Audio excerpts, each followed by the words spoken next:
to session 2 of Amarillo Skies. I am here with our oh, hold on. I had something for this. Oh, I'm here with our courageous Yeez and Haas. Say hello, Yeez and Haas.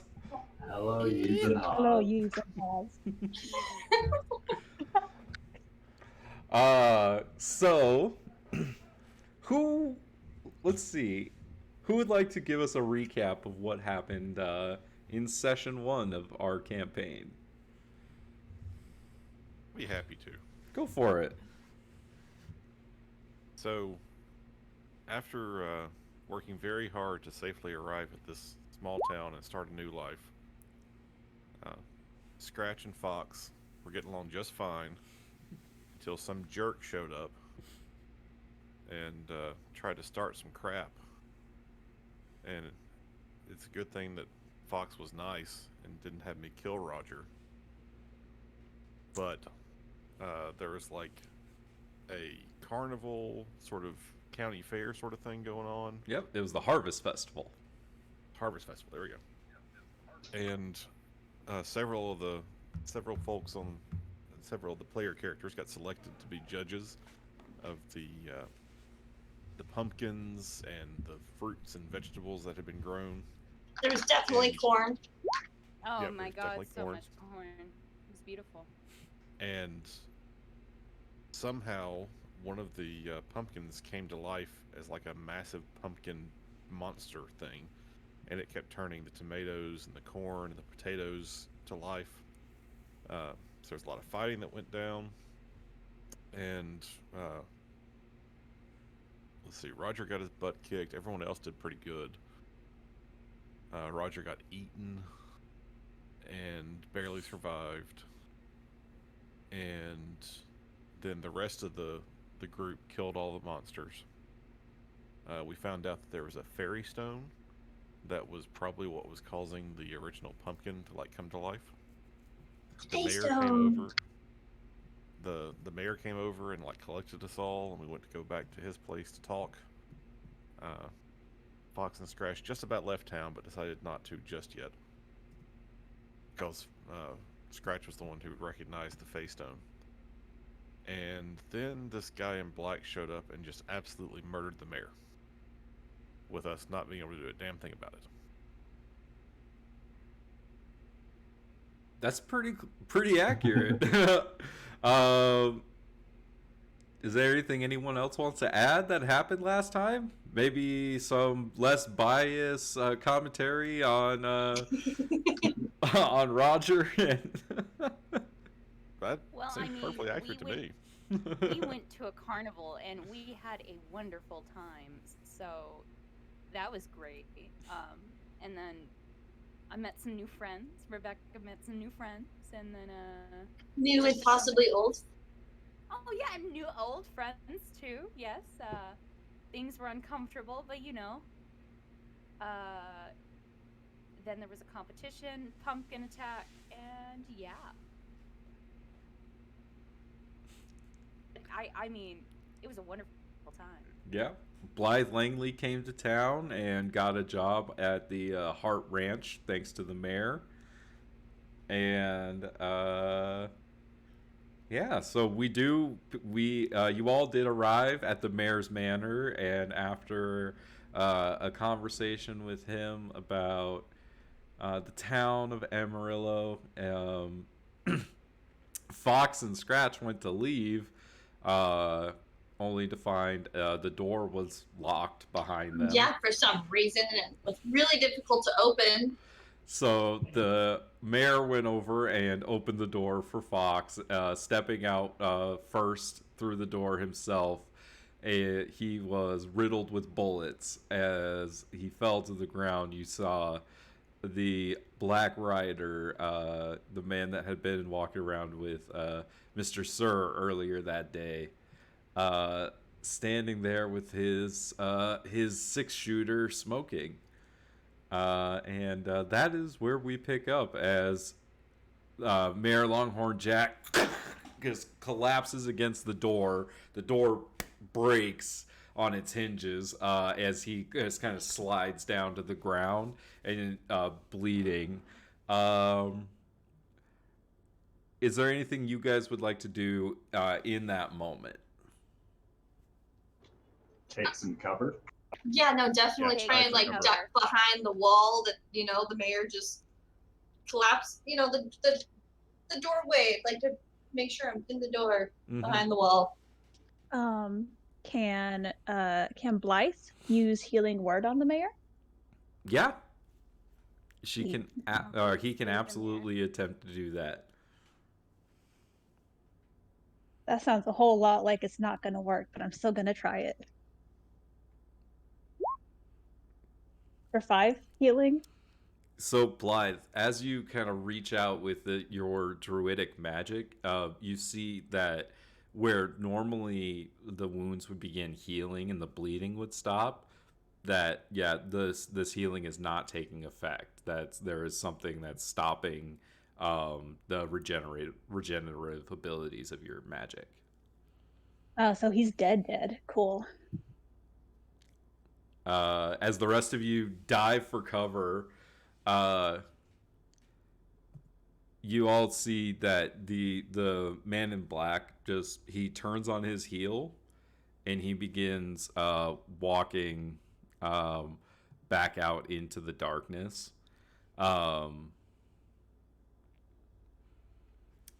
However, as he is kind of riding out or walking back like towards his horse, you do see that the sheriff, Sheriff McAuliffe, and his deputy, a man known as Pip, are charging up the way on their horses as they meet you all at the scene of this shooting. You hear. Oh, go ahead. As they're approaching and before they get too close, like the mayor's obviously super dead there. Can I try and go into his pocket and grab that mysterious envelope he tucked away? Yeah, absolutely. You just kind of make me a stealth check.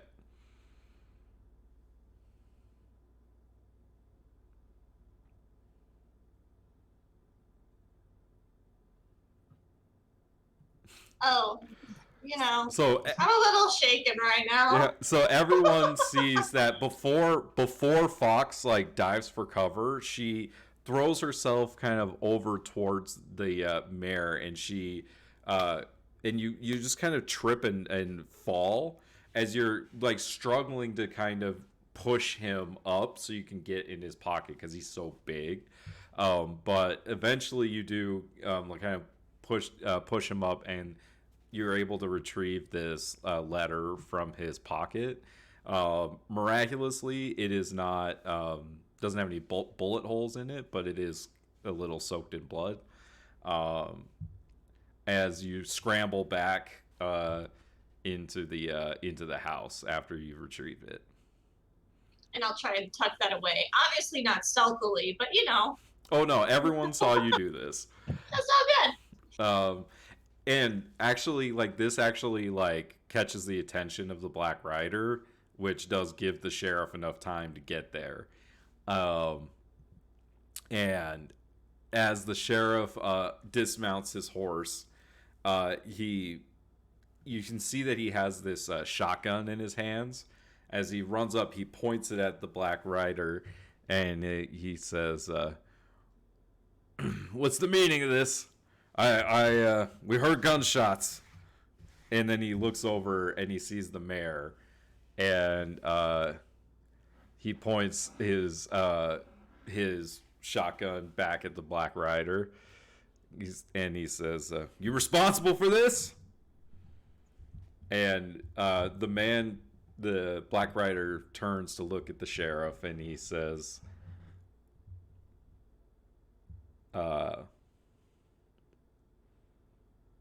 "You have no jurisdiction over me." And as he says this, the sheriff, he gets this kind of angry look in his eyes, and Valorant, you remember that this man was described to you as a righteous man and a man that believes very deeply in justice.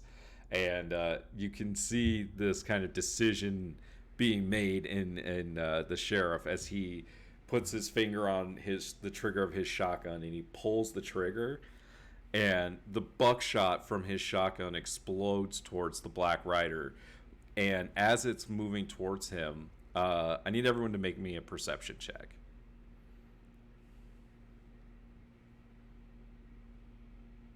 No. Nope. 9. Wow. Wow. There you go, Scratch. Come on, Scratch. Oh no! Wait, so that's Blythe rolled a 1, Fox rolled a 9, Valorant rolled a 1, Rebecca rolled a 9, Waiting on Roger. Scratch rolled a natural 20. Is Roger back? He did throw BRB up. You back, Lucas? Lucas?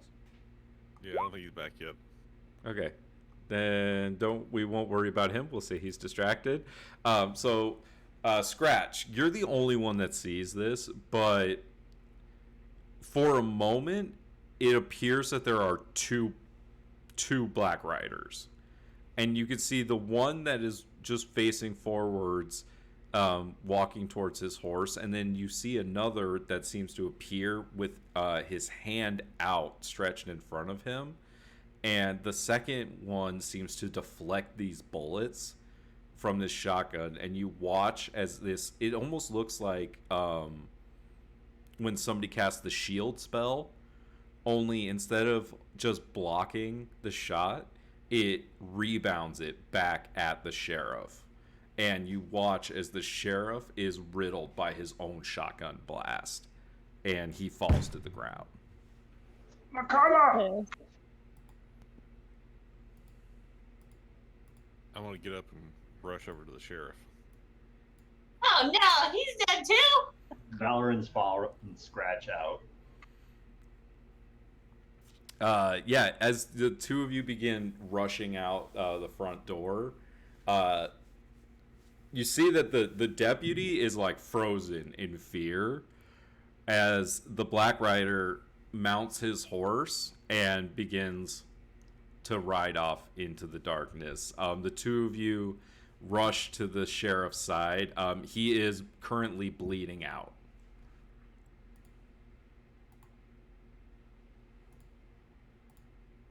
Valorant's just gonna try and just with a medicine check, try and stabilize him. All right. It's going to be a DC 15 on this because of the shotgun blast. Oh, that's not great. Oh, nope. Oh. Scratch, is there anything you'd like to do? Well, since the medicine check didn't work, I'll use my last spell and cast Cure Wounds. Okay, go ahead and roll that. And Scratch, you do indeed save Sheriff McAuliffe's life. What's it look like as you cast Cure Wounds in front of the deputy and Valorant as you heal the sheriff? Because I don't think anyone else has seen you cast magic, right? Not really, and it's not obvious that he's casting magic because as an artificer, he has all these little gadgets. And so he basically pulls out what looks like an old-fashioned syringe and basically injects something into the sheriff's arm and starts like taking another little device that's kind of like a staple gun, if you will, and starts trying to like bind up wounds. All right, so it's going to take you a minute then as you fuss over the sheriff and begin like removing like as much of the buckshot as you can and like binding up some of the wounds, and Scratch, you save Sheriff McAuliffe's life. So while Scratch and Valorant are out doing that, what are the rest of you doing?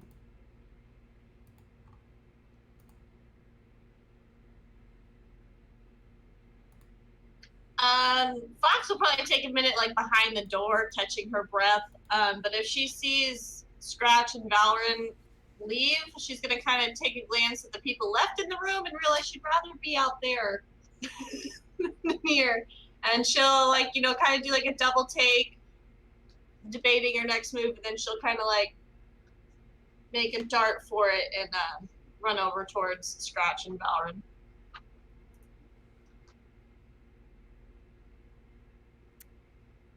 Rebecca will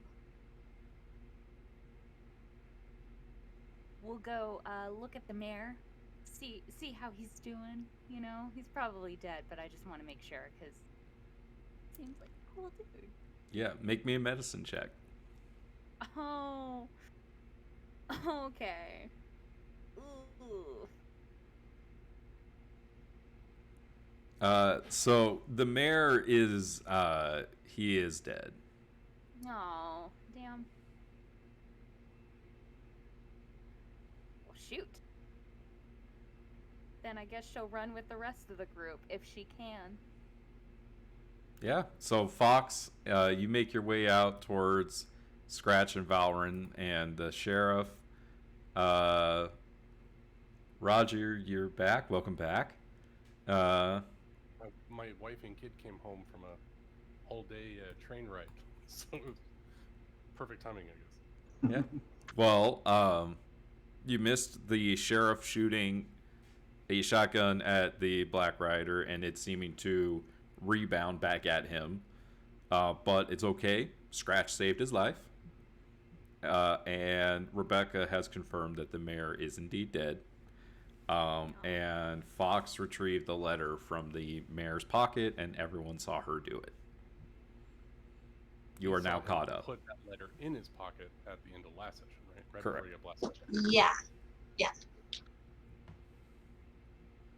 So, what would you like to do?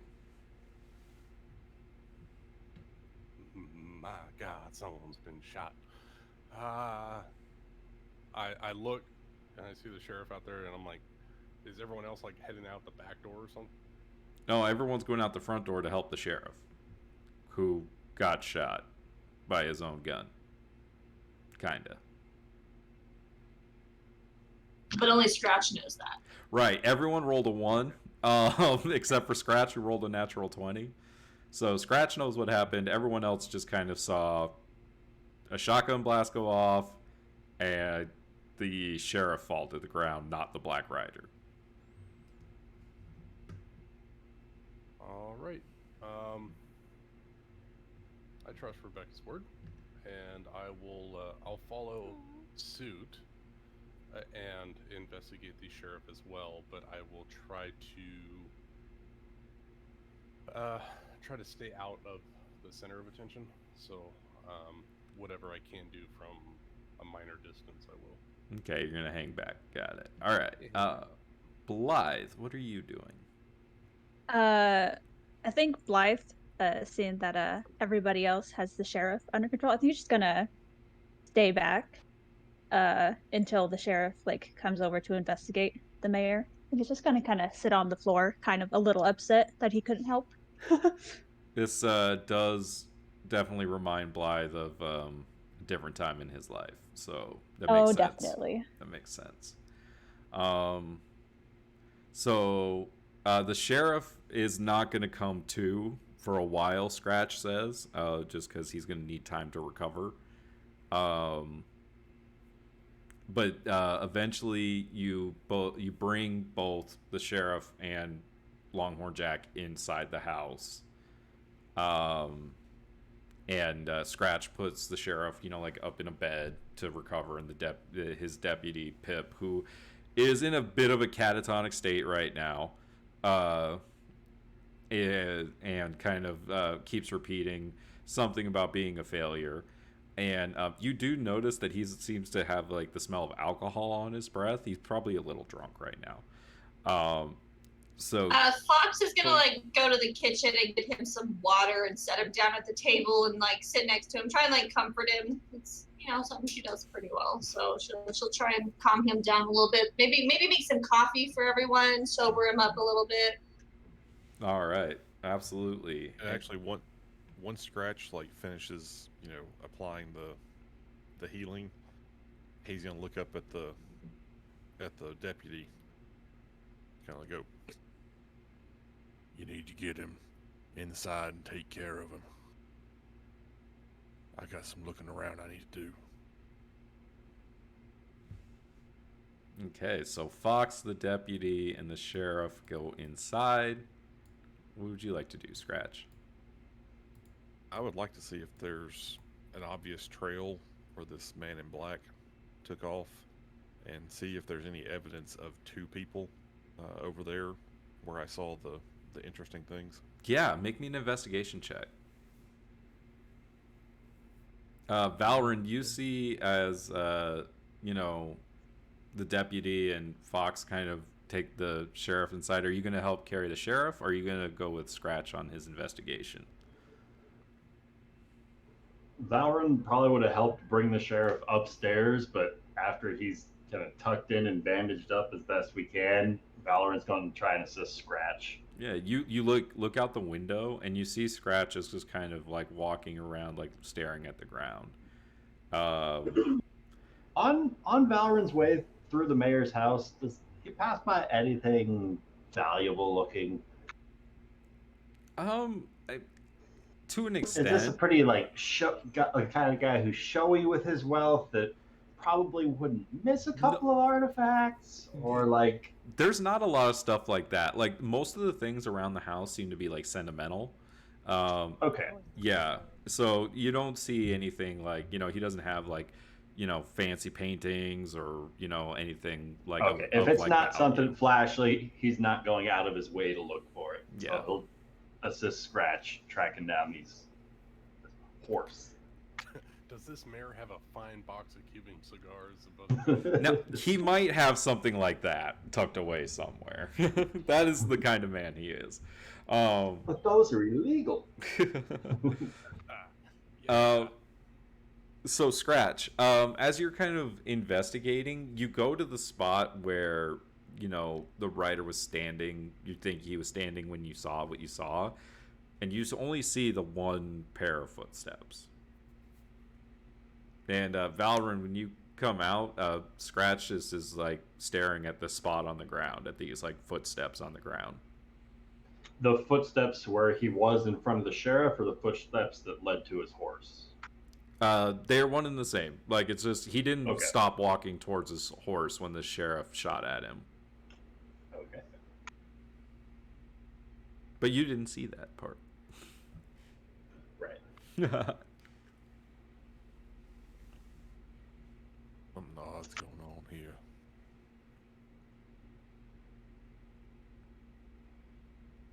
What's the Who is name that of man in Mr. black? Sir's Like- estate? It is the Iron Wheel Ranch. The Iron Wheel Ranch. Thank you.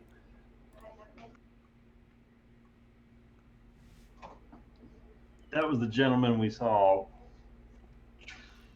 traipsing about the fairgrounds earlier this afternoon, was it not? I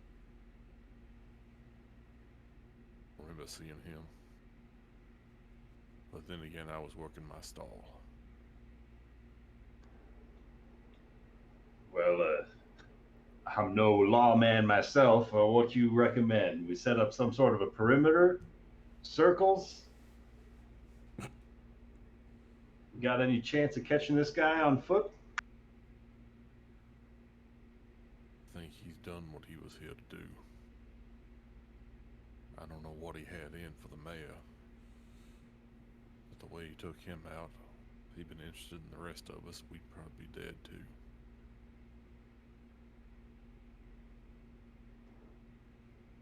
I don't like this. Never seen a man not so much as flinch the blast of a shotgun like that. Oh, he flinched all right. He did something made that blast bounce back on the sheriff. Never seen it. Never seen nothing like it.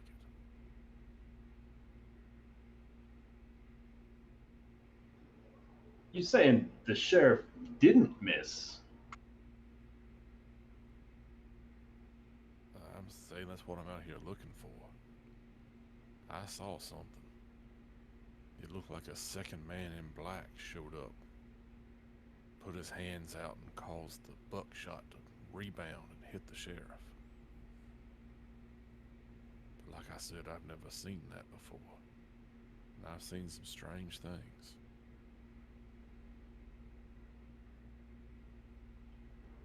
Shit, if he's got reinforcements, maybe we should grab some of the others. You can grab who you like. I don't plan on going anywhere near that man.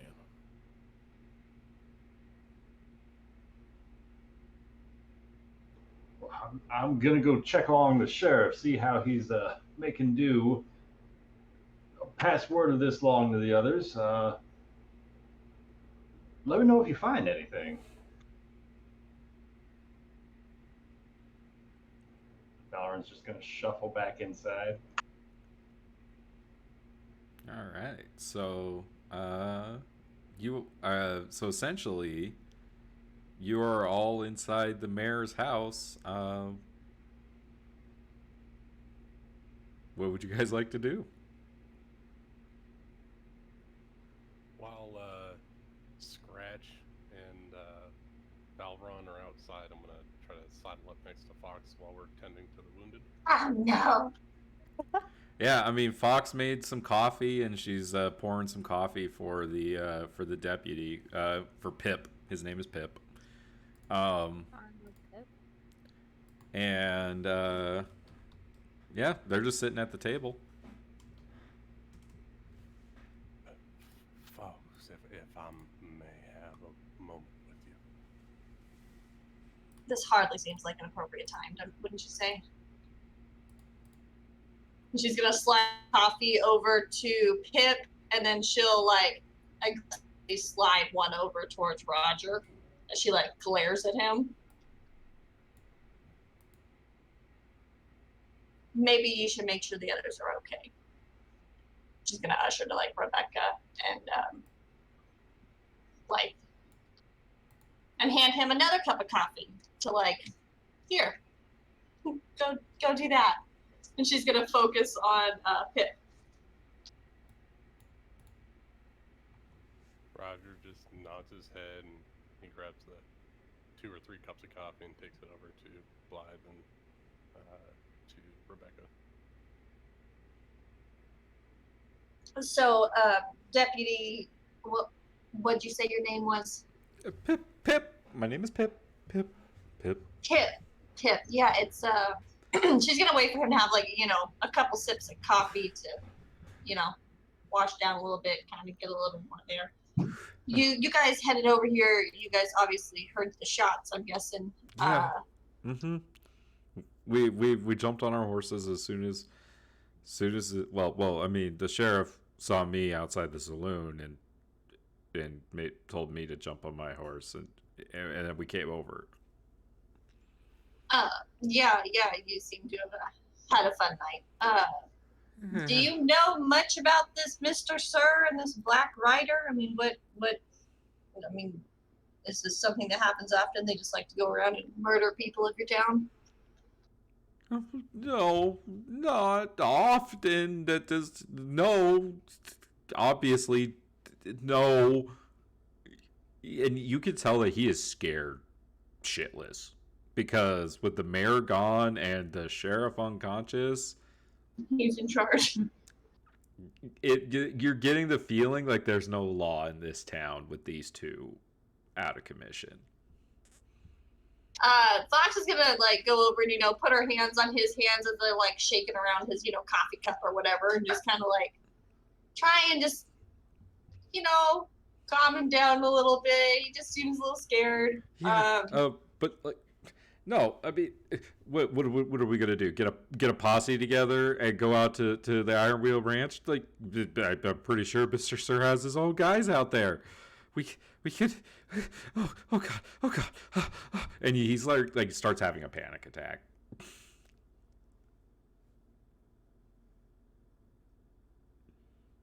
About that time, Scratch is gonna walk in. Okay. Great news, guys. Scratch seems to think that there might be 2 of them.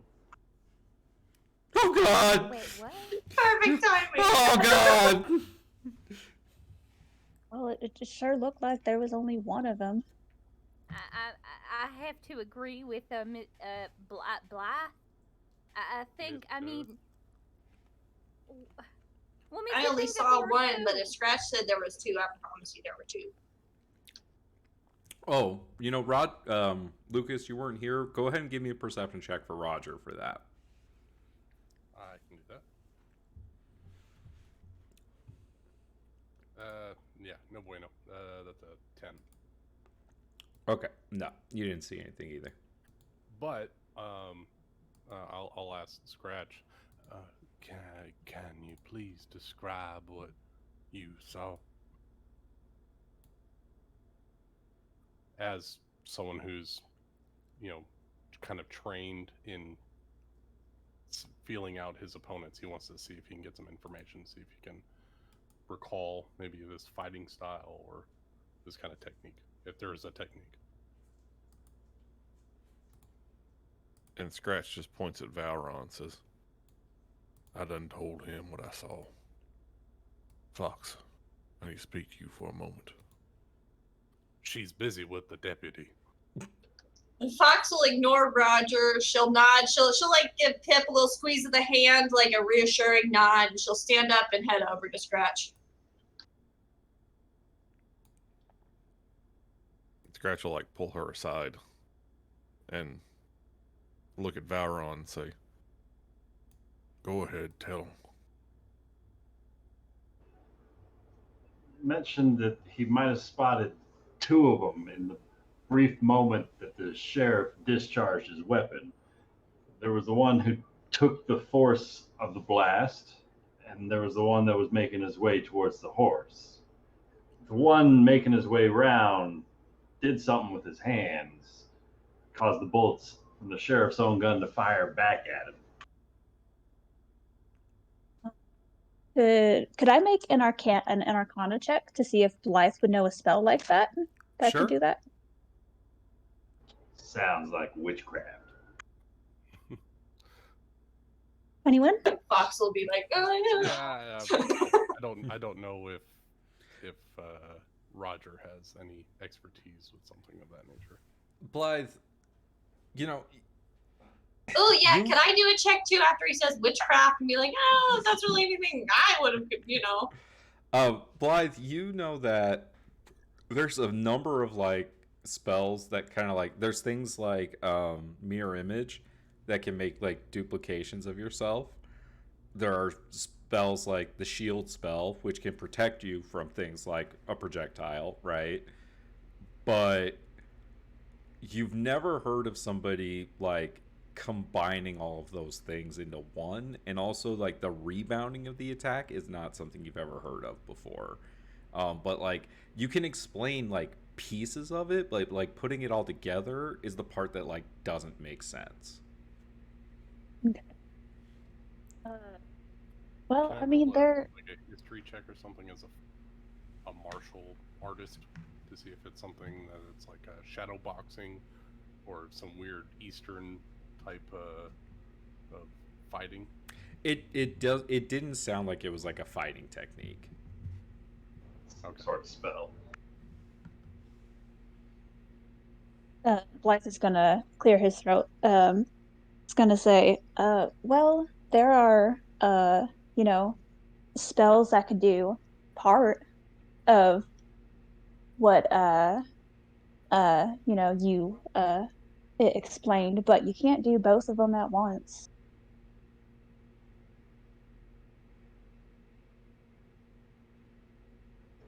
Any you folk ever seen this black rider around town before?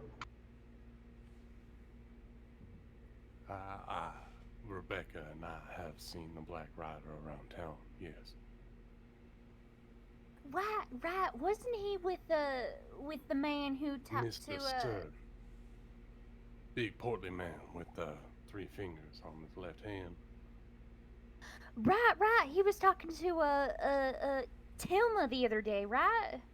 Oh God. Yeah, he was trying to buy the theater once again. Do you think Tim was alright? I'm sure Tim was just fine. How? I would worry for him if he decided to try to attack her in her home.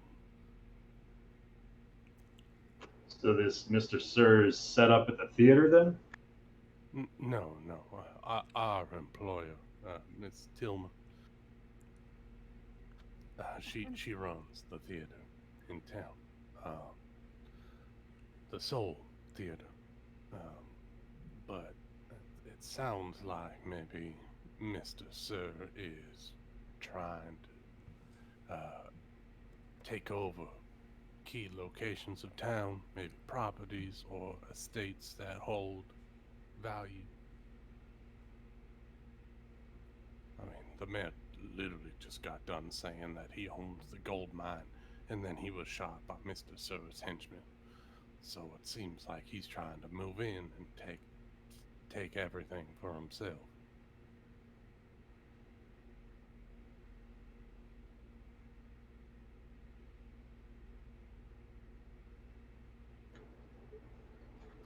Well, how you reckon we proceed with this? I don't know. I'm not the one to run such enterprises. Well, you feeling all patched up after this afternoon? You got another few rounds in you? He looks at Valorant with a sharp eye, and he says, and he tries to soften his face. Yeah, I'm fine. I can handle my own if a fight breaks out. Yes, thank you. Are you full and well after getting attacked by pumpkins and vegetables? Yeah, I'm fine. I cleaned some of the juice off of my vest earlier, but I wasn't inside of it.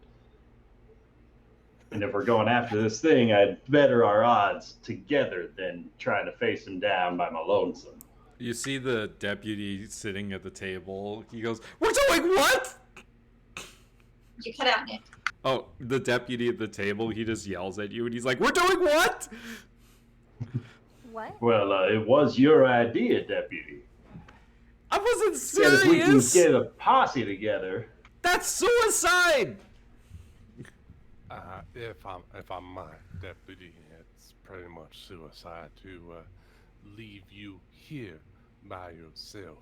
It seems like Mr. Sir and his underlings are trying to take control of the town, and as it stands, you are the head of the town. Oh, fuck that. And you see he takes like his little deputy's badge, rips it off his shirt, throws it on the table, stands up, and runs out of the house. Can I Wow. do something, Mr. DM, please? Sure. I would like to, with my super fast movement, try to catch the badge and grab him by the chest with the same hand. So before he can even drop it to the table and leave, I want to try to grab his shirt. Make Like me sit him back down in the chair. make me an athletics check. All right, I'm not too bad at this. A 16. He got a 6. Yes. Now make me a sleight of hand check, or sleight of hand check to catch the badge. 14 for the badge. Yeah, I'll say you're able to do that. I grab the badge and then I grab him by the collar with the same hand and I say, Look, I'm not the only one in this town that is trying to run away from my problems, but right now, sir, this is not the time to run away. Oh, I think it is. You guys are talking about going and fighting Mr. Sir. Without those two, no way. Is We that didn't say we were doing it right now. Well, you could count me out. I'm out.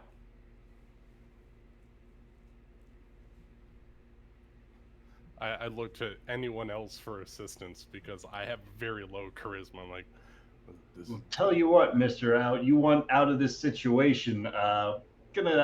Got a couple of questions right quick for you. Any more firearms lying about the sheriff's office that aren't being made use of? We could fancy all the reinforcements we can gather. And secondly, Sheriff's got his shotgun, and he tosses you his revolver. That's about it. Secondly, if we're riding down on Mr. Sir's ranch, I'm going to need you to stick around to make sure McCullough lives long enough to heal those wounds up. Make me. Can you at least do that? Make me a persuasion check.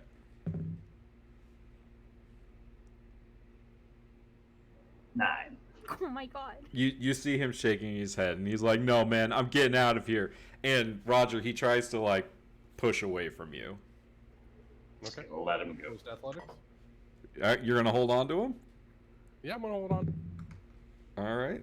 I was cocked. Let me roll again. God damn it! Scoot over, Mike. He got a 19. Oh goodness. 19 meets it, beats it, so he escapes. Yeah, he pushes away from you, and he takes off out the door. Still got the badge in my hand. You still got the badge in your hand. I take it over to Valorant and I put it on his chest. It looks like you're the new deputy in town. He left it in my possession. I would say that's he's foregoing his rights as a lawman. I don't think that's how that works, Mr. Roger. Well, I mean, at this point, like, who's going to do it? Because, like, the sheriff's up there, the only deputies there, and good God, we're kind of... I think it's the appropriate measures to be taken. I think. I don't know. Well, Rebecca, do you think that Mr. Pip has left his station in the charge of Valorant here? I mean, he just ran, so I guess. I don't really know. Blythe, do you think that this man has left his charge? And the one that seems most valuable and upstanding citizen is this man over here who went to the aid of the sheriff firsthand. I just met y'all. Like, I'm not, but I mean, this Mr. Sir guy, he sounds pretty formidable. Like, maybe we should wait a little bit. I ain't looking to get killed. I look to Valorant and I'm like, I mean, Mr. Sir is pretty on par with who we've dealt with in the past. It's very clear that we know each other at this point. Tell you what, Blythe, there is one thing we got on our side that Mr. Sir ain't. A death wish? Hey, Fox, do me a favor. This kid blew into town recently. Well, I want to know if it's a good idea for him to be tagging along on this raid. You mind giving Blythe here a reading?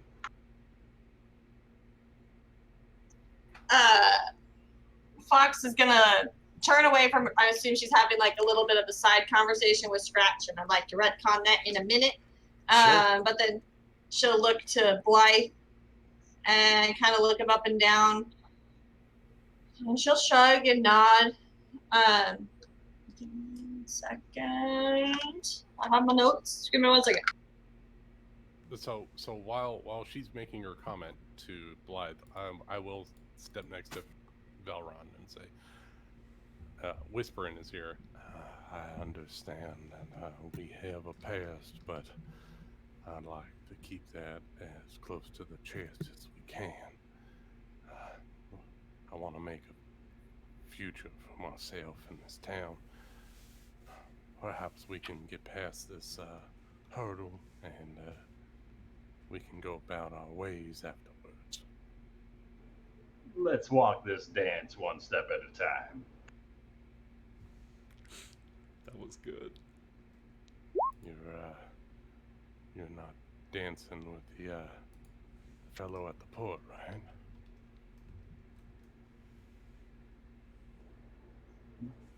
let's just say I'm preoccupied on the dance floor tonight.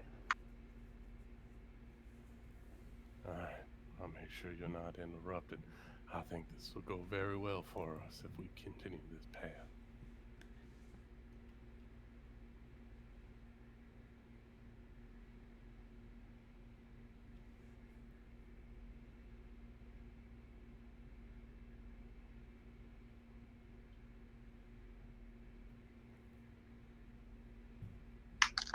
Okay, so she's gonna take Blythe Let's over to the fucking table. Thieves' Cant without Thieves' Cant over here. So really quick, Well, since Ben is back, do you want to have your conversation with Scratch before Yeah. you do that? Yeah, that'd be cool. If that's all right. Flashback. So while Valorant and Roger were speaking with the deputy, Fox and Scratch were kind of off having their own little conversation. Yeah, so I feel like they're maybe like right outside the door, like on the front porch, and so they can kind of hear We're in everything the that's dining going on. room, And you guys are in like the kitchen foyer. yeah, like close, but like not close enough where they like. If I'm like talking lower, I kind of don't want them to hear, but they could probably hear if they tried, so it's not super secret. And she's gonna go over to Scratch, and after, like I assume this is like when Valorant's explaining what he said, translating what Scratch told him to say or whatever. And she's gonna head over to Scratch, and she's gonna pull out the letter that she obviously took off the mayor, and she's gonna open it and see what it says inside. All right. And as she's looking at that, I'm gonna go, Fox, you ready to get out of here? This town seems like it's gonna be a bad place to be real soon. So I can show this specifically to Fox. As I'm reading Yeah. that, she'll Add reply. the player, and then you can show player. But don't click show to players, right? Just show player.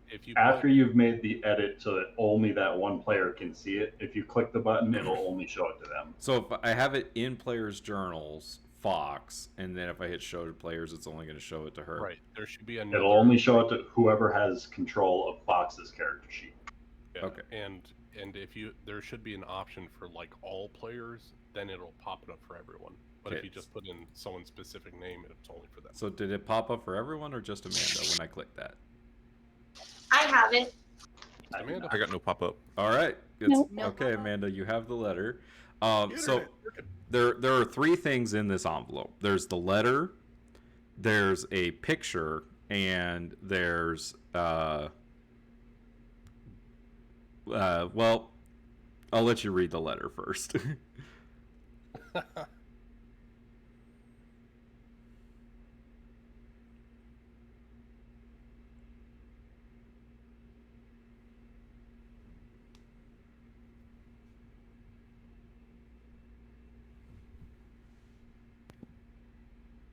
What you got there, Fox? It's long, sorry. Well, she's gonna respond to you first, and she's gonna say, I just, Paris has taken such good care of you. And obviously, hearing the bickering going on between the deputy and them, it doesn't seem like there's gonna be much law in this town for much longer. And I'd hate to see something bad happen to Paris. He's really, taking you under his wing and been so kind to us. It just doesn't seem right. There's only one person in this town who I need to protect, and that's you. Now, I don't wish Paris no harm, but I don't think I necessarily owe him anything either. And she's just gonna shrug and kind of like cross her arms uncomfortably, and then she's gonna kind of hold out the letter to you, and it seems like I don't even know if I should be reading. It seems a little personal. And the third thing in the envelope is the deed to the mine.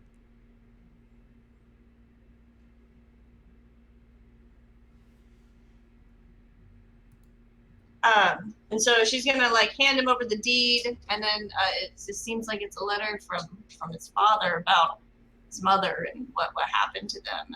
Yeah, and sorry, I should do a better job of dungeon mastering.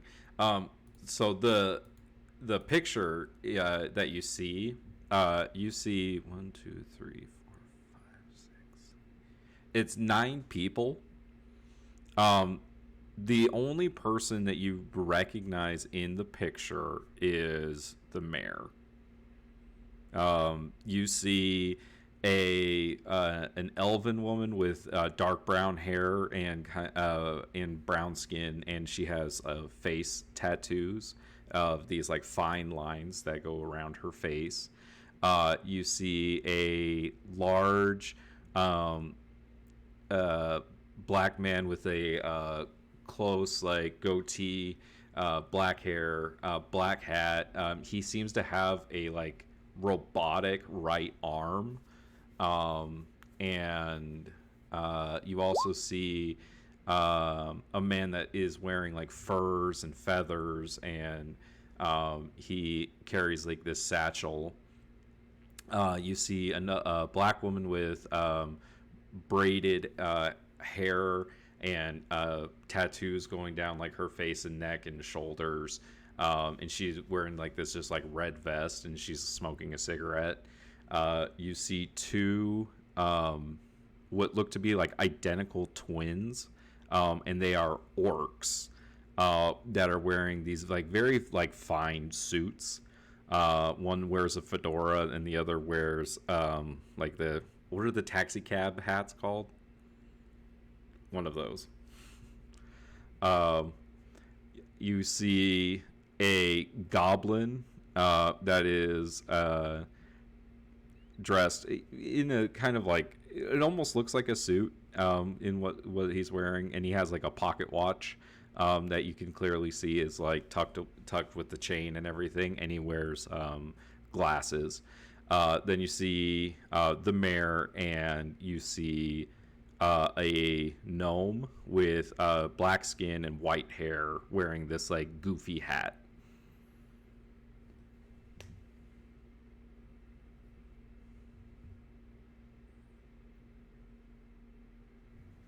It seems like there was some sort of what's the word? The letter. The clan. What do you want me to do with this? I don't know how to find this guy's son. No, I think this was. Wait. This is a letter to his son? Mm-hmm. Oh, I thought this was a letter from his father. I was really reversed. I guess I need to read names. I have it titled at the top. It Yeah, literally says okay. "Letter from Longhorn Jack to literally his son Maverick." Didn't read that. I just read the letter. Okay, letters don't have titles like that written on them. Don't judge No, me. but handouts do. Don't judge. Oh, okay. That hurts a little bit more now. Okay. It seems like he might have known that someone was coming for him. Yeah, it definitely seems that way, doesn't it? Oh man, can't just. I've read this. I can't just not do anything about a scratch. That's just.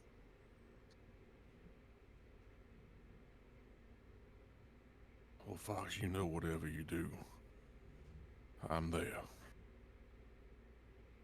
So, you just tell me what we need to do, and I'll make sure it gets done. And it's I like to think about that time that the deputy's running out of the house in between their conversation. Exactly right. The deputy runs out, and then a few moments later, Valrin is asking you to do a reading on Blythe.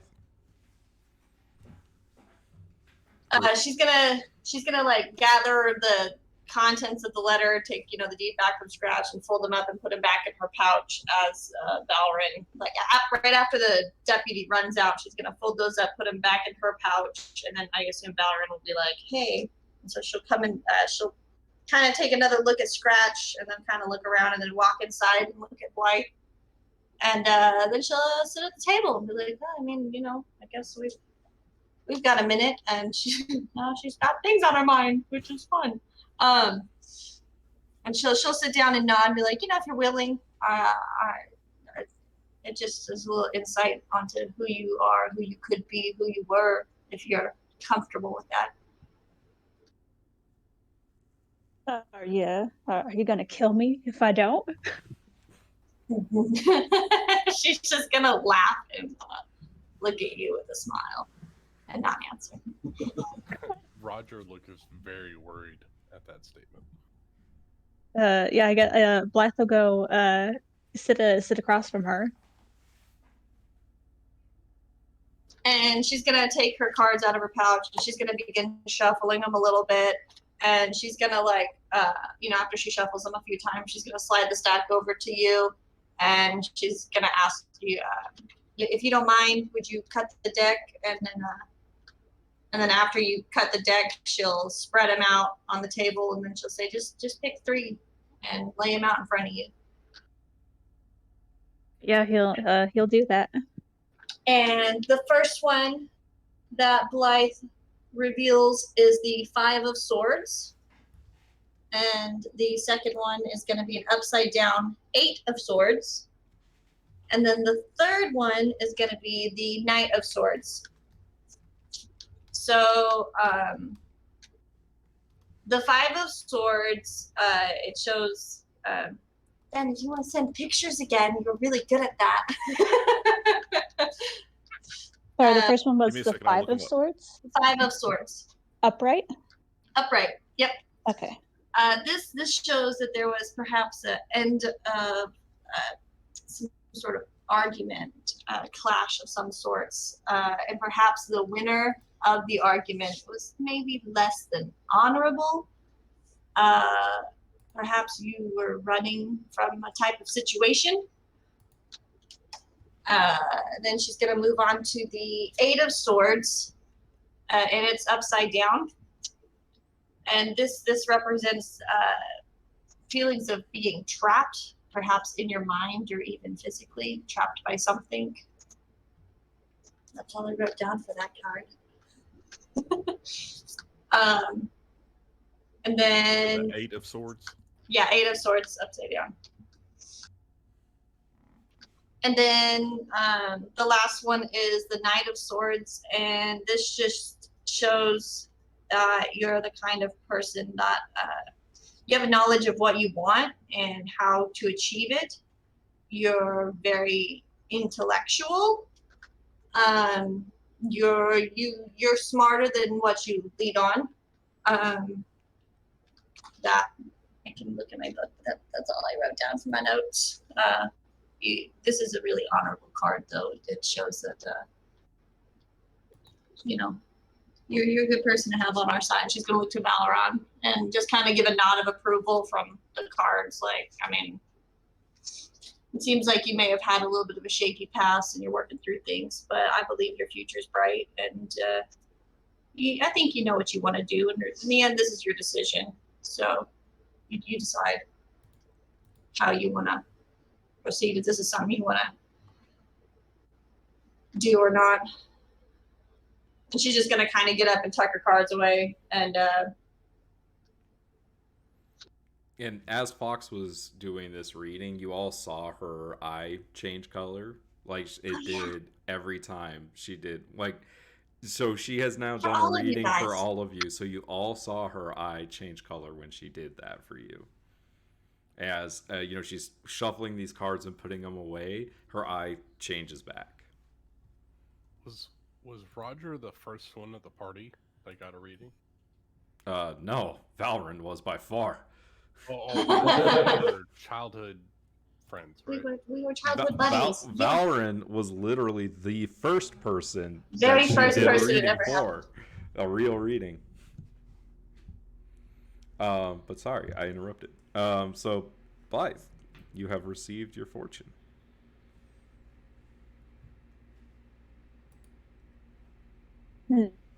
He's gonna kind of frown at her, kind of picking at a scratch that he's got on his face. Well, if that ain't the scariest shit I've seen today, but you were dead on, ma'am. She's just gonna kind of shrug, like, yeah, their cards don't usually lie.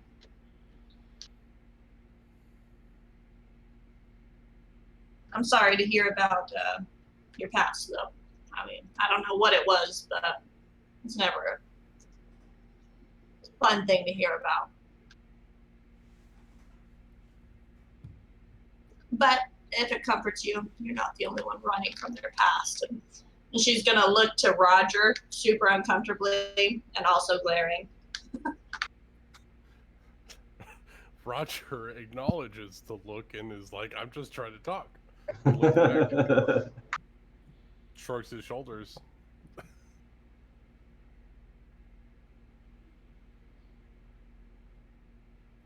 So, now that we have your attention, Fox and Scratch, how do you feel about the current predicament and Valron stepping up to deputy of the town, seeing as the current deputy has left his post? Fox is going to take a minute to like look around and realize that there's a deputy star in Valron. Congratulations. I guess at least he left something before he did. Seems like the kind of thing the sheriff ought to have some say in, don't you think? He's more than welcome to remove it as soon as he regains consciousness, but in the meantime, we could certainly use your assistance twisting the fates in our favor. I agree. Wouldn't you say that it would be better if we had someone that we could trust in the command at the moment, considering that there is no one in command at the moment? That deputy said something about Mr. Sir's got some enforcers hanging about his ranch. So the more of you I can get to tag along with me, the better our odds are going to be overall walking out of there. I'm a pretty fair shot myself. I wouldn't expect any of you to stick around long enough should I get myself into any manner of trouble. But if I go at it alone, there's no chance in hell I'm walking out of there. Just cause you pick up a badge don't make you a deputy. And it don't make you able to go out and start trouble in the law's name. If it's the badge you got a problem with, I can leave it here behind. You know, guys, I'm really inspired by your want to go after this guy, but it seems maybe we should just take a minute to reinforce the boundaries of the town and not so much looking for trouble. You know, I feel like if we go onto his stomping grounds, we're at a little bit of a disadvantage. Whereas if we force him to come to us, at least we've got a little bit working towards us. We don't know anything about him and his area. I mean, heck, we barely know anything about this town. And she's going to usher the blight like you just got here yesterday. Yeah, I mean, if we keep our heads low, you know, don't stir up any trouble, keep his attention away from us, we could gather more information about him, about his men, and then we could take him out easier. And People like him, you don't want to get on their bad side. Fox was going to nod in agreement. I understand where you're coming from, Blight. Valron and I have dealt with people in our past that are very powerful in their respective areas. If you leave a man like Mr. Sir unchecked, they will infiltrate and overrun before you have a chance to stop them. I mean, I ain't saying that we leave them unchecked. We can, you know, you can't always go, you know, head on to your problems. That's just gonna get you killed. I'm not much of one for sneaking myself. But if you think you can get close enough to get a better survey of their numbers, see if there's more of them folk spellcasters and the such, well, perhaps we'd have a better idea of what we're going to be walking into, and even if it's worth walking into. I think I could get close enough to and not draw any suspicion. Well, before we go running into counting numbers and such, she's gonna pull the letter out. She's gonna keep the deed and the picture behind, just temporarily. And she's gonna hand the letter over to Valorant and say, perhaps, maybe there's someone else who could have a say in what happens to this town instead of, I think this is what the mayor would have wanted. Right. What's the scratch about? Do you not read? I'm asking you. Oh. Well, I mean, it looks like it's a letter he wrote to his son, basically wanting him to take over Amarillo if anything should happen to him. And she's going to kind of usher to his dead body slumped in the doorway.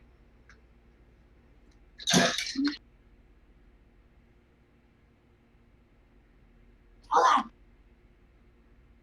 Aww. Spill a drink.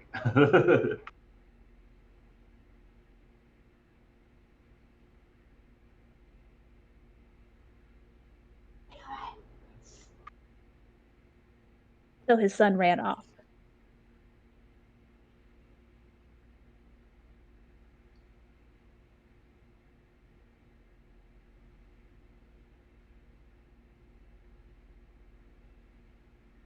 Well, that's certainly interesting.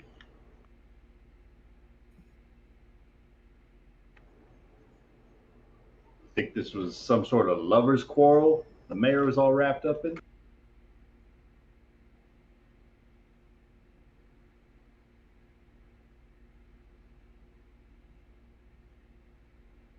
That don't seem particularly likely. Like a Said the boy's goodbye mom went back to letter. our people. Yeah, I don't know if the mom will be any help, but I mean, the son's got to be somewhere. She left him behind too. And then she'll take out the picture of all the people, and it looks like, Mayor may have had some friends, and, they seem like a ride or die type of people. Perhaps, maybe there's, as you were saying, what's the phrase? Something better in numbers? Greater chances with bigger numbers, or I don't know. There's a phrase.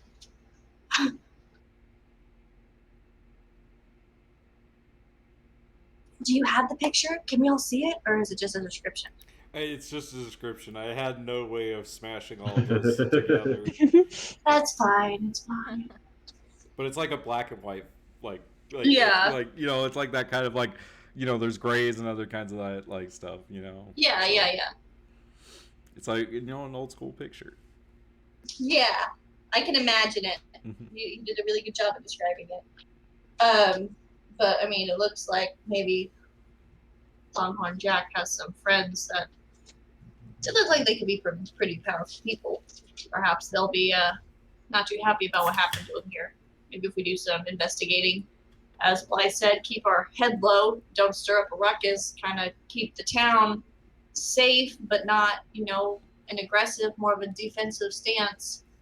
So you can figure out maybe what he wants with the theater, what he wants with this town and the mine. Mayor said that they found something in the mine. We could do our own, investigation and perhaps find these people and find people who want to take over this town. Because, Valron, do you want to risk your life for this place? Is this town it for you? If it is, that's cool, but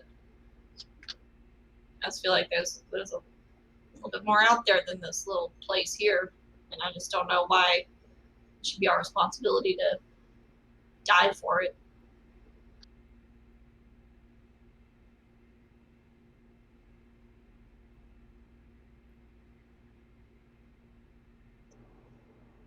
Well, I think because that deputy's sure never going to be the kind of person to step up, it ought to be someone's place to fill those boots. Oh, I'm not doubting that. I mean, I think it's a good thing that someone responsible is helping, but I just don't think we should run guns a-blazing, risking our lives for something where we don't know the whole story, you know? Well, I'm open to suggestions that don't include running away. And she's just gonna kind of usher to the paper. I mean, there's got to be a trail of where his son went. His son's got to have a say in all these people in this picture. I mean, we can investigate the mine. Obviously, Sir wants something that's in there. We figure out what he wants. Perhaps we can give a false bargaining, make him vulnerable in a way.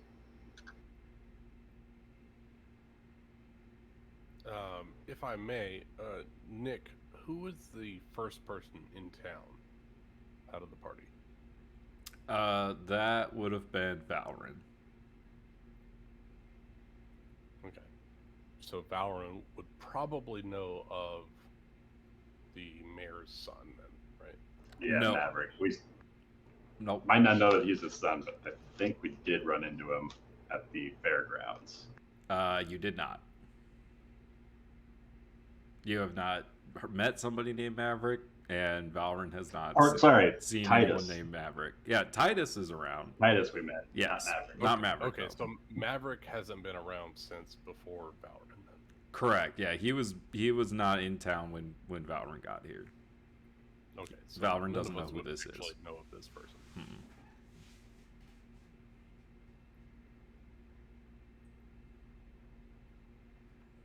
I'm all for staying out of the local papers, but I do believe that if we want to call this place home, that we should attempt to do something, because it seems like we are the only people that know that something is going on.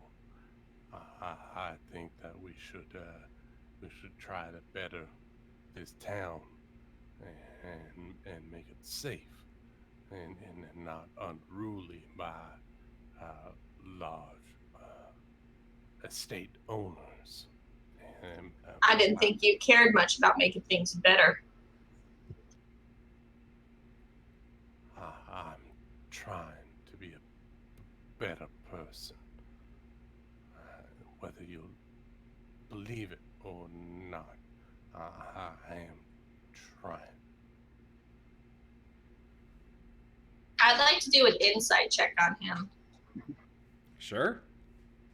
Why can't you just believe, Raj? 21. What are you trying to incite from him? Like, this guy seems a little bit different than the guy, I met in town and did a reading on. He obviously has a stutter now, or he didn't before. I've been pretty much afraid of him this whole time. Does he seem like he's, trying to just pull one over on me, trying to get me to trust him and lower my guard a little bit, or does he actually seem genuine in this, I don't know, stuttery person he is now?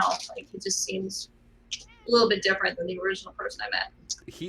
His actions don't really line up with somebody who would be on Luciano's payroll, right? He seems to be this man of action and poor charisma. So you get the feeling that what he's trying to do is tell you something. Like, that's what you get, the idea that he's trying to tell you something, and you haven't let him. That's fair. Fox was around when Roger was fighting, and Susan was part of the bar, right? Yeah, I mean, She knew Susan from the bar for sure, but I think she left before or after. She doesn't know what happened with Susan though. Yeah, and she wasn't into boxing. She Fox, didn't go to the matches. Fox wasn't part of the underground, really. Right. Okay. So it's like passively knew of Roger. Yeah, like if we asked Rupert Hugh, he probably would have known you, but Fox doesn't.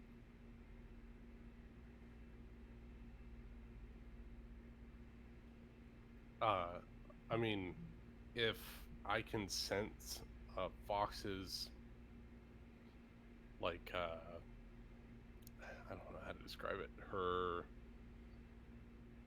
disbelief, or maybe standoffishness. Trepidation. He'll say, I understand why you might be guarded, Fox. Oh, you do? Why would I be guarded?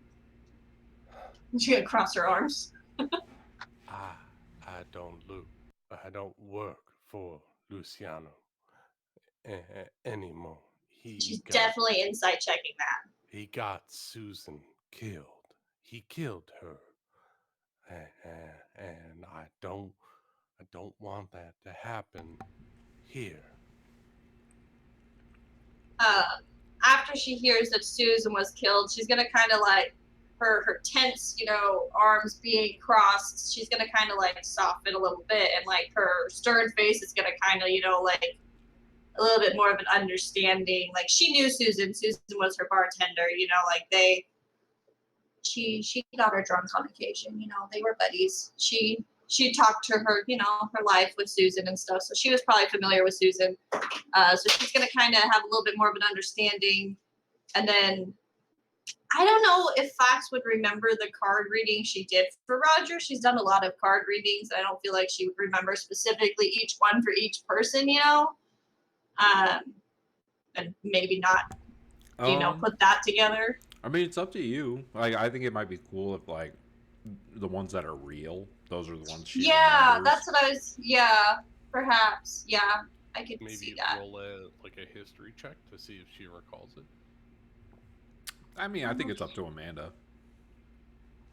Yeah, I think the real ones she probably that's a pretty good point right there. Like the ones that actually she felt, like I feel like that was like a little bit more of a deeper soul connection. So she'd probably kind of look at that and then kind of remember the cards a little bit, and then kind of like soften her posture a little bit and kind of uncross her arms and kind of stand uncomfortably. I'm really sorry to hear about Susan. I didn't know she was involved with anyone really. She's gonna kind of like, that awkward like shifting on your feet.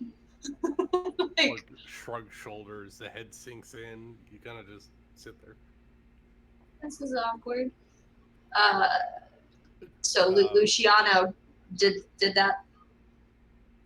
Yeah, Roger will say, yes, and he hired a hit on me when I was trying to leave town after the last fight that I had, and she was taken out by a very aggressive and deadly woman. I tried to get to her, but I was surrounded by people, and I can only throw as many punches as I can. I couldn't get to her in time. They took her from me.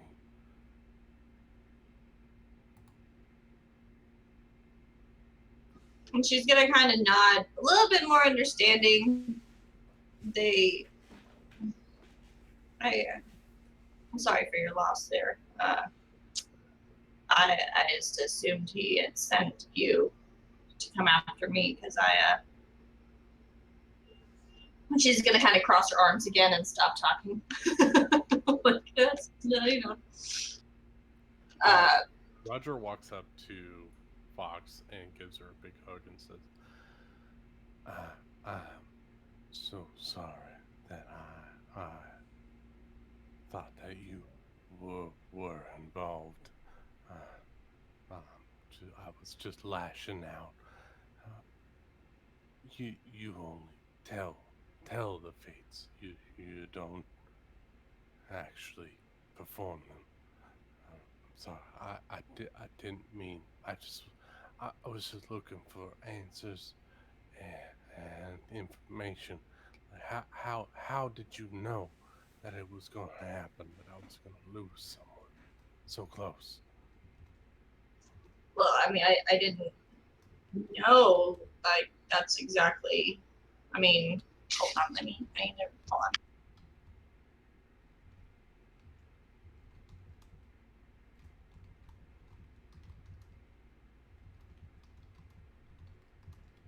I mean, I didn't know you were gonna lose someone. I just knew that there was gonna be a disruption in your life. You know, I mean, it's not. They're never clear. They're, you interpret what you can from them. It just said something would be missing from your family. I didn't realize it was gonna be an actual person. I guess.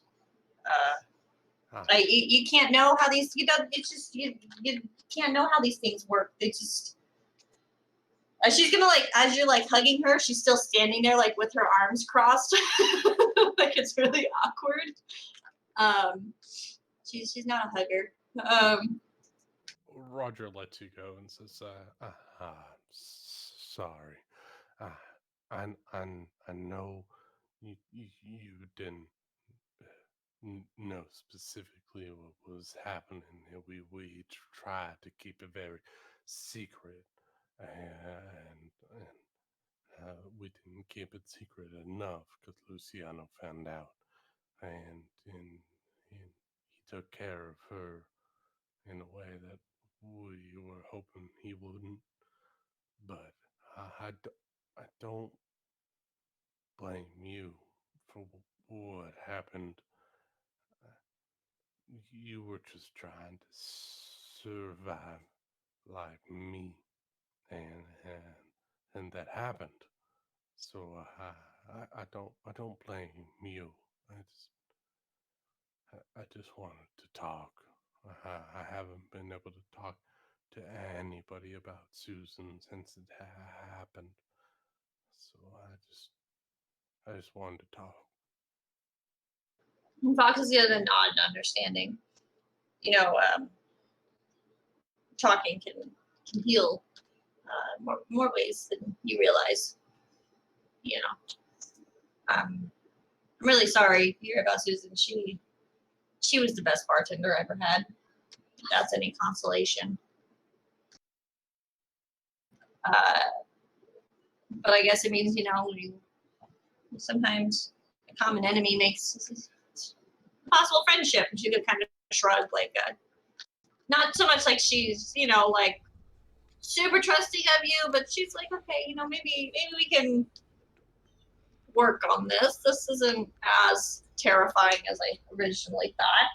And as you say that, you do look around the room and you see Valorant and Rebecca and Blythe and Scratch, and they're all listening to the two of you talk. And she's gonna visibly get more uncomfortable and kind of shift on her feet again. Yeah, so it sounds like, we just got another Valorant. Not Valorant. Luciano? Luciano! I saw that name in the chat. That is my exact thought. I don't want what happened to poor Pearl to happen here at Amarillo. I don't want some thug to come in and ruin something that is very nice and quaint. Well, if this is anything like Luciano, we know firsthand you can't go guns a-blazing. You've got to be smart about every move. Well, if I might be so bold as to state the obvious, I'd say somebody has already stepped in and made matters quite disastrous for this town. Roger's like, I didn't do it. I just have a quick question. I'm sorry, I've been listening, and I know it's real rude to eavesdrop and all, but who's Luciano? Just maybe a little bit of brief summary. I'm just very confused. I know that he's someone to be feared, but how big of a problem is it that Mr. Sir? He's a gangster, a thug, a kingpin back where we come from, and he points to Valorant and Fox, as he knows those two people from his past. Valorant, and Fox is gonna look at Valorant. confused. And Valorant's just gonna shoot Roger a glare. What the fuck, man? You pointed me out first, Valorant, so you're getting tied in. He says, he's a bad man who did a lot of bad things to make some money and to gain some power back where we come from. And we just don't want that to spill out into the small little safe haven that we have here in Amarillo. Well, if that's the case, you know, I know I'm being silent, but I agree. I'll go wherever you go, Mr. Robert, because sounds like a bad man, and I love this town. This town took me in. I'll do anything. I'll beat someone up, like I did with the corn.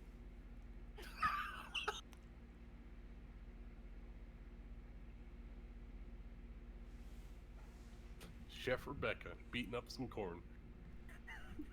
He'll never look at corn the same way again. Oh no. Amanda, did Fox show the picture to everybody? Yeah, that's why I was asking if you had it, because she would have put that out, because she wouldn't mention that it looks like Longhorn Jack had some friends who maybe would want to hear about his death and maybe would be willing to help us in a sort of, revenge type scenario. So yeah, she definitely would have laid down the picture. Is there a way, Ryan, that I can share things in the journal without sharing the names that I named them? Or do I just have to delete the names? I think you'd have to delete the names. But I'm going to send you a whisper real quick. I think it might be the same thing. Yeah, I think if you want to hide the name, you have to change the name of the item that you're trying to share, and then change it again later when we find out what it actually is. Okay. So short answer, Ryan, is no. But okay, you do recognize somebody else from that bar. And you know what? I'm just going to show you because I told you his name. So you do recognize the black man with the goatee and the robotic arm. You do recognize him from a seedy underground gambling den in Port Pearl. Hey, that guy almost ripped my head off. So you do recognize two people in this picture. Okay. Everyone else only recognizes the mayor. Aw.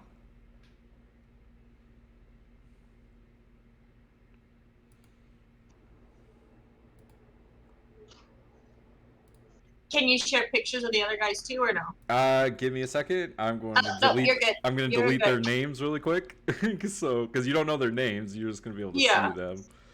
So that's the first one.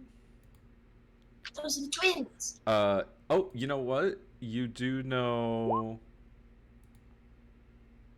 Yeah. Okay. There's that one. Pretty. Oh, actually, Rachel. Yes. I need you to, when something from your past shows up, did you want to make a saving throw, or how did you want to deal with that? I'm not.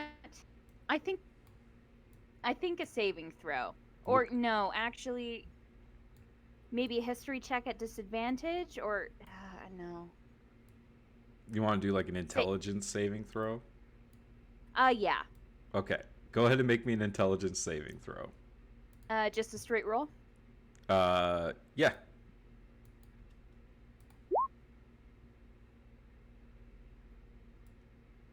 A 7. Okay. You get one of those feelings that you've gotten before where you're just like, that's familiar, but I couldn't put a name on it even if I tried. And you get that feeling towards the woman with the braids in this picture. Like whether it's like you know her or she reminds you of somebody that you knew or something like that. I can't quite put my finger on it, and I can't. Oh, But fuck. Nope. That's it. That's it. Sorry, that's it. Go ahead. okay, I can't put my finger on it, but I don't want to be a bother. But I'm getting a feeling off of this one, and she'll point to the woman in the braids. I can't remember, but I just got this certain type of feeling, like maybe we know each other. Just going to get real excited. Okay, that is everyone, and then obviously the mayor. Aww. Okay, is that all the pictures? 1, 2, 3, 4, 5, 6, 7, 8. Who am I missing? No one, because there's twins. Right. 1, 2, 3, 4, 5, 6, 7, 8, and 9. Perfect. 9 people.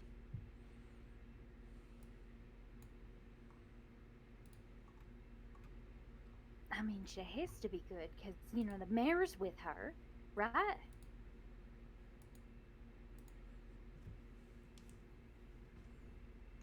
Sure. Right. So, I mean, what do we do now? I mean, we have the picture. We know that the Black Rider was with Mr. Sir. Do we do what Valrin said and just maybe go to the ranch, count the ranch hands, and, go in guns blazing after we get a posse? Or do we track down these people? Because I'm in favor of tracking down these people. Because, I just remember someone in there. And, maybe they'll be able to help us out. But then... You think that the mayor just happened to have a photo of the 9 particular individuals surrounding the suspicions of his death tucked into an envelope in his pocket at the same time that he happened to get filled full of lead? Well, maybe it's just a coincidence. I don't know.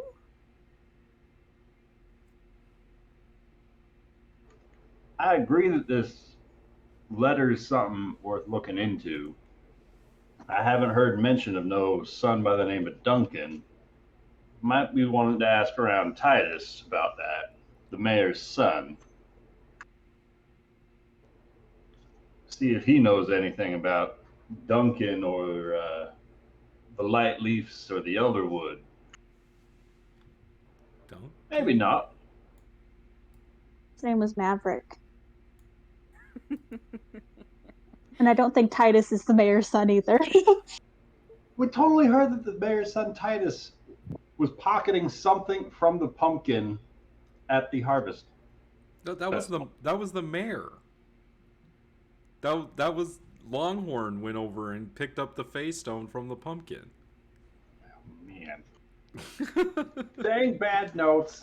I don't even remember. Was Titus at the Harvest Festival? No. I do. No, I don't think he was. No, he brought people into town, and that was the last we heard of him. No, the last we saw of Titus was him talking to Fox. Yeah. He got a reading from Fox, right? Yeah. A 1-card reading. But no, the mayor is the one that went over and picked up the face stone from the pumpkin. All right. Who's Duncan? That's in Ryan's campaign. He's crossing notebooks. Did I say Duncan instead of Maverick? Yeah. He did. My eyes were searching the letter for Elderwood and Lightleaf, and my mind just blanked on Duncan for the name. Let me just say that again. So, this letter is certainly something interesting and worth looking into about this son of the mayor's by the name of Maverick. I did some wandering nearby the Elderwood myself, and I think at the very least these elves might want to know what became of, well, of their lover's fling back in the day of his current predicament. Are we sure the mayor is actually dead? He's dead, all right. He don't look to be breathing. Then I agree with Valorant. We probably should inform the elves about the mayor's death. I will. Valrin, you do know where the Elderwood is. It is as A long way It is away. as far away from you as you could get right about now. I will take you over to that map so everyone else can see. What I'm saying is sentiment's nice and all, but I'm not one for believing that there's any sort of coincidence involved in these individuals and the mayor's death. I think we're going to have better luck searching closer to what's available nearby with what's going on with Mr. Sir and some of the locals. Somebody mentioned poking about the mine or looking around his estate, and but I suppose I'm throwing my vote in around that end. Well, yeah, he mentioned that they found something mysterious in the mine that. I'm just going to change this place into something more. I guess it's probably important we find out what that is. If he has more than just gold in the mine, then it would be very valuable considering the circumstances. We might want to invest the mine ourselves and see what's there before Mr. Sir comes in and tries to take over that particular piece of property. Blythe, you'd mentioned something about the Greywoods wells drying up. Think that's anything involving Mr. Sir? Well, I mean, I was just asking about the wells because I'd heard something about wells drying up. I was just curious because if you got farmland, you kind of need water.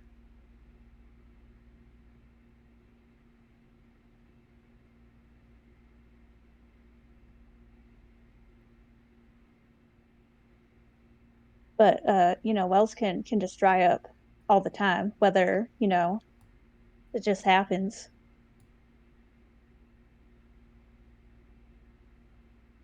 Well, it's evening, right? Yeah, it is. It's getting late now.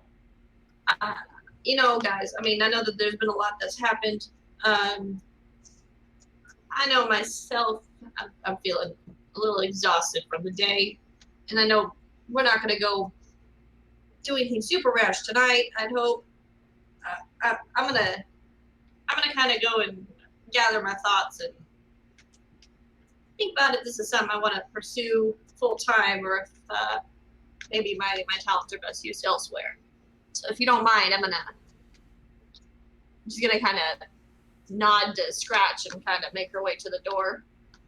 But do you have any places to stay tonight? Because, I mean, we could talk to Thelma and maybe you could stay with us and then we could all gather up here and maybe formulate some sort of plan. I got my wagon. It's pretty comfortable. Are you sure?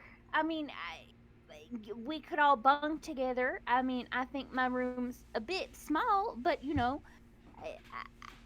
I mean, I don't know. I've been in your cart once, but, I mean, why not just stay,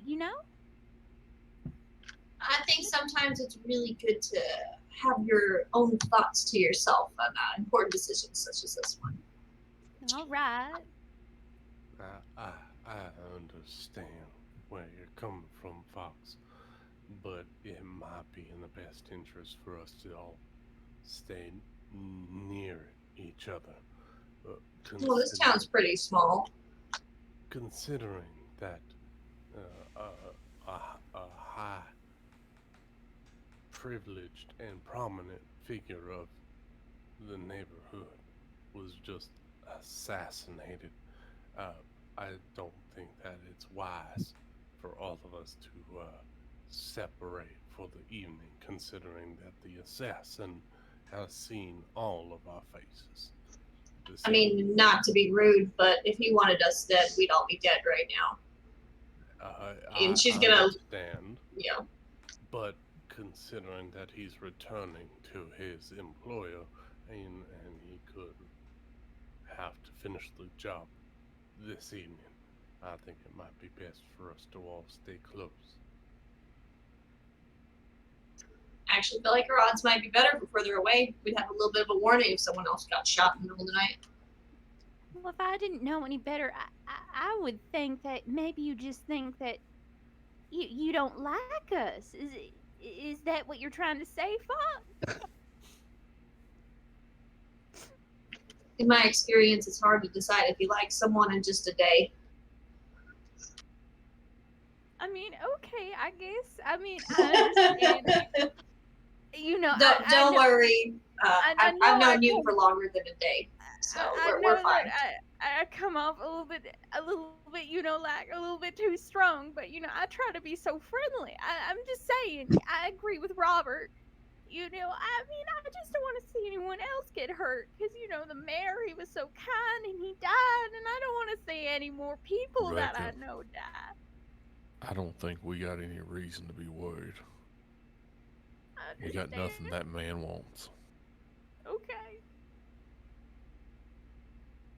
Now you just sleep your pretty little head tonight and don't you worry.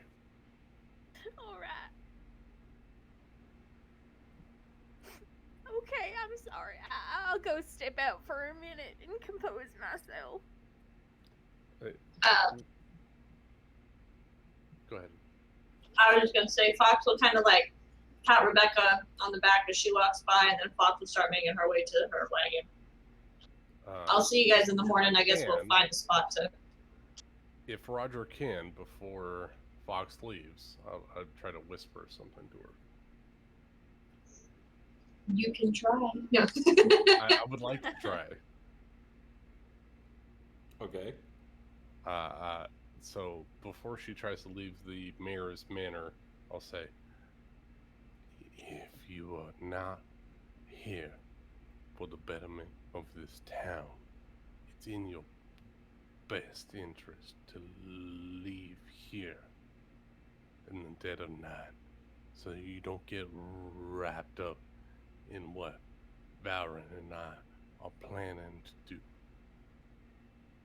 I wish you the best of luck on your ventures. But if you're just gonna cower and flee, now is the time. Fox is just gonna kind of look him up and down, and kind of walk away without saying or any visible, hopefully no visible emotions. Yeah, I mean, resting bitch face does a lot of work, right? Yeah.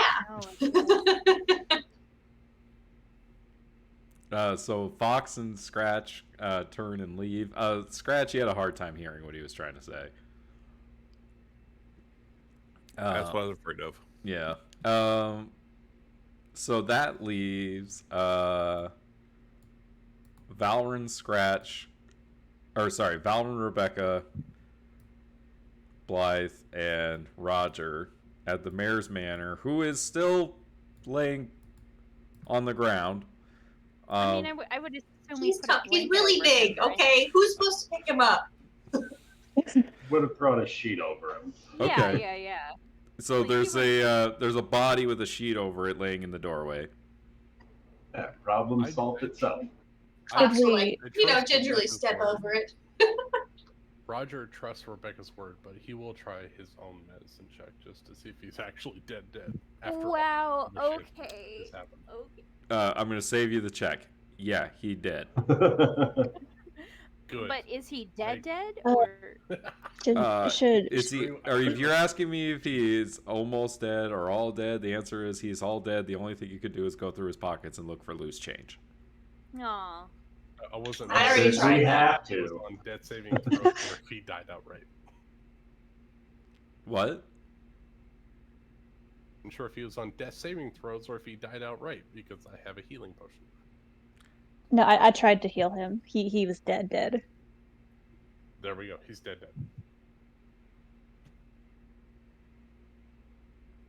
I mean, Blythe if you want me to make me a medicine check, I'll allow you to do that to see why your healing didn't work. I'll try. He's not too good at that, but I'll attempt it. Yeah. Blythe doesn't know shit No right clue. now. No clue. It's that has never happened before. How many is that now? Is that 4? That's a lot of natural ones. It is I low. believe we're Mostly. at 5 now. We're at Like 5 every nat other ones roll? now. Wait, are you counting the one that? I mean, Scratch rolled with disadvantage, so he got a 1, and then Oh, okay. yeah, that's a lot. Yeah, of we're ones. at 5. Okay. Should we try to move him, out the door? I don't think folks want to wake up and see the mayor dead in his, on his doorstep.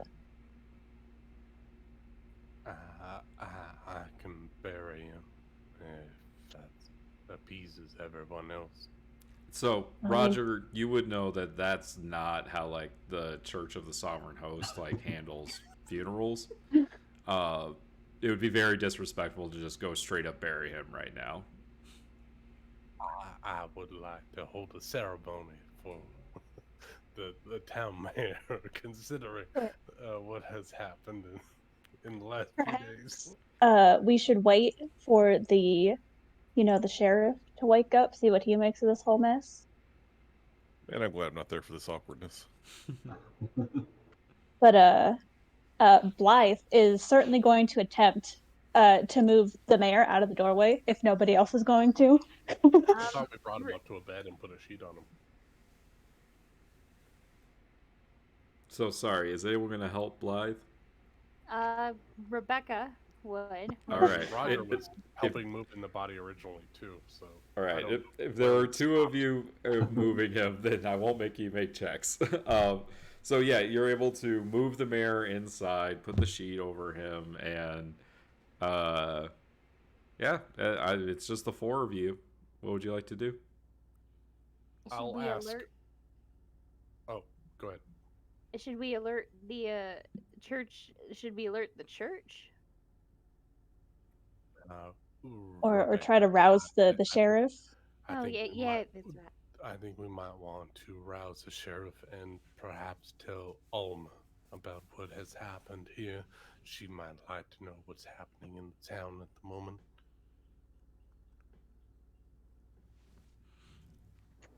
You might want to let her know to arm themselves in case that Mr. Sir's rider comes heading over to the theater to make another offer. I'll go warn her. I'll look to Valorant. Will you protect Rebecca in my stead? I can keep an eye on her. Alright, I'm trusting you. And Roger will just start running towards Alma. Rebecca, you stay with Valorant here. I mean, I wasn't really going to go anywhere without, a buddy. Because, buddy systems, I always said buddy systems is always good to follow in this town. But yeah, sure. But you remember, do you need a buddy? Why don't you take Blythe with you? I'm fine. Thank you, Rebecca. And Roger sprints out the door at his improved movement faster than I think anybody else, and he's going to run to the Soul Theater and talk to Alma. All So right. how long you been married? What? So how long have the 2 of you been hitched? Me and Mr. Robert aren't married. He's just a really good friend of mine. We both work at the same establishment, and Miss Thelma has put me, and Thelma took me under her wing, and then took Mr. Roberts under her wing as well. And we're just all buddies together. We're not together. We're just friends. Right. Sure you are. Just good friends Yeah, good friends. who work at the theater together. Yep, Certainly. that is exactly what I said. So what's got him keeping such a close eye on you? Well, Miss Thelma has told me that I am kind of a. Well, no, I just seem to get myself. Well, some say I'm a little bit too trusting and too friendly, and I don't really have that good of a memory per se. So sometimes I tend to cause more trouble than I attempt to fix. So with Mr. Roberts around, I think Thelma, whenever I go outside, she's like, well, at least she's being looked after, you know, because I do have a tendency to give away all my money to people in case they say that they remember me. Well, that's honest. Yeah. Why are do you like Mr. Roberts in that? Not, Awkward. not quite. I don't think you got anything to worry about. Okay, cause like he's saying, well, I mean, he's gone through a lot of horrible stuff, but you know, maybe his heart's open. Maybe. Uh, we had an old mutual friend went by the name of Grant Knight. You should ask him about him sometime. I will. But again, you know, I don't judge.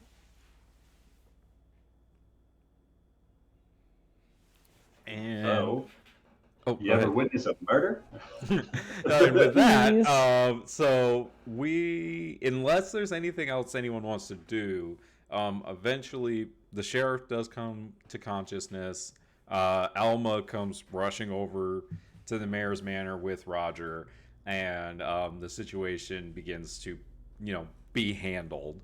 Um, Scratch and Fox are going to spend the night at her cart. Uh, Rebecca and Roger are going to stay at the Soul Theater. Valorant and Blythe can stay. Alma, invites you to stay at the Soul Theater. Or Valorant, you could go back to the Gold Coin Palace Hotel where the Hearts are staying. All right. Which would you like to do? Oh, sorry. I'm going to head back to the Gold Coin Palace. Cool. And Blythe, are you going to go with him? Actually, uh, I'm gonna have Blythe go take a look over, if anyone could point him in the right direction of Mr. Sir's ranch. I think it'd be better to do that during night rather than during the day. So they do tell you, so the Iron Wheel Ranch, let me take you over to the world map here, because it's not right outside of town. Like the Iron Wheel Ranch is up here near the lake.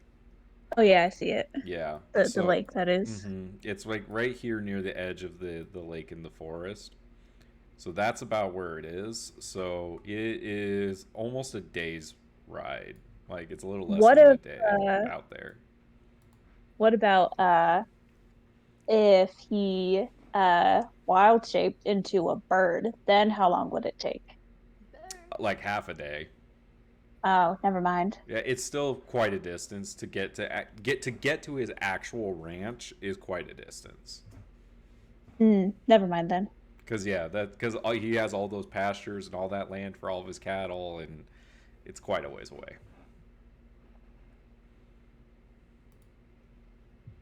Okay, yeah, he'll go with Valorant then. Okay. That's gonna make staking out the ranch a lot harder than I thought it would be. Because he would have to. The DM's like, yes, I know. You were the first one to finally ask. Like, hey, by the way, where is his ranch? Because if he wanted to stake it out, he'd basically have to walk there and then wild shape once he's on the outskirts in order to actually do it. Right, because right now you can only wild shape for like what, 3 hours? 1 hour. Yeah, that won't get you there. Let me look. 1/3 your level, right? Yeah, she's I level. think it's half an hour per level. So You can stay in beast shape for 1 hour before reverting back to your normal form. It doesn't say anything about like If per you're level. Druid, it changes the hours. Oh yeah, no, I'm a Circle of the Land druid. So you would have to ride out there like on a horse for a while. Like your scouting abilities would be great once you got there, but you'd have to like ride out to the ranch, basically. Okay. Yeah. So it's not that you can't. It's just it would take you a while. And we never saw Blank again. As Roger and Rebecca are walking back, she's going to turn to Roger and say, "Look, did you know that Valron might have a little bit of a crush on you? He asked if we were married, so I think he might have a little bit of an eye on you." I had no idea.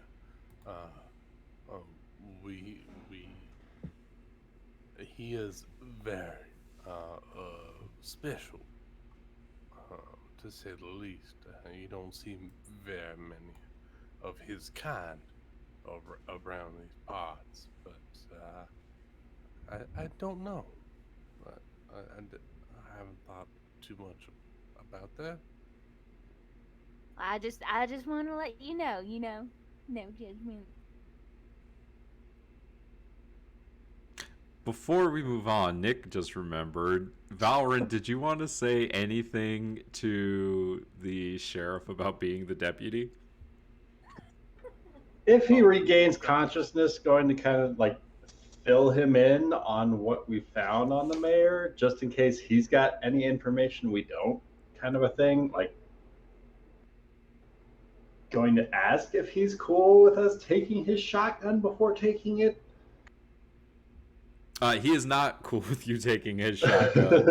I think we should leave the mayor unarmed. Not the mayor, the sheriff unarmed. Yeah. He tells you that like Pip quits every other week, just about, and so but he would be interested if you wanted to, like, hold on, let me make a roll really quick.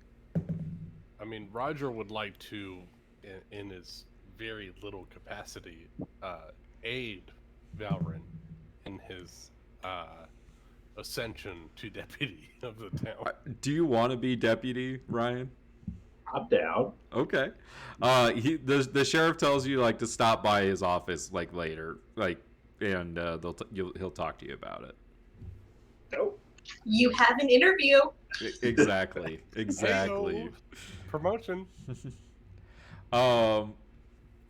So the next day, the church bells are ringing, announcing like the death of the mayor, and everyone is out in the streets. The newspaper is running the story, and everyone is kind of aware of what happened the night before.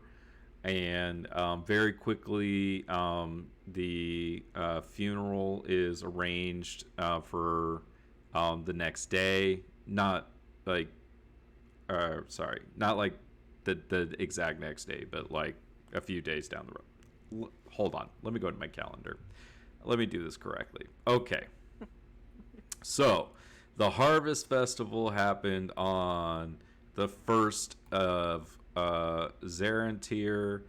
So, the news of the mayor's death would go out on Monday, basically, and his funeral is going to be on Thursday. So, that'll be on the 5th of Zarentir. So, in the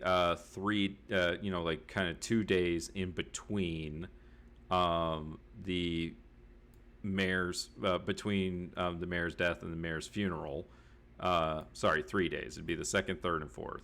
Is there anything that you guys would like to do during those 3 days? You essentially have some downtime, and Rachel, you level up to level 2. Yay! Wow. Does Roger see this growth of character? Yeah, there's a gold light and a ding, and I mean, since you guys are in love and living together, you should clearly see it. That's not Since you care about her so much. Well, That's my man. Kelsey in the chat said that she ships Valrin and Roger, and came up with Valron. What is this? Valronger? Hold on, I'm gonna copy and paste this. Val Roger. I feel like Valraj would work. Valronger. If it's Valrondra, I don't want to be Valrager. I can't even at this point. Valrog. So, is there anything anyone would basically like to do this week in town?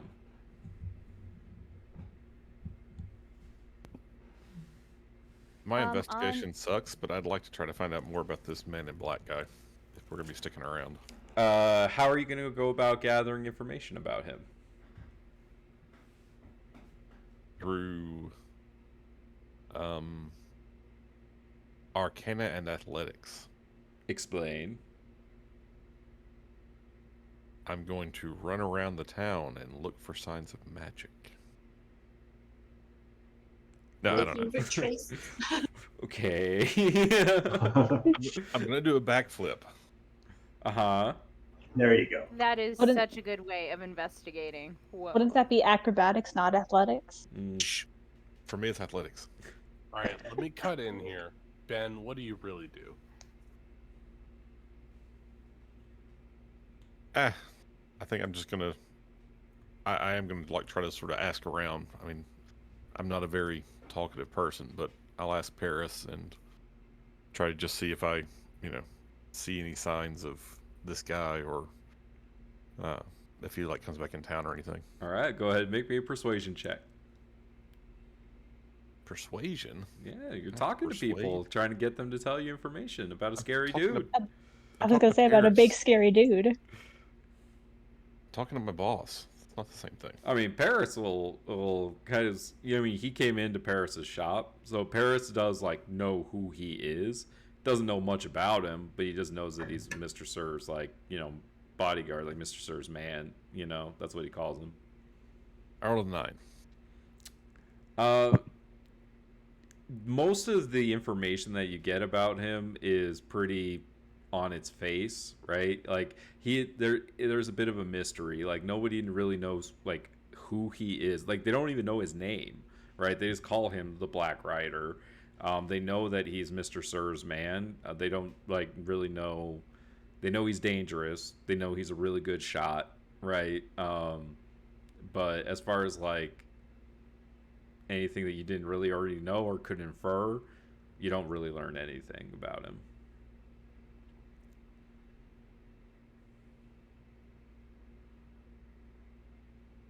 Oh, that was a waste of 3 days. That was a waste of 3 days. Hold on. I would like to make sure I stash away the last item in that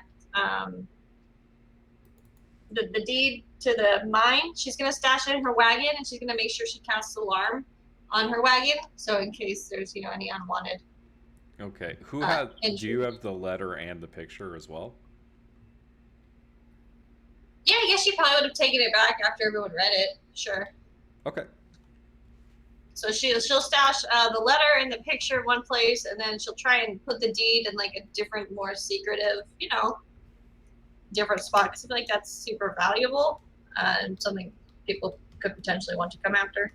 But yeah, she'll cast alarm on her wagon, continuously, making sure it's always. Does it just stay forever, or? I think alarm lasts for like 8 hours or something like that. Yeah, 8 hours. Okay, yeah. So she's definitely gonna do that, Mm-hmm. every 8 hours or so. But she would like to go to this mine that everyone keeps talking about. Like, I don't know if she'll actually go. She might go inside a little bit. But kind of see like, is there like always workers there? Is it like an abandoned mine? Like, she's gonna kind of go around there and see what she can. Okay, make me a perception check or perception or investigation. It's up to you.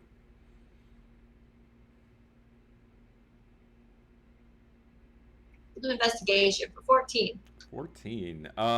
So like just poking around, like walking up to like, you know, the outskirts of the mine, because it's like just outside of town. It's not too far. You can see that like there seems to be like activity, like recent activity, but it doesn't look like it was necessarily like it's necessarily active right now. Like it's not abandoned. Like people still come and go through here, but you can see that there aren't people like hard at work today. You know, that could be because their boss just got murdered, and no one's sure who owns this place now. But yeah, it doesn't look abandoned. Well, then Fox would like to try and go inside a little bit. And she's gonna be wary of booby traps and stuff. But yeah, I'd like to just explore just a hair inside. Like, kind of get an idea for the. I mean, I guess it's a mine. You know, probably it's not like, oh, well, this is what you're looking for. Yeah, absolutely. But, you know, is there anything weird about it, eerie vibes or anything like that? Well, give me one moment. And if Fox dies, guys, she's in the mine. And it's her mine because she has the deed. No. And I still haven't figured out how to do dynamic lighting, but one day I will.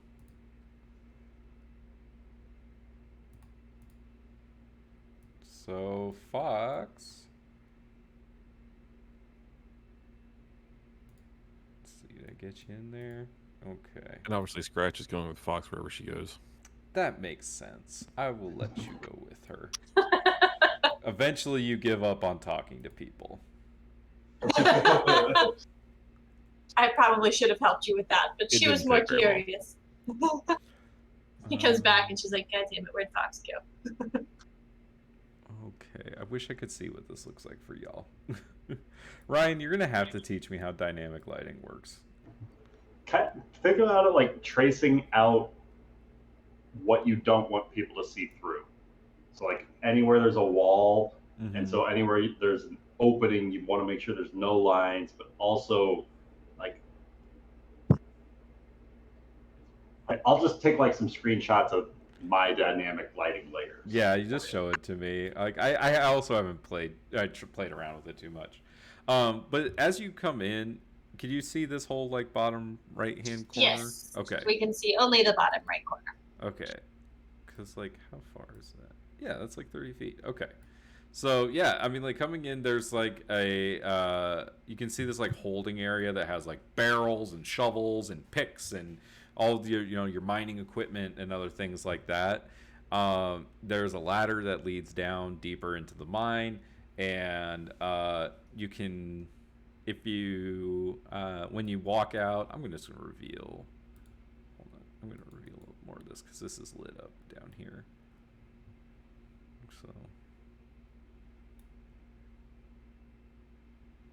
So yeah, you can see down into the mine. You can see that there are tracks kind of leading in that have carts filled with like ore and other things like that. But you don't see anyone walking around. Make me a perception check.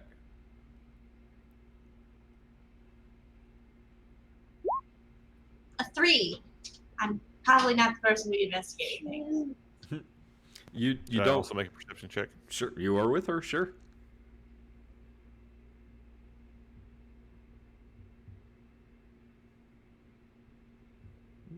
You don't hear anything. You don't smell anything out of the ordinary. You know, it looks like a mine. It's a mine. I'd like to go over to these like barrels. Are they like super sealed? Because I'd like to try and like poke my head in and see like maybe what.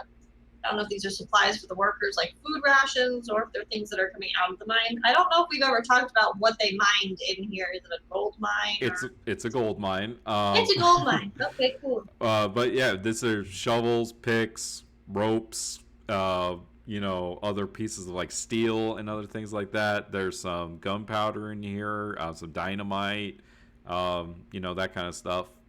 Mining supplies.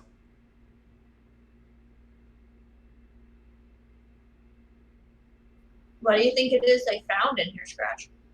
Or Zeke?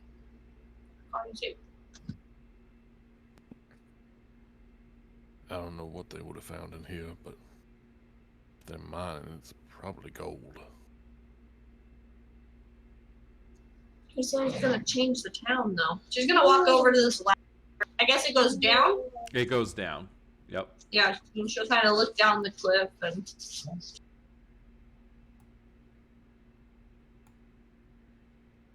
Yeah, I mean, you see a mine. You don't see anything moving or anything down there. Yeah. I just don't know if I want to try and go further or not. I'm debating still. I'll go down. Huh? And I head down the ladder. Okay. Going down, Scratch, you see that there are tracks leading to the left and right, and then going down, you can see that there are more tracks leading to the south. Does it look like an Indiana Jones roller coaster? A little bit. Oh, no.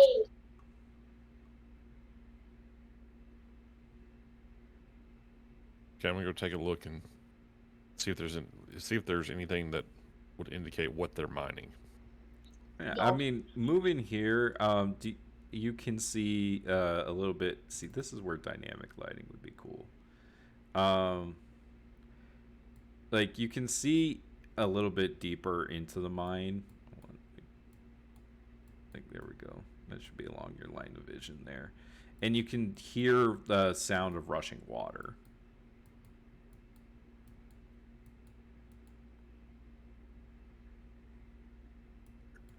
So they mentioned the wells being dried up, and this is like obviously an underground river. And I know we wouldn't know exactly. Would we know where the well is in location to this river? Like, would it make sense that that river ran dry and there's still a whole bunch of water here? Well, the mayor said that the wells were running dry out in Graywood, which is pretty far away from here. Oh, okay, it's far away. It's not super close. Okay. But you can see that Scratch, like what they're doing is they're using the current to operate some of the mining tools. So you can see like as it's running, there's like a mill that's like moving it up and down and moving the mining tools. Scratch, as you get there, I need you to make me another perception check. I can decide if I want to use physical dice or keep rolling online. Guess I'll roll.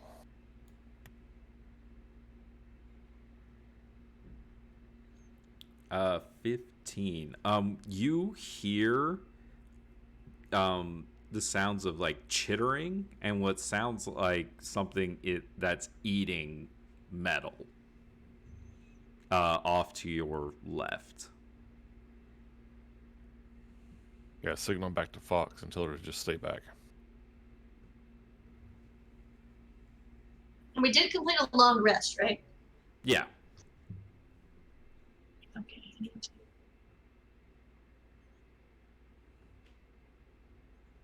Okay, now I have to roll my Okay. dice. I'm going to sneakily try to make my way over and get a better view of what's going on. All right. Make me a stealth check.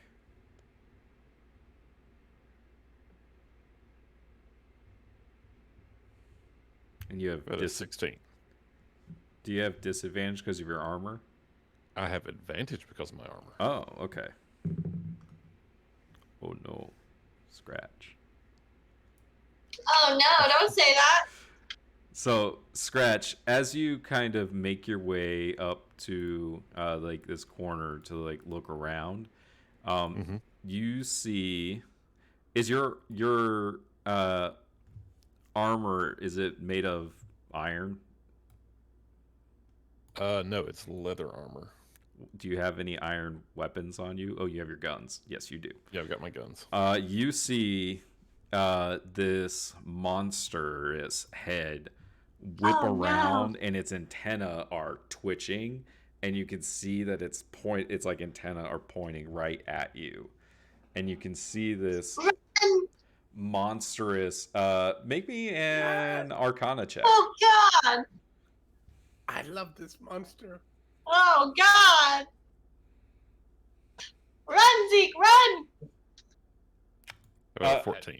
Scratch. Don't bring the one This person- is a monster of nightmare for blacksmiths. This is a rust monster, Of course it and is. I need you to roll initiative. Oh no! Don't bring the one person who doesn't use metal objects for fighting. Oh wait, sorry. Hold on, I'm gonna have to re-edge. Remove all turn. I Clear still the can't list. roll Okay. initiative. Why not? Are you clicking on your token and then rolling? Okay, I can roll in D&D Beyond, but not on Roll20. So I don't know. Roll20 says it's not connected to my character sheet.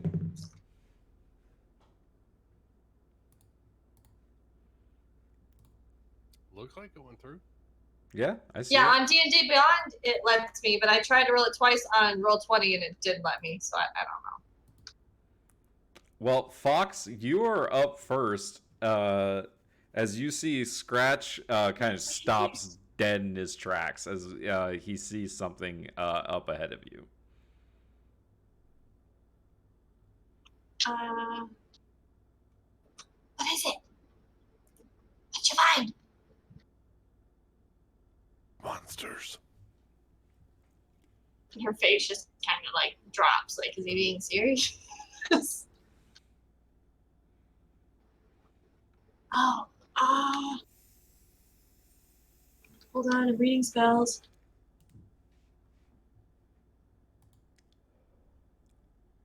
Now's no time to be reading your spells. It's time to be casting them. I know, I'm sorry.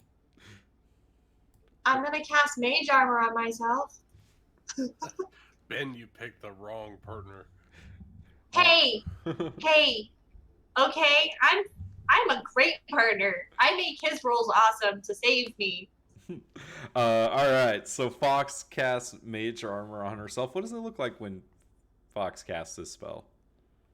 I know there's a game that does this. It's like, so when she casts this spell, she's whispering, and like her whole body, there's like this glimmer of gold that it like kind of like almost faintly, you don't see it, but there's like this like layer of gold that like flashes over her body as it like sets in. So there's just like this shimmer. Yeah. All right, I excellent. know there's a game that makes people glow gold, like, but I don't remember. Like Halo, like an overshield. Yeah. Yeah, that's probably it. Would you like to move? She's gonna wait to see what Scratch does, because if Scratch tries to approach them, she's obviously gonna try and help him. But yeah, she's gonna not move until he moves. But she's not gonna leave him, but she's not gonna get closer if there's monsters. All right. Ben, to answer your question, yes, they're eating a mining cart. There appears to be 4 monsters eating a mining cart. Okay. And 2 of them are looking directly at you. Excellent. Well, as always, I have my smith's tools with me, including a smithing hammer. So I'm going to take the smithing hammer and try to toss it over there. Okay. Go ahead and make me an attack roll to see if you hit your target.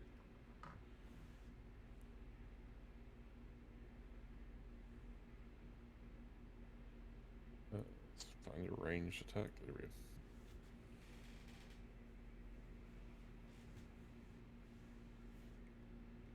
Okay. Yeah, you're clank, clank, clank. You know, your tools are able to clank down onto the ground. Anything else you'd like to do? I'm going to move back there and get behind this other cart.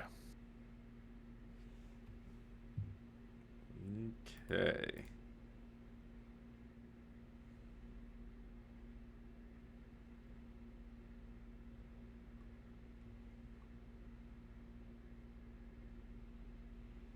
All right.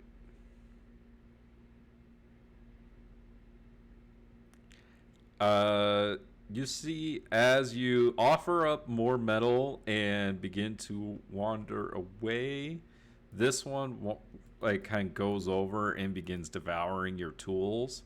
The others seems to be staying on the cart. So, unless you two would like to engage, it looks like they are preoccupied with their meal. If you would like to run away. I vote running away. After like that one comes around the corner and Fox sees it, I think She's we need to get out of here.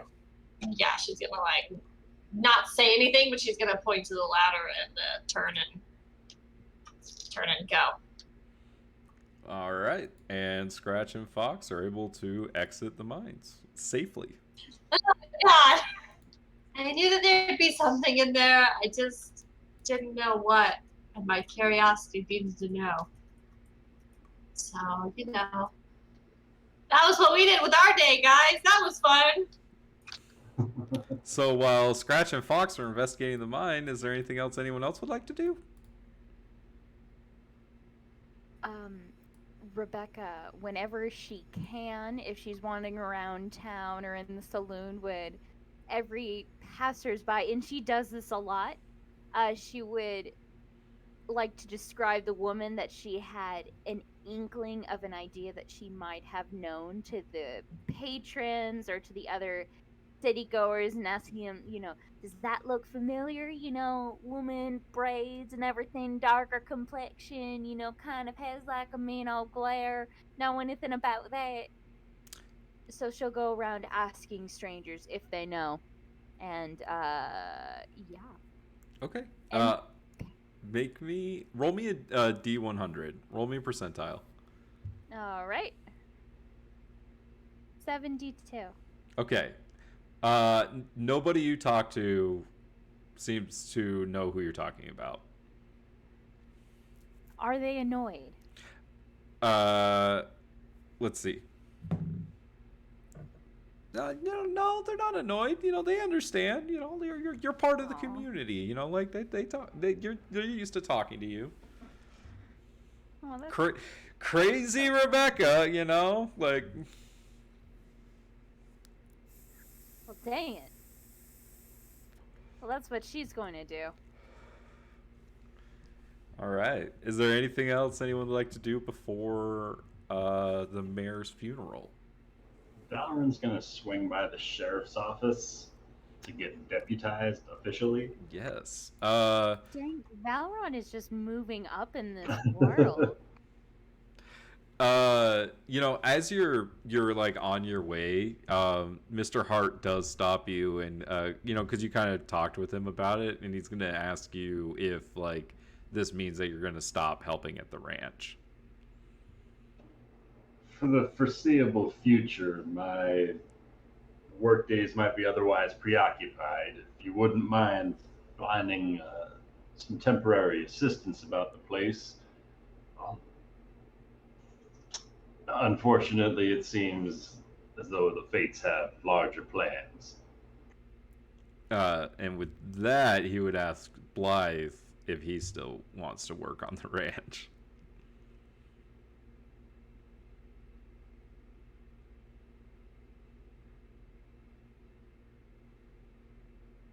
I think she's BRB. Summer?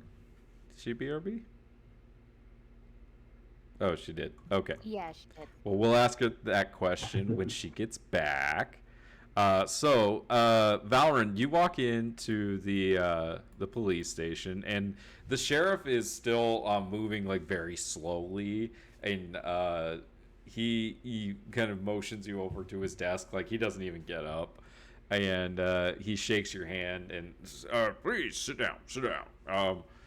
I hear that during that little interaction that you showed great initiative, even when that dumbass Pip just ran out.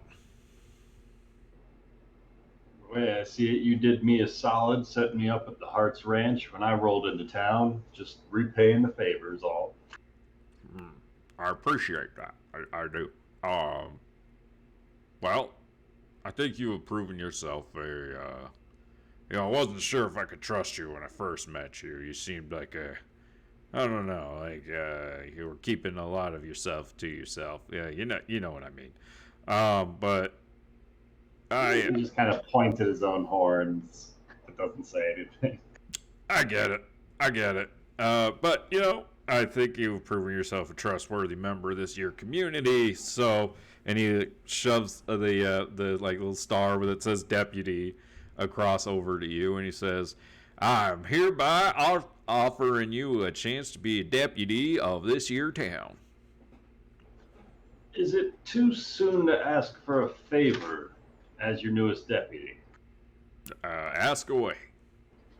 Next time Pip finds his way out of his cuffs and comes clambering back for the badge, would you mind sending him by the Hart's Ranch? They could use an extra hand over there. Oh, I wouldn't do that to Armand. Pip would be just next to useless out there. Fair enough. Yeah. We'll fix. They'll figure something out. Well, I mean, I tell you what, I'm not gonna have work for you every day. I could always send word for you if I need you. And you do see he has like a little like silver raven on his desk, and he says this little thing I could send it and send a message to you real quick.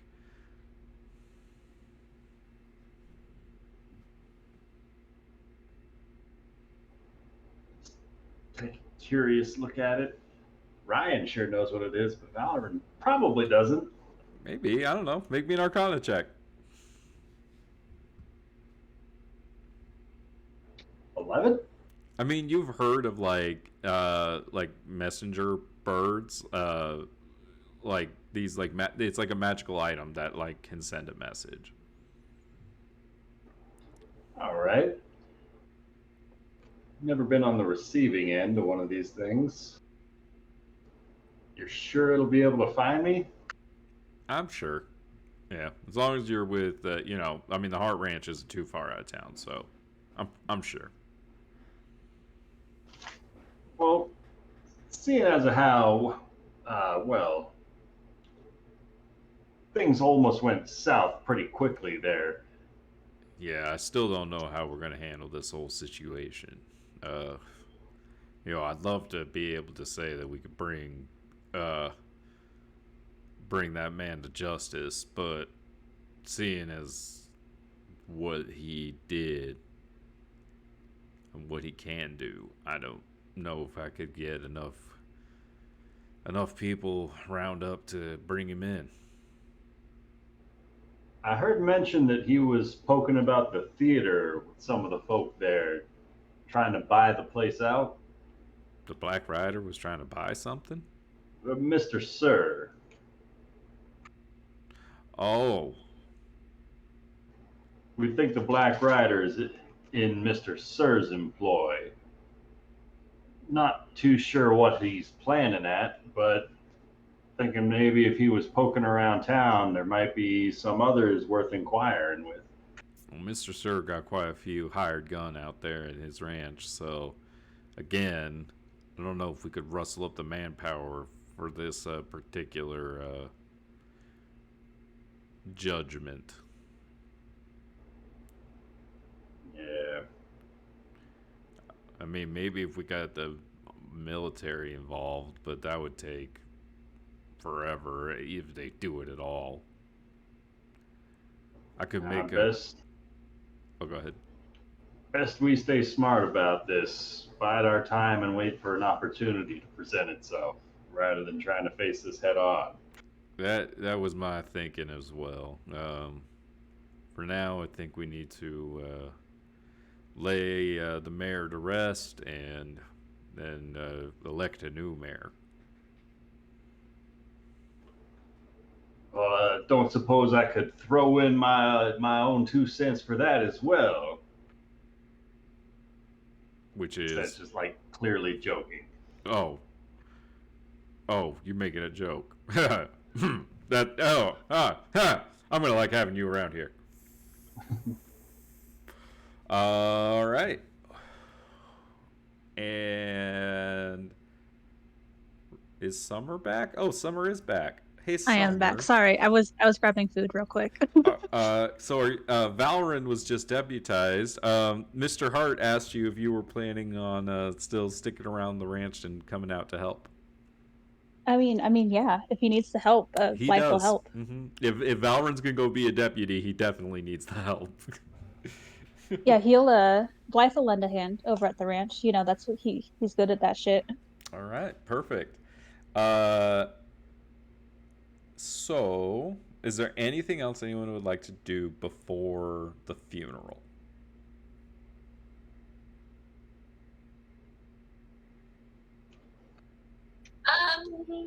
Maybe perhaps go to the theater and talk to the lady who owns the theater just to figure out why Mr. Sir is so interested in buying her property, see if she's willing to talk.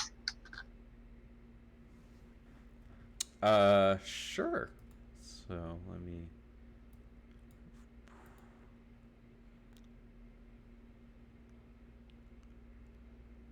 All right.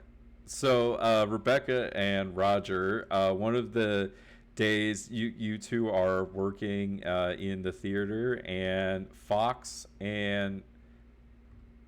If I can... Fox's token will come out. Fox. There she is. And Fox and Scratch come walking in the door. Because I'm assuming Scratch is with her wherever she goes. He's my shadow. Yeah, pretty much. Is that where I like Thelma to is? kick Oh,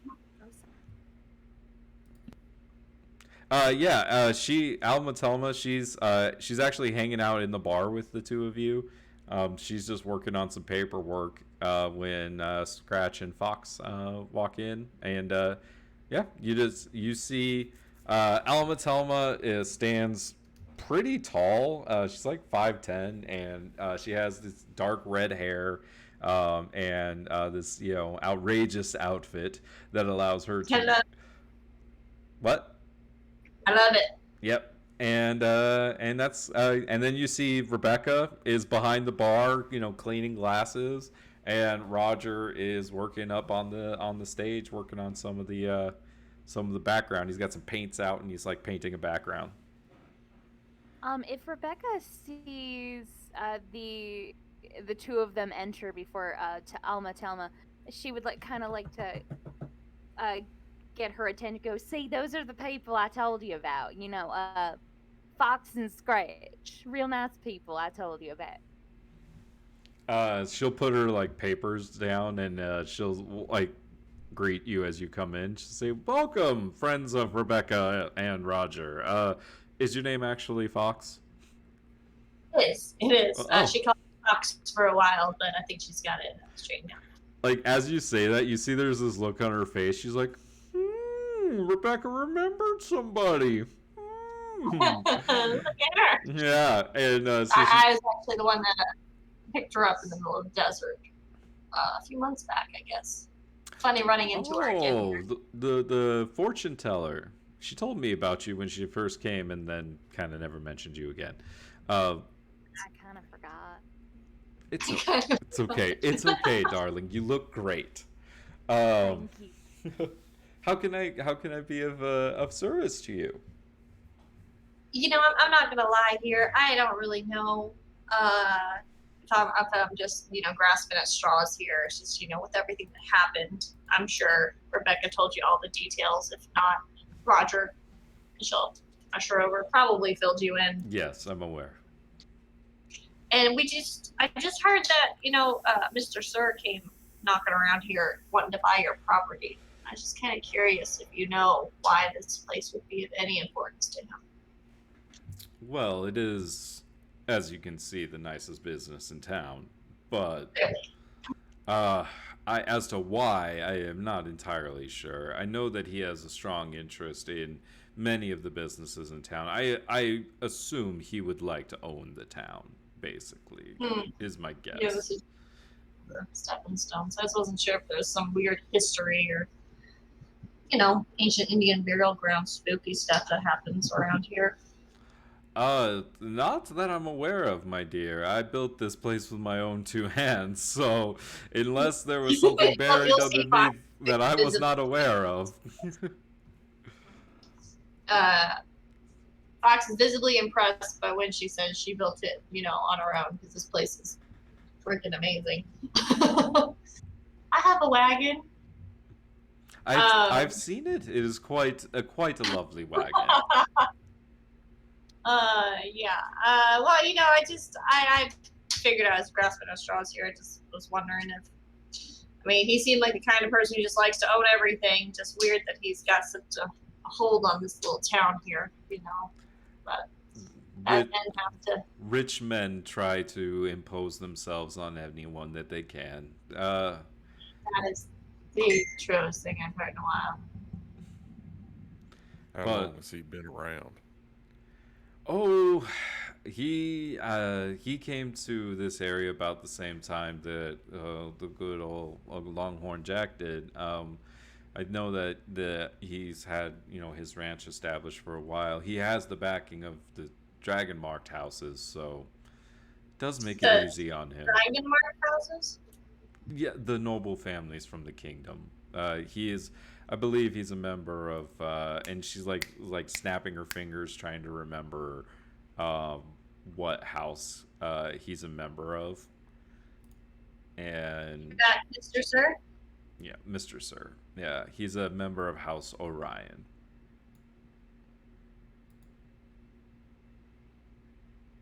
Does his money just come from the ranching?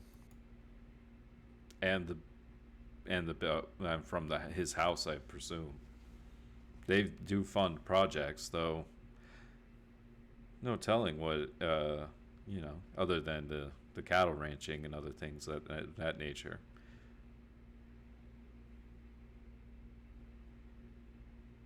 I didn't think the houses had much truck with what was going on out here. Most don't. Mr. Sir is, as far as I'm aware, the only noble in the area.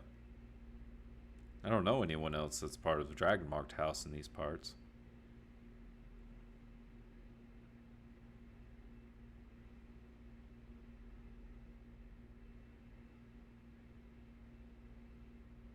I was writing notes.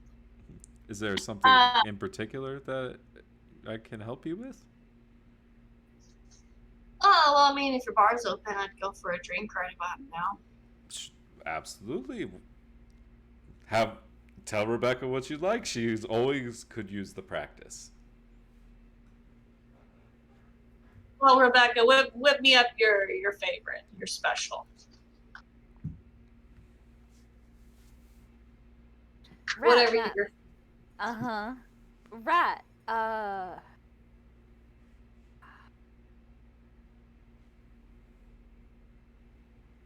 How about you tell me you're special? What would I don't really have a special. Can you tell me yours? How about a whiskey neat? That'd be good. Right. Whiskey. Hold on. Whiskey is brown. She'll go below the counter and you'll hear her start singing her little song. Makes your hair grow, vodka is clear, it makes your throat burn, wine is purple, makes your eyes glaze, rum is fruity, makes you go patootie, beer is yellow, makes you fellow. Yeah, oh right. Okay, here's a whiskey. Wait, what else did you need? Just the whiskey's good. Okay, and glass preferably, but they'll probably go the same way. Okay. She will get really into handing you a glass, end up dropping it, pick up another glass and put it on the table, smile a little bit like I planned to do that. Totally. Fox will smile and take the glass, hopefully filled with whiskey. The second one is, for sure. The second one, yeah, okay. I'll take it. Alma turns and says, "Don't worry, I budget that in." And she'll raise her glass. Zeke, did you want me?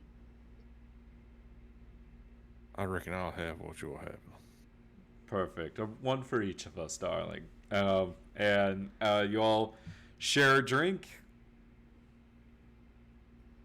It sounds like a good day. Good day. Is there anything else you'd like to discuss with the Cobalt Master? That's all I got right now. All right. Then why don't we take like a 5-minute break? And when we come back, we will do the mayor's funeral. Aw.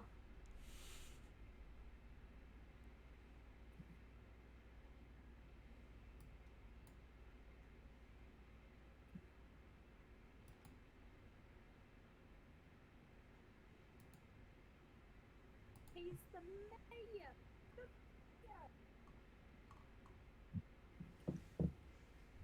So we all get to just shoot our pistols into the air at the funeral, right? I sure hope so. I mean, that's how they did in the Old West.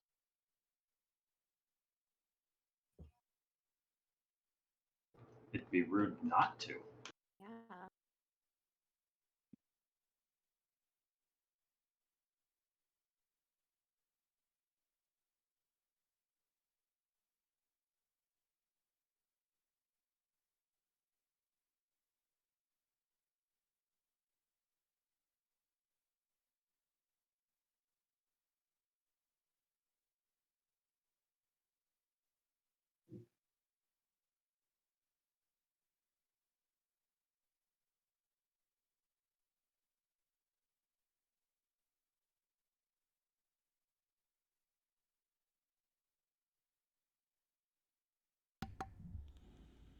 All right, time to check the Discord for the gifts. Okay.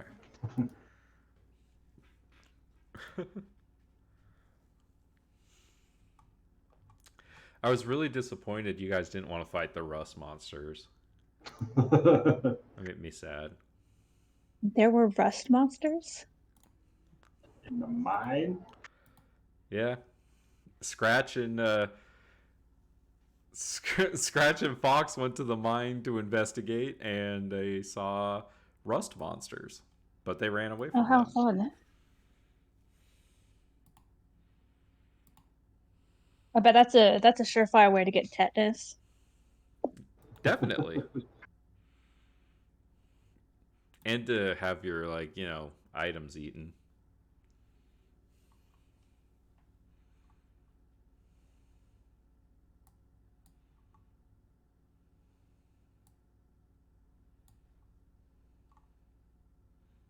Oh, and Ryan, to answer your question, clearly it's the Kobold Master. Clearly. I was just wondering if she looked like she might just be 3 tiny creatures in a trench coat.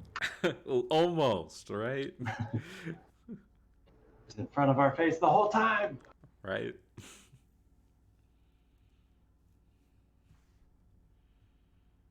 Let's see. Kind of wanted to wait for Lucas to be back before we did this.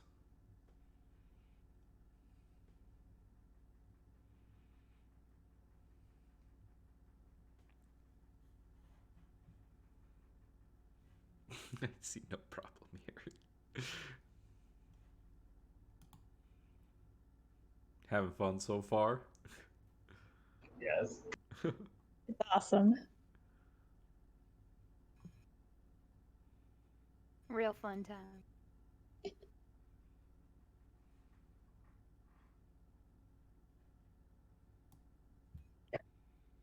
At least you guys talked a little bit about your problems. Who talks about Character problems? development. I don't know if I'd quite call you guys a party yet, but, you know. We're a group of people. We're getting We're together. We're definitely a group of people. You are definitely a group of people. We're conversating, you know. Hey, I think it's cool that we're actually, you know, like requiring some character development before we all say, oh yeah, of course we're going to risk our lives together. I was really wondering if y'all were just going to go charging after him, because that would have been interesting. I think we would have died. Oh, hardcore. I just thought it was like like the first instinct was like, let's go bring him to justice, and then we were like, wait a minute, We might not be This guy's capable. bigger than we expected. We might not be capable of that. Seeing that, the Black Rider just murked the fucking mayor. Yeah, I don't In think we should broad just. midnight. I mean, No he kidding. did. In broad midnight. He didn't just murk the mayor. He also kind of murked the sheriff. Yeah, with whatever the hell he did with the shield shit. Who knows? Some magical bullshit, probably. Probably. That will Probably definitely some- be a problem in our Probably future. a magic item rather than a spell. Who knows? He could just be, a god. Oh Could just god. That's ask pro- him, right? That's probably. You know what? That's right. You should just ask him. I'm sure he makes lovely conversation. Uh-huh. Very much conversationalist. Oh my god, wait. Is the funeral a trap? Is he going to come back and just kill some of the leaders of the town at this funeral? The only leader left is the sheriff. Oh god. He ain't much And of a leader, technically Valorant. I guess. They are the only law in town. So I'm on the short track to being mayor already.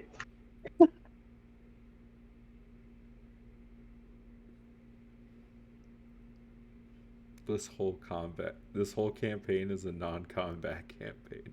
What are you talking about? You could have just fought rust monsters, so you chose not to. We're making intelligent decisions. Oh, you mean okay, on purpose. Oh, you mean in this game you guys can show restraint, but when Rafal is there, I see how it is. We didn't As kill long as anybody no when one's Rafal telling us. wasn't there.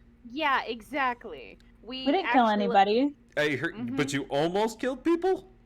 We're No. all actually chaotic good. We can't stand having people tell us what we should be doing. So if I heard right, it was Kids almost died, Shreves almost died, Amanda That almost wasn't. died. That wasn't. Well, hold on. That wasn't our fault. Yes, is and accurate. all three of those are related. And we Hey, saved let me read them. my notes for you guys. And we did spare some people, Maybe it was because we were all No, we drinking didn't. at the time. We They did. No, disappeared. no. They Oh disappeared. yeah, they disappeared. Oh yeah. Who disappeared? People. People. No one. Yeah. Did all the Favorite get away? No. No. Yes. No. No. Dude, I have to admit, Summer, like I can barely. You were so drunk. Ugh. You fell out of the Michael's I computer chair. You almost. face fell- planted. Almost. No, that was when I was She was like, doing hey, some yoga bullshit and then fell flat on her face. Almost fell on my This dog. explains a few things. This explains the need for the spicy chips, mhm. the sudden desire for the red hot Cheetos, and the fact that every time Callum did something in the background while she was in theory muted, she'd be going like, "Oh, I'm really getting into him now." Oh my god. I missed that. I had to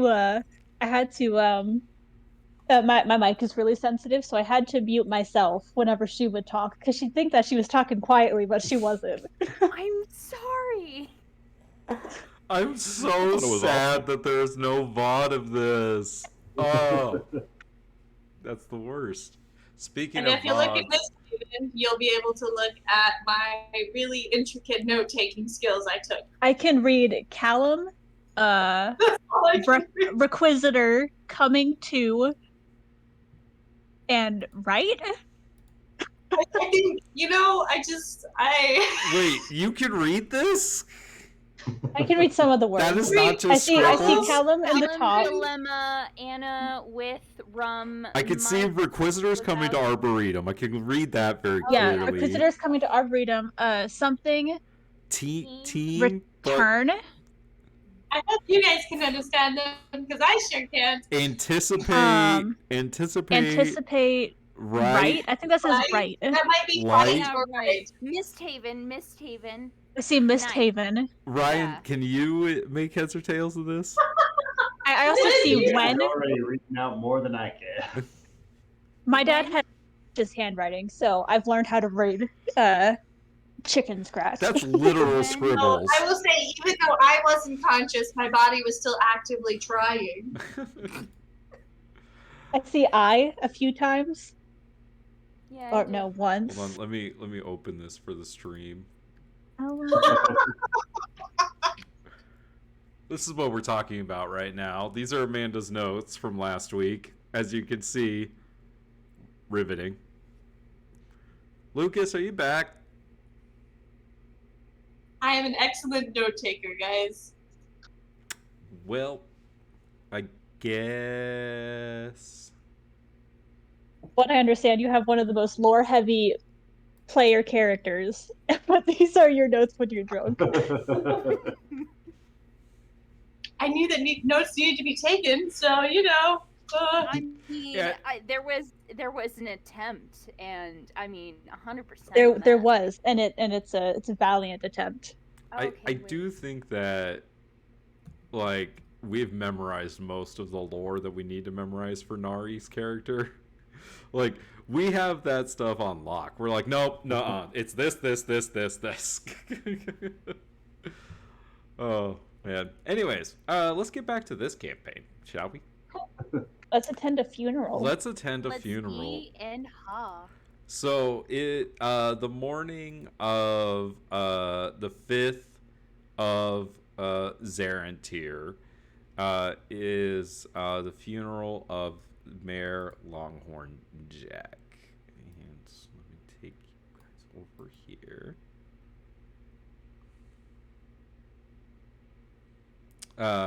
So as you come in, you know, the organ's playing, and you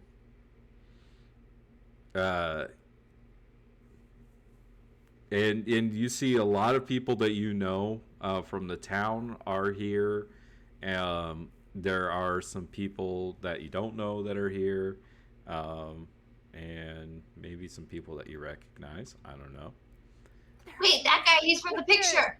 I see some people from the picture that the mayor had. Those people from the picture. Right there.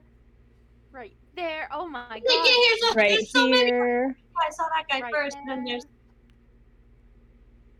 Oh, Rebecca's getting excited. Like she is not paying attention. Becca's seeing familiar faces.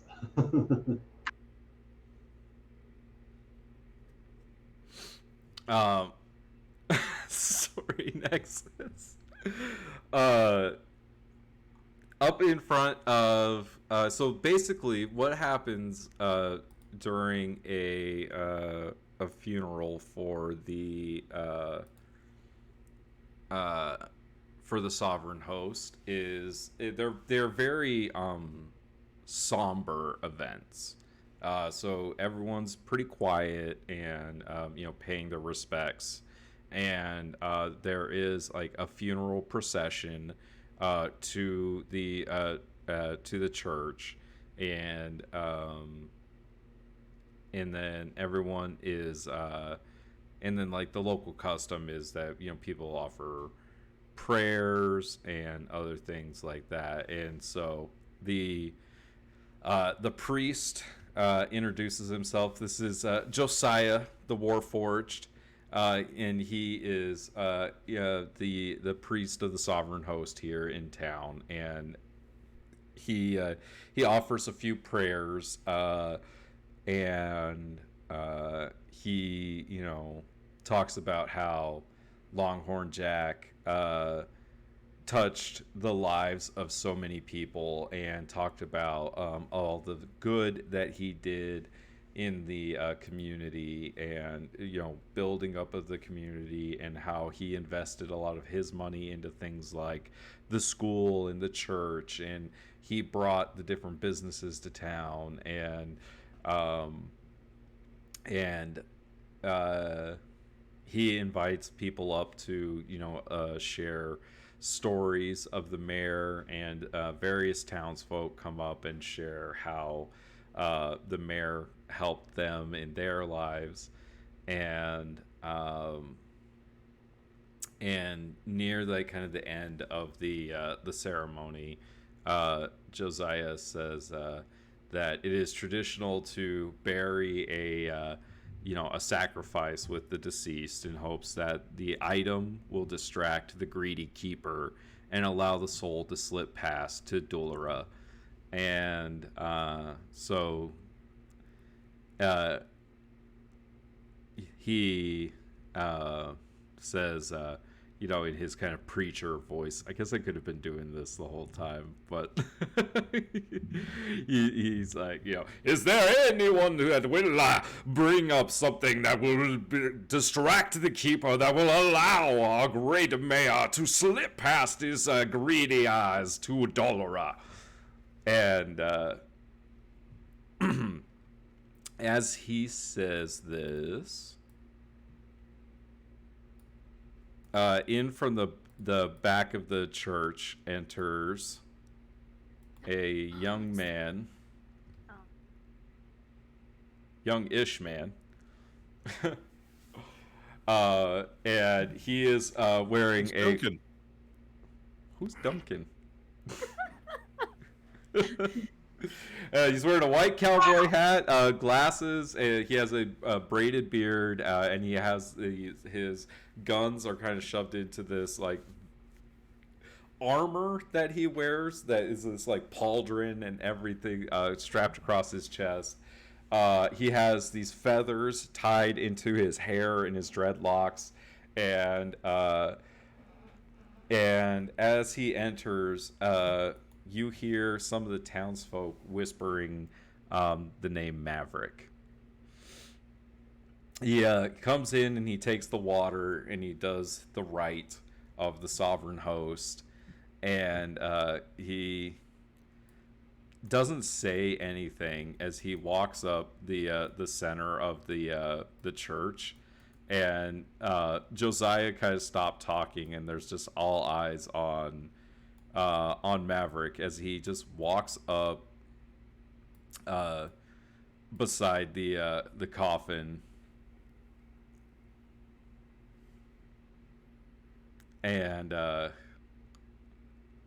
he's wearing this like bolo tie around his neck, and he removes his cowboy hat and he takes off this bolo tie that has this like gold and turquoise inlaid, and he places that in the coffin, right on his father's chest, and then he turns and he begins to he turns around and he begins to exit the church without saying a word. Fox would like to. She's gonna wait a minute, till things like as she's gonna get up and follow him. Okay. So, Fox, you immediately kind of stand up, and as he's about to like reach the door, you kind of catch up to him. She'll let him lead. Like, she doesn't want to start talking to him in the church because it's like super super quiet in here. Like right outside. All right. So Fox and Scratch, you follow Maverick outside. What are the rest of you doing as this happens? Rebecca would kind of like to stealthily, like, just very awkwardly grab a seat right next to this guy right here. Okay. And just sit down and kind of look at him. All right. So we'll take things one step at a time here. We'll deal with what's going on outside of the church first, and then we'll come back inside. So, Fox and Scratch, you see that as you kind of exit the church, that Maverick is undoing his horse from the post. Excuse me, Mr. Maverick, sir, is it? Maverick. Mr. Yeah, that's my name. You seem to be. Do I know you? No, not even a little bit. However, I knew your And she's gonna kind of usher to the church without saying anything. Mm-hmm. There's something I think he would have really wanted you to have. But I don't have it on me right now. But if you give me, if you want to follow me to my wagon, I can get it for you. And she's gonna like point, like I think this is. I mean, make me a persuasion check. It's something your father left for you. 23. We tried to put it in safekeeping. He like looks you up and down. I'm gonna make an insight check for him. we're creepy people that just, yeah.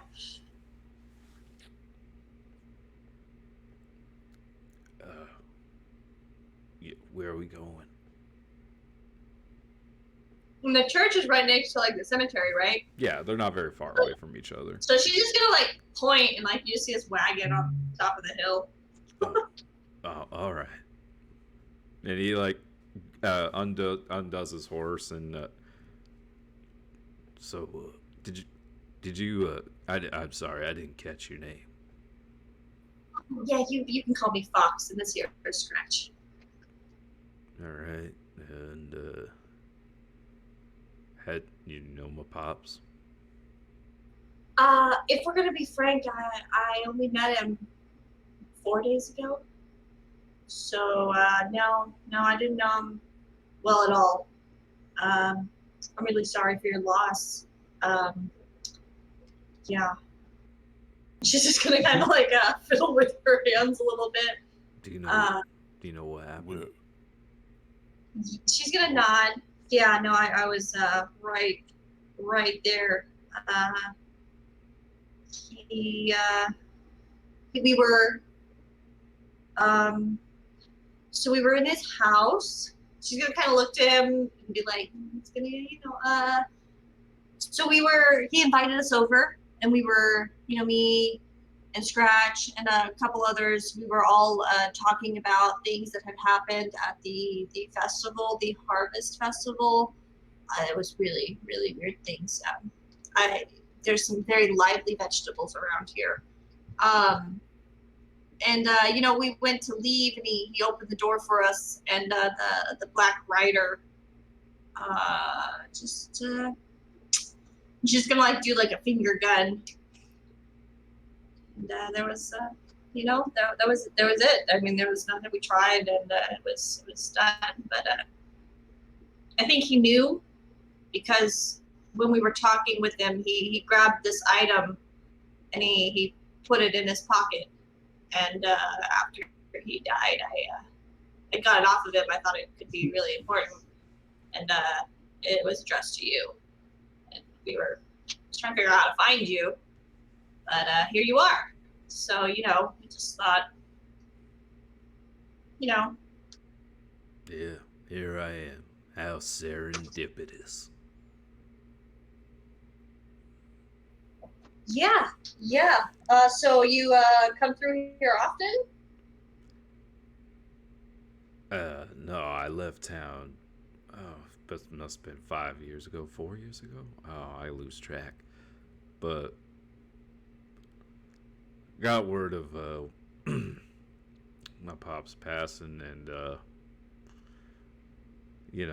we may have been not on speaking terms, but that doesn't mean that I want the keeper to get his soul. So I thought I would pay my respects.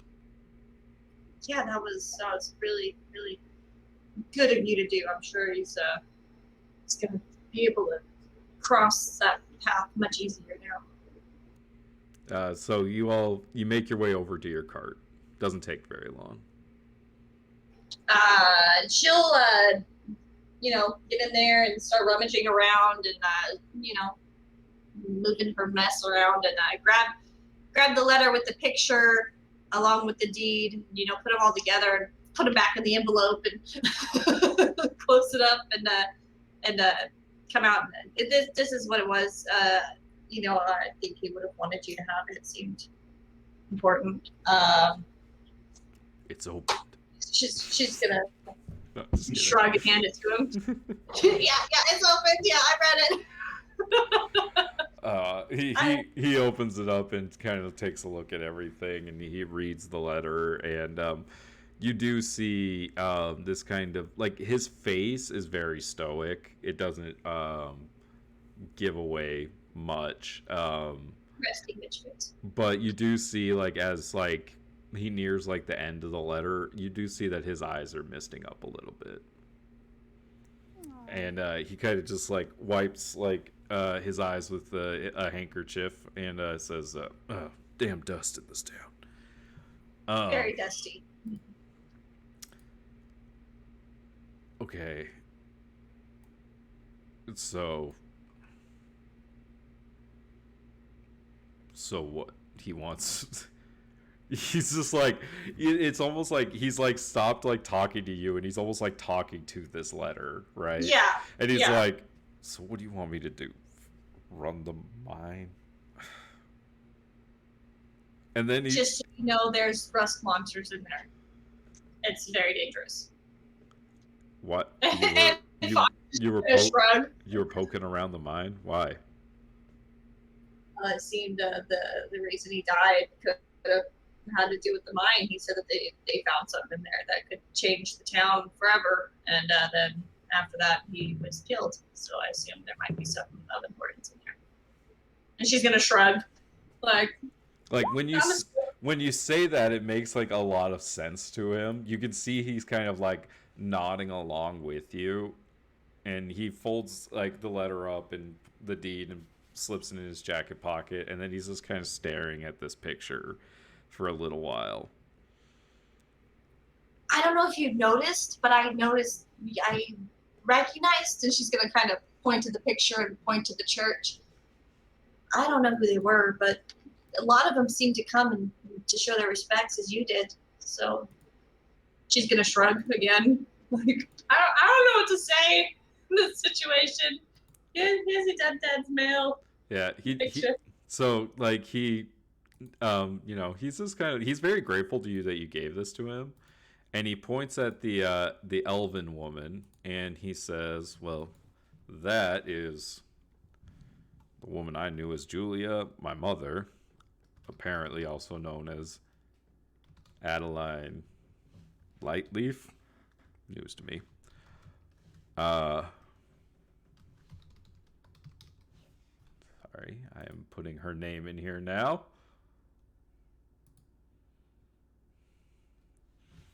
And then that's my dad. And then that little one, that's my Uncle Fritz. Fritz William Emmanuel Blumberdash is his name. I don't really know the names of the other people in this picture, though. You said you saw him at the funeral? There was, like at least 4 of them. She's gonna look to scratch, and I think I think at least 5 of them were in there. Must be members of his old gang. I reckon he wanted me to have this because of my mother, but yeah, crazy.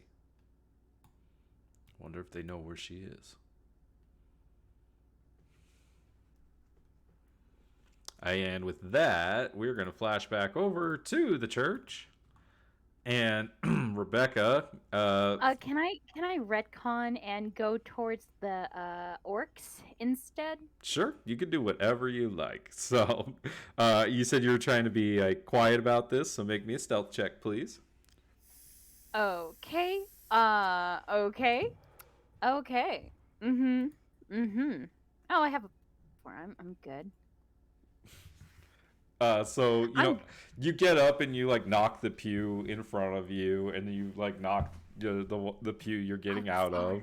And sorry, I'm sorry. I'm sorry. I don't mean to. Sorry. Oh God, I'm making a whole mess of myself. Sorry.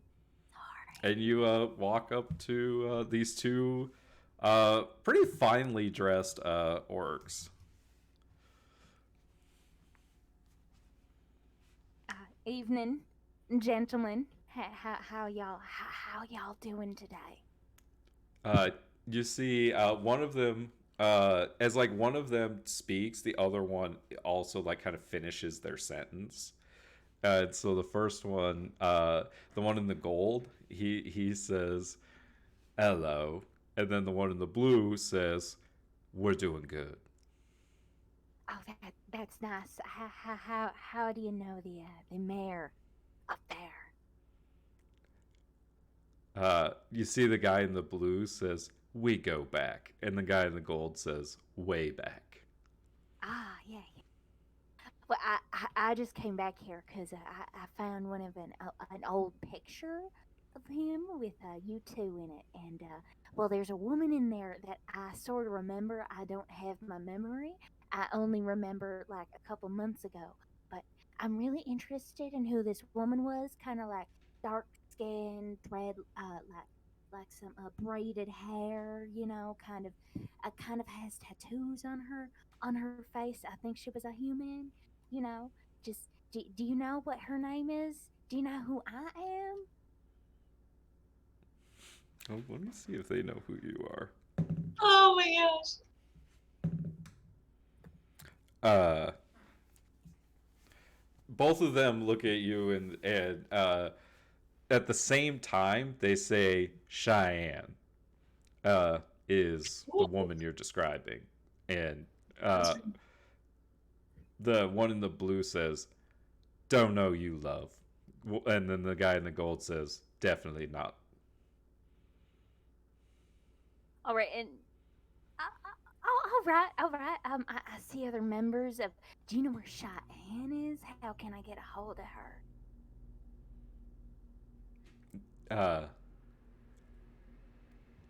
You see the guy in the gold says no idea, and then the guy in the blue says piss off. Okay, well, shit. Come on now. I didn't mean to like make y'all angry. I'm just wondering, you know. And she's trying to keep her voice down. Who are you? Oh, yes, right. My name's Rebecca, and she'll extend her hand. My name's Rebecca Ashwood. I work at the Soul Theater. I'm a bartender. I don't know my past, so I ask people who come around, like, do they know me, you know? So I just remember seeing a picture of this Cheyenne person, so I just thought, you know, I saw some of y'all in here, and I just wanted to know what her name is, and maybe you know me. Obviously, you two don't, but actually, can no, she wouldn't have any reason. She's too trained to do an insight check. So yes, uh, yeah. Did I get y'all's names? The one in the blue points at the guy in the gold, and he says he's Fanti, and the guy in the gold points at the guy in the blue and says he's Mingo. Okay, that's nice. That's nice. Okay. But does Rebecca ring a name to you? Anything? Ashwood Ranch, nothing? No. Sorry, love. Oh, okay. And then, like, the one in the gold says sorry, love, and then the one in the blue says no dice. Right. Okay, I just wanted to check up on y'all. Okay, I'm gonna go back to my pew now. You know, maybe talk to other your members. You know, maybe they know me. So have a nice funeral, I guess. You know, sorry for your loss. They don't say anything as you walk away. Oh, sorry. I apologize. Sorry. She'll sit down. I know one of the gals' names. Name is Shine. That one over there is Fanta, and the other one is Mango. She actually remembered their names. Kinda. Quite. Close. Fanta and Mango. It's Fanti and Mingo. It's not that hard.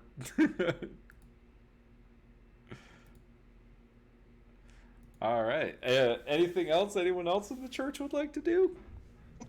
Or they sit there quietly praying for the mayor?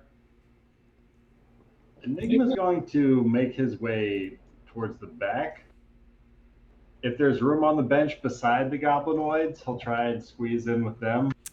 There really isn't, because you see there is a rather large bugbear wearing this suit and tie. All these people are. I love this picture, by the way. This is one of my favorite That's pictures okay. that I found. And then you see this goblin gentleman. But sitting on the, saddle up on this bench next to an orcish woman with these dreadlocks, and she's dressed surprisingly similar to kind of how Fox dresses.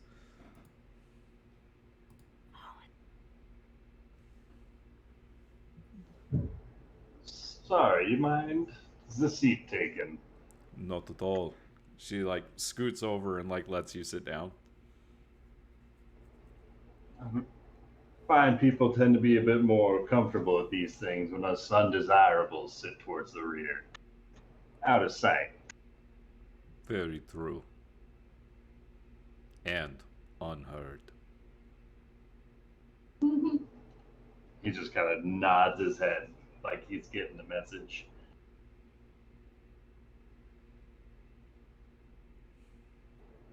So I don't suppose you're just here by coincidence. You friends of the mayor's?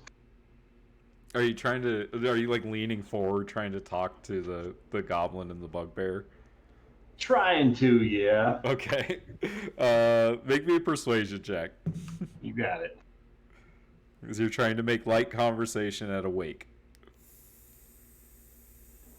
30-20. Not bad. The bugbear turns to you and he has this like kind of deep, like rumbling voice, and he says, "Old friends." And then the goblin like turns to you and he says, "Very old friends."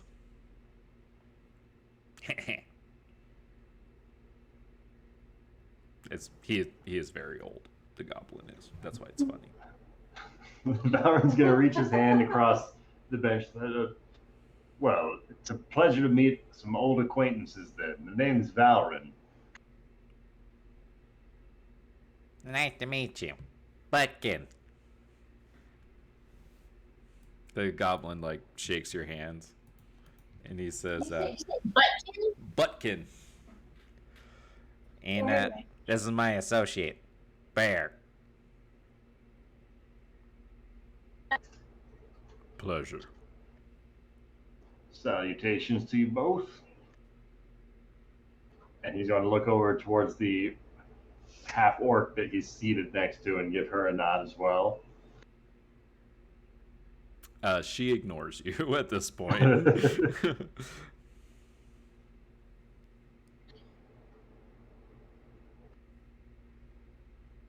What do you say to people at a funeral when you're trying to pump them for information? You've been in business with the mayor long? Where do you work? Don't think I've seen you folk around here before. No, don't live in town. Whereabouts you hail from? Well, who's asking? You're a new friend, Valron. I don't know you. And he's going to lean back kind of into his own bench so that they can see the deputy star as he kind of flashes it from beneath his coat.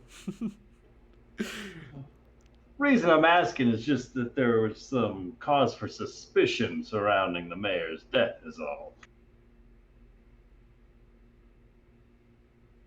You see as the two of them kind of look at each other, then they look back at you, and they're like, the bugbear stands up and like turns around and leans over the pew and gets like right in your face, and he says, "Are you accusing us of something?" Nah, just hoping you can be of some assistance to me. trying to figure out what would drive a man to want Longhorn Jack gunned down in cold blood. As you say this, you see the goblin looks up towards the front of the room. And then he looks back at you and says, I don't think you're talking to the right ones. Let's go, Bear. And the goblin stands to leave. And the bugbear like kind of gets like a little closer to your face, Valrin, and you can like smell his breath and everything. And he says, better leave us alone, friend. And then he like, as he like gets back up off the pew, you can see like where his like hands were dug in. There's like, it's like broken a little bit. Marks. Yeah. And as the two of them stand up and leave. All right. Just going to lean back in my chair and try not to draw any further attention to myself.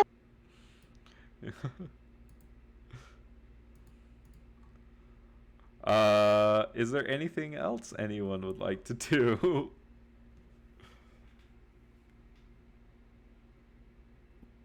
Scratch is going to come back in and just start shooting the place up. All right, roll initiative. Let's go. I think I have deflect missiles at this level. Welcome back, sir. You missed a lot. Yeah. Who wants to fill him in on what he missed? We got some names. Mingo and Fanta. Mm-hmm. And Butkin, Adelaide Lightleaf is the elf. You hear from Maverick? Butkin is the elf. No, Butkin's not the elf. And Mango Fanta was the bugbear. Yes. No, Mango and Fanta. No, wait. Mingo and... Fuck. Okay. I know one of them is named Mingo and what?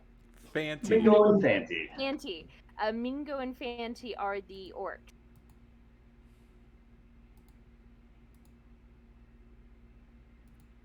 Are they two in the one, or is it one name?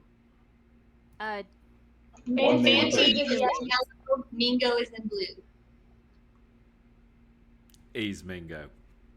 A's Fanty. That's...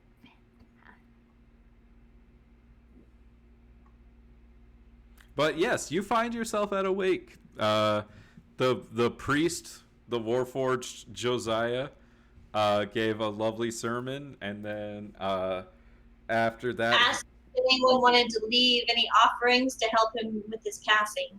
I don't have anything to put on there, so I think that's what Maverick was doing. yep, I just didn't know if there was like more than one thing to do or not. I don't know how it works. it did not. It seemed that the priest did not ask for furthers after what Okay, Maverick cool. did. Yeah, but Maverick came in quietly, took the water, did his rite, walked up to the front of the church, took off his bolo tie that he was wearing, and put it in with his father, and then walked back out.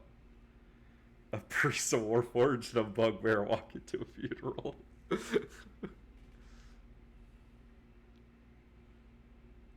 But yeah, that's what Roger's seen today. He also just watched Rebecca awkwardly go back and talk to those orcs, and then come back and tell him that she forgot the name Cheyenne. Cheyenne. Okay. That's the name of the woman with the braids. And then Valron tried to start a fight. Yeah, By, interrogating friends of the dead. Flashing bad. Flashing a badge at a funeral. and as Maverick walked out, Scratch and Fox followed him and then took him to her cart, and Fox gave him the letter and the picture and the deed, and that's about where we are right now. Is there anything Roger would like to do? Nope. Roger's good. All right. Is there anything else anyone would like to do at Longhorn Jack's funeral before these people all go on their merry way? I mean, Rebecca would I like wait to till ask- they all leave the funeral and try and strike up a conversation, but I'm not going to go back in there and try and have a conversation with any of them. Yeah. So as the funeral wraps up, people begin to stand up and to leave. Is there anybody in particular that you'd like to catch as they're leaving? Hey, Rachel, what were you saying? Oh, I want to talk. I really want to talk to the guy in the white hat. Like, he looks so mysterious, man. So if Rebecca could catch him on his way out and just ask him the same line of questions, except, where's Cheyenne at this point? You're talking about this guy? Yes, that guy. Yeah. So as he's getting up, and he's actually he's about to make his way just like to the side door, and just like slip out, and you kind of catch him. What do you say to him? Oh, hi, mister. Hi, my name's Rebecca Ashwood. I knew the mayor. Sorry for your loss. I was there when, he was when he was killed. But I was talking over to your friends over there because I found, one of my compatriots found this a photo of y'all with the mayor, Monty and Mingo over there. And I'm wondering about this woman. Her name is Cheyenne. I'm just wondering where she is because I don't have my memory and all, and I remember, or I got like a twinge of remembrance from just looking at her. So I'm just wondering, if you know where she's at. Make me a persuasion roll. Okay, can I roll anything above a 10 today? Let's see. Nope.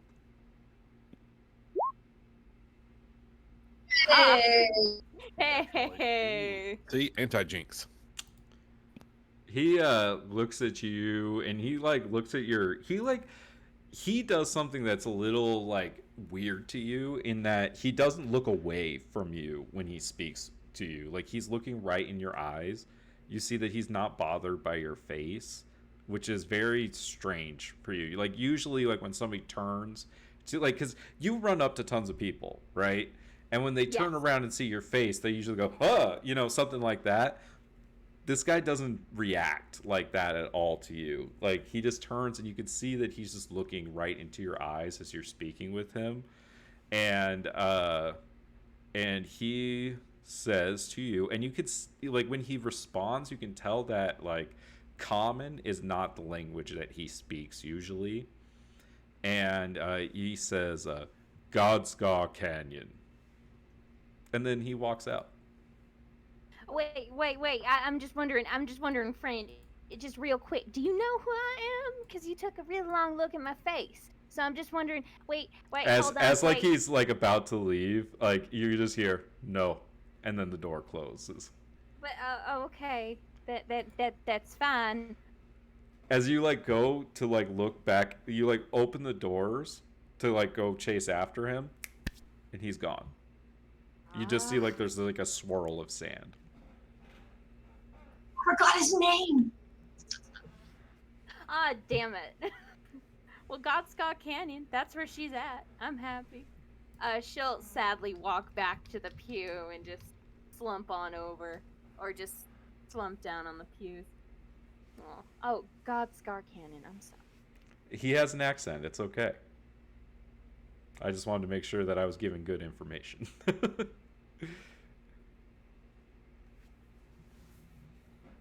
Is there anyone else that anyone would like to catch on their way out as people begin filing out of the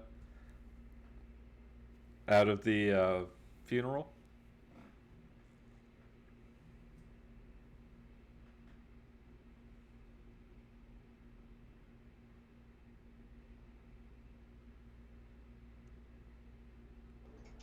Say, Rebecca, is it? Oh, well, yes. Yeah. Valtron? Voltron. Would you be interested in chatting up that gentleman over yonder? He says, pointing up towards Forrest Sterling. Oh, yeah. I'll totally do it. What do you The want thing me to is, this gentleman and I, Well, we've encountered one another in our pasts. I'm not sure if he remembers me or not, but if he does remember me from that previous occupation, things, well, could devolve into some sort of trouble for the two of us. In order to avoid any such scuffle, I was hoping, well, you might be able to converse with him to understand what he's doing here.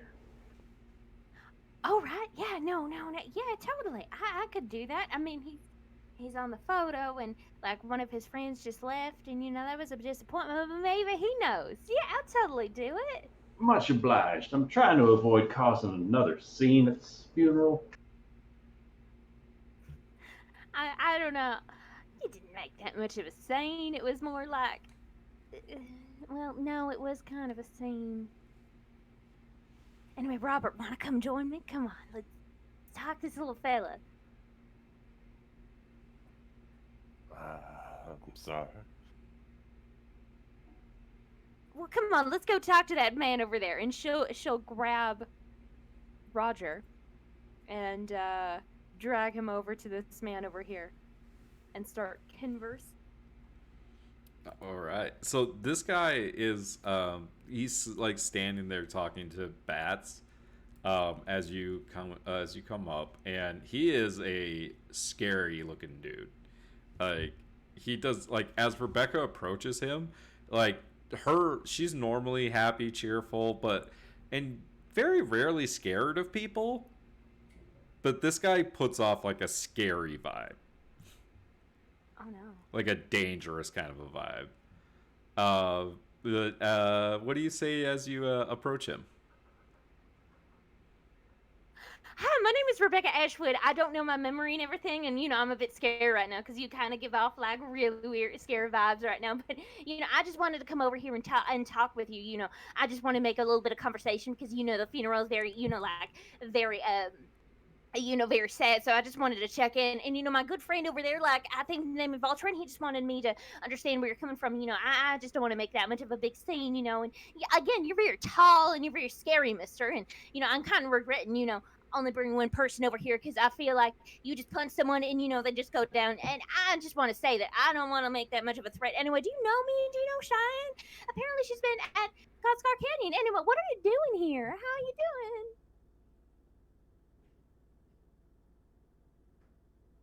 I'm talking. What's my? Right. I think you better leave. Yeah, no. I'm sorry. How you doing? Just wanted to check in. Just yeah. I mean, I'll wait here in case when you're done talking to people.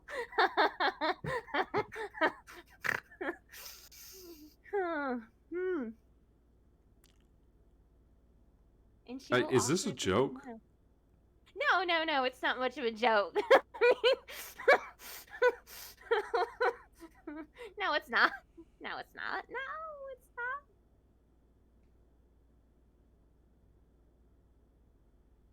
He like gets like right up in your face, and like you see he pulls out a like a cigar that he like chews on. So he doesn't smoke it. He like chews on the end of the cigar, and he's like getting like right up in your grill,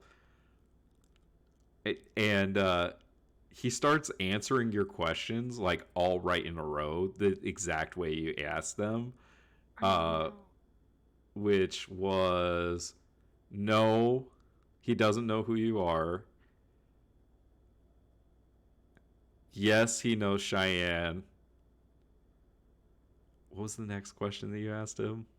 I honestly don't know. It just was like word woman. Is she at God's Scar Canyon? Don't know. Do you know my friend Valron? And she gesture over to him. Never met him. How are you doing here? You holding up good? And I'm really annoyed that you're talking to me right now. You need to go away. Okay. Right. Okay. Sorry there. Who's he talking to? He's talking to the guy that owns the hotel. Oh, okay. Rebecca will, wave to the man. Like, hi, how you doing? And then just You see Bats is like, he's motioning for you to like, get the fuck away. He's like looking out for you. Aw, what a good man. Right. Roger, oh fuck. Roger, I think we need to leave. You know, I think we have that thing over there at the pew again. Anyway, have a Agree nice day, completely. Miss. Anyway, have a nice day, Mr. Forrest. Hold up. Yes. I don't remember telling you my name. Right. Well, you see, Do I you think know might... me? No, I really don't know anything, sir. I think as I was spewing out my introduction, I kind of don't remember stuff. So I just heard your name around town because I found this. There was this like. Make me a picture and deception stuff. check. A what? A deception check. Oh no. What's she? I don't think we mentioned his name at all, though. I thought Valron did. Valron Yeah, I thought did. Did he? Yeah, I thought I did. yeah, he did. Okay. What's But the and line when about? when you're like trying to lie, he like looks over right at Valron. And so Valron, you can see Forrest Sterling is staring daggers at you right now. That's super cool. We're almost okay. And then Roll Rebecca, really low he on my turns insight. I don't know what's going on. he turns back to you and he says, "All right. Get out of here." And he turns right. back to talking to Bats. Right. Great. Roger, Roberts, let's go. Let's go back to the pew. I don't want to be here anymore. I don't know why you brought me up in the first place. I kind of needed some moral support. During that, it looks like Fanti and Mingo have slipped their way out of the church as well. And as Rebecca takes her seat, she'll kind of like turn around to Valron and go, "Oh God," you know, just kind of give like a thumbs up, like, I think I did it.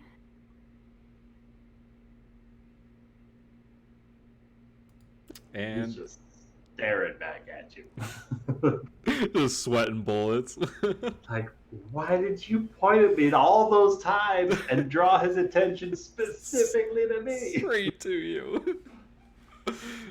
You said your name. Oh my god. But Scratch Fox and Maverick do arrive back at the church as people are leaving. Do we arrive as Fanti and Mingo are leaving? Sure. I'll say like right as they're walking out the door, you are getting back to the church.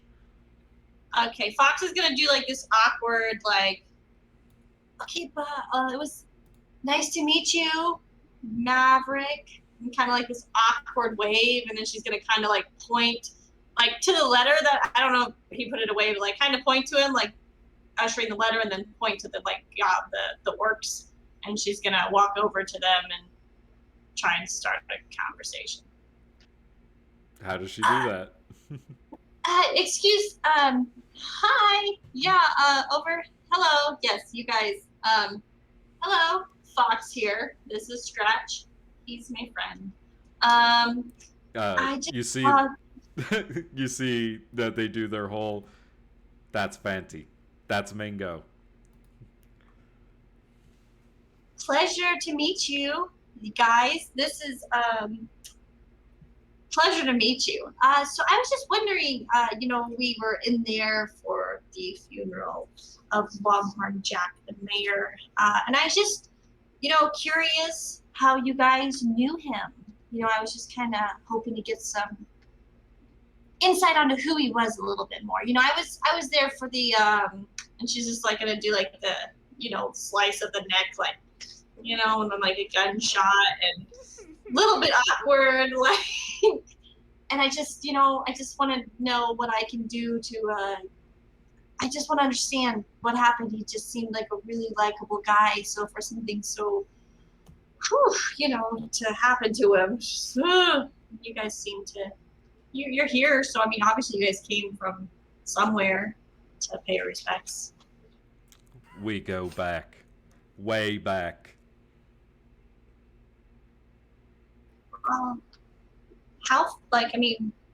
Do you want to share a drink and share some stories? No. They both say that at the same time. They like look at each other and then say it at the same time. That's fair. I mean, do you guys? I mean, I know it's been a while. I assume it's been a while. I've only known him for 4 days. Do you guys know why anyone would want him dead? They look at each other, and Fanti says, "Money, probably." Mingo says, "Or revenge. Who knows?" Revenge for what? Fanti says, "Could be anything." Mingo says, "Could be anything."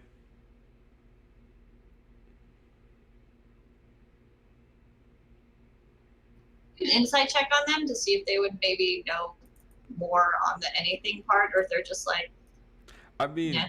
you figure they probably know more about Longhorn Jack than you do, Yeah. for sure. No, definitely, Mhm. definitely. He just, I'm not gonna lie here, guys. I've only known him for a really, really short amount of time, but he just seemed like a really, really good individual, and I just think that anyone who knew him in his life, would want good things for him, and this just was a really bad way for him to go. The funeral, we're hoping for the best, but I mean, any friends of his, I would think, would want to help and get to the bottom of this, wouldn't you say?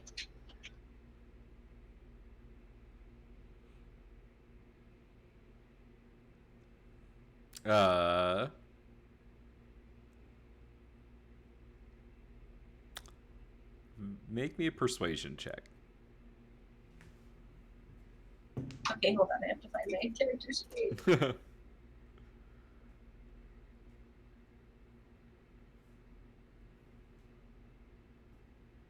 A 9.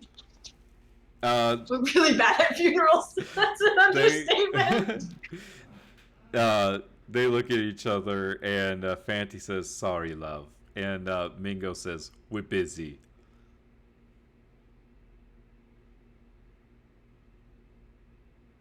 I'm sure he was too.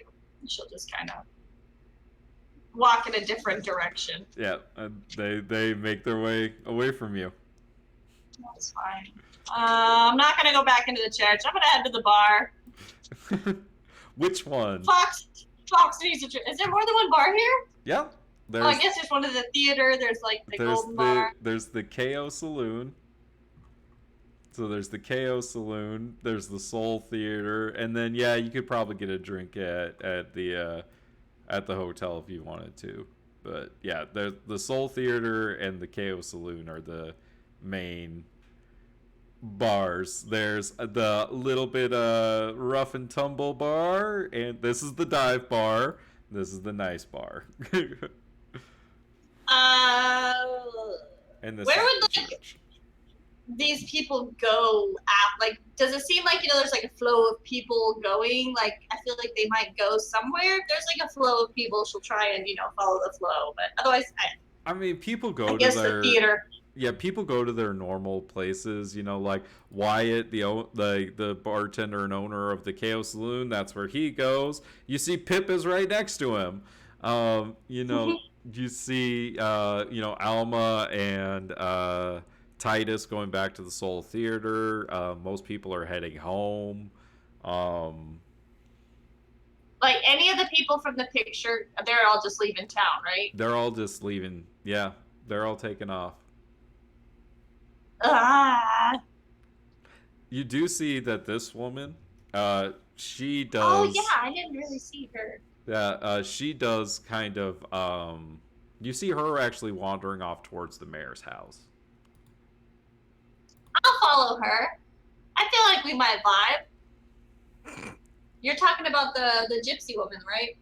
Yeah. Okay, cool. Yeah, I'll follow her. The Vistani woman, yes. Well, we're on the map, so I couldn't see who you were. Oh, sorry, I have you on the wrong map. My Yeah, no, you're bad. fine. You're fine. I wanted to. Sorry, let me put you Didn't back mean to. here. This woman. Yeah, her. Yeah, I'll follow her. I feel like we might have something to talk about. She might show me up on my fortune telling, but that's okay.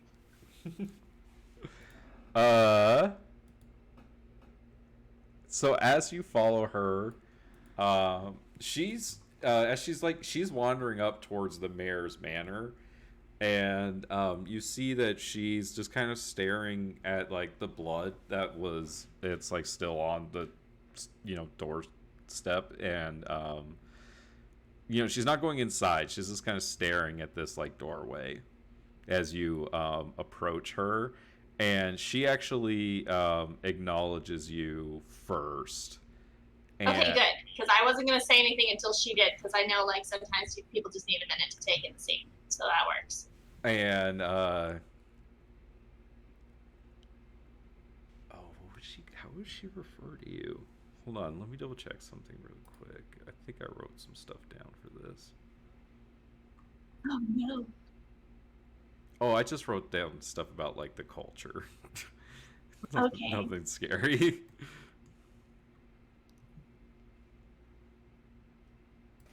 What up? No.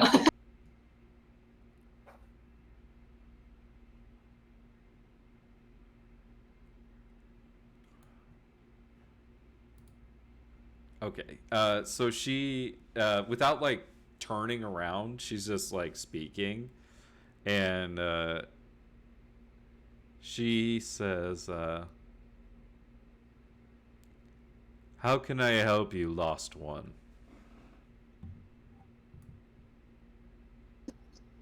Funny, I was gonna ask the same to you. You seem to understand the presence of this area. I mean, obviously there's blood, but I feel like you can see deeper into it.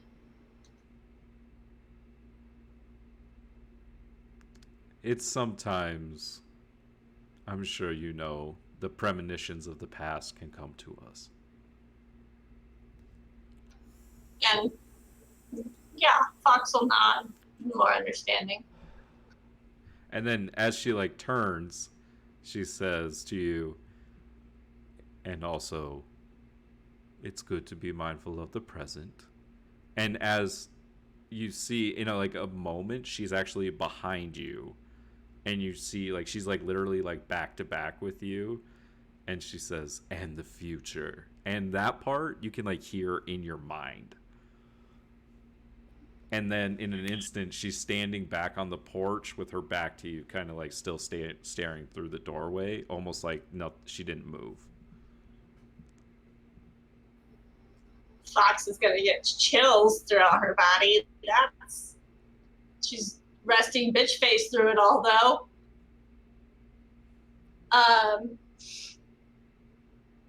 How did you know him? He was one of the few people that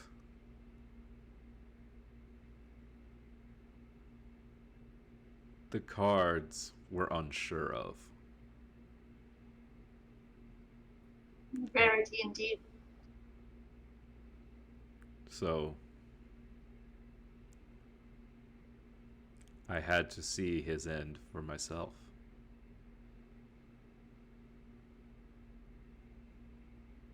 One who creates their own fate, such as Longhorn Jack, is special.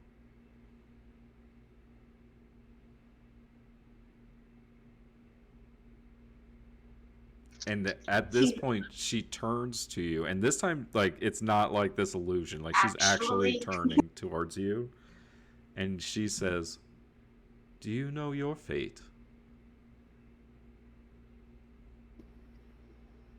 rather not. Is that I've seen many others, and sometimes it's best to not. Isn't it only fair that one that reads others' fates has her fate read?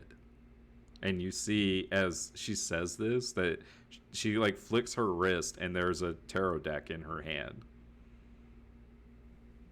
Ooh. I'm interested. And Fox will just give a little smile and a nod. I suppose you're right. And I don't know if it's really appropriate to go into the mayor's manor.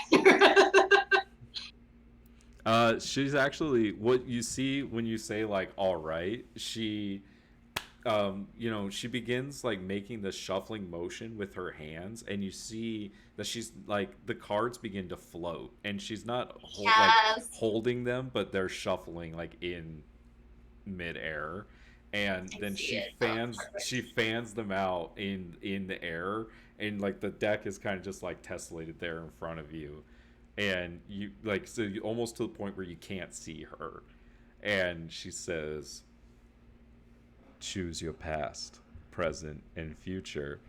And I'm gonna let you do your own reading because I don't have a tarot deck actually, so this will be I was unprepared to do my own. This will be the 6th reading, and so I'll give you time to do that. If while Amanda's prepping that, what's everyone else doing as the funeral ends?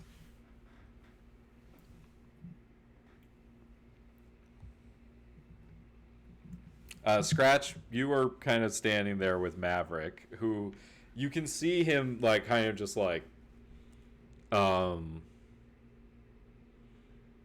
he's like smoking a cigarette and just trying to, like, you can see he's just trying to figure out what he wants to do. As everyone else, you exit the theater, you see Scratch standing there with this guy.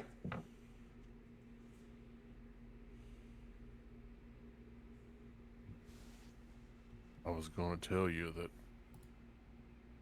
like Fox said, we went to the mine. We didn't get very far in, and it looks like you might have an infestation of rust monsters. You don't think of the rust monsters of what you said that my old man said that he found something. You know, I don't think rust monsters are that. I wouldn't think so. He seemed very capable. I don't think a few rust monsters would have bothered him. What do you think did bother?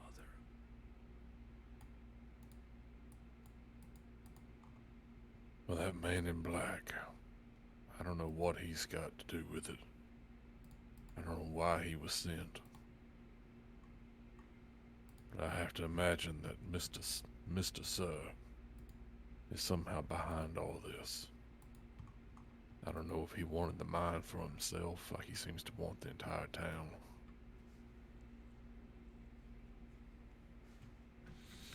Maybe Apollo found a good vein. You seem pretty capable. I've seen my time. Would you be willing to go down to the mine with me and see what he found? Well, I don't do nothing without running it by Fox first, but I reckon she'll want to help you. I don't know if 3 of us is going to be enough. You know anyone else? And like as he says that, everyone else walks out of the church. Well, I think I could probably find a few.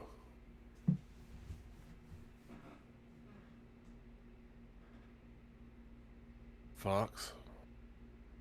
She's nowhere to be found. She somehow slipped off without you noticing. But you do see Valorant, Blythe, Rebecca, and Roger.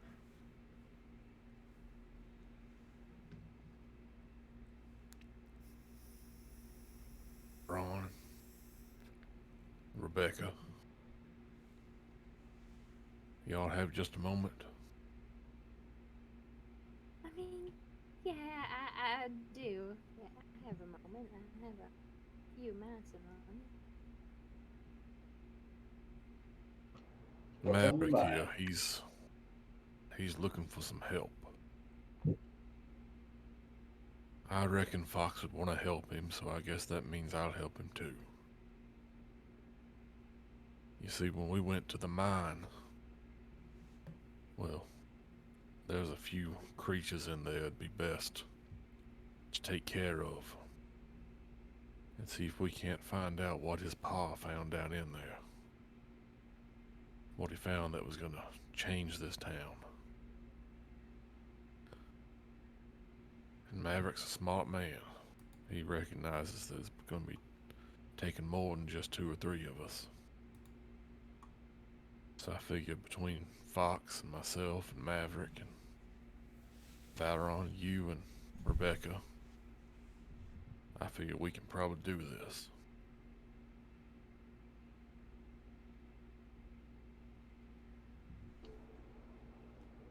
Whatever you need, Scratch.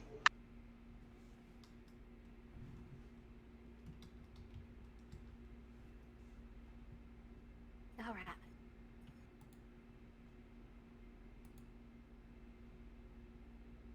Now I know y'all know other people. I'd be willing to go into a fight with the 2 of you, but if there's others you think should come, well, I won't stop you from asking.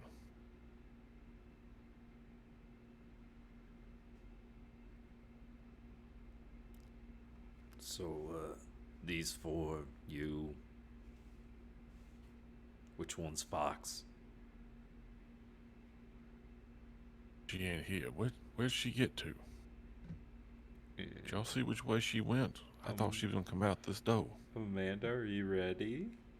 I'm almost there. I'm really close. I'm on the last card. There's just little paragraphs I have to read. Well, how do Roger and Blythe feel about helping?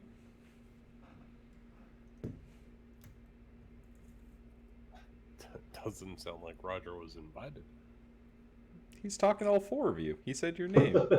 He invited you No, directly. I he was- specifically invited Valron and Rebecca. Oh, And really? said, I know there He are said others there's that you other might be people willing you to can invite. Oh. I'm not gonna stop you. Oh, I misunderstood. He was I thought always you were saying taking that. people close to Fox. Aww. I still don't trust Roger, and Blythe's just a kid, so A kid that can heal people. Maybe. Which I'm pretty sure y'all don't have any healers in your current little get together. Well, now that we understand Oh. what Ben was saying, Valron and Rebecca, is there anything you would like to do? I mean, I'd do anything for help a friend, you know, including talking to some scary folks without that much of a warning. But yeah, I'll do it.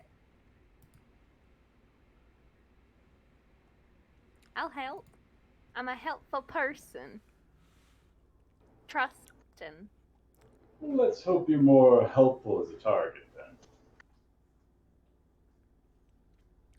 All right. So 3. How many rust monsters did you say there were? well, Yeah, I don't like that infestation word you keep using. Yeah, I don't think 4 of us What's is gonna the cut rust it. monster? You got any more? I mean, I know this one guy. His name is Roger, and he likes to beat things up, so I can bring him. He's my +1 to this adventure. As Roger's standing right next to you.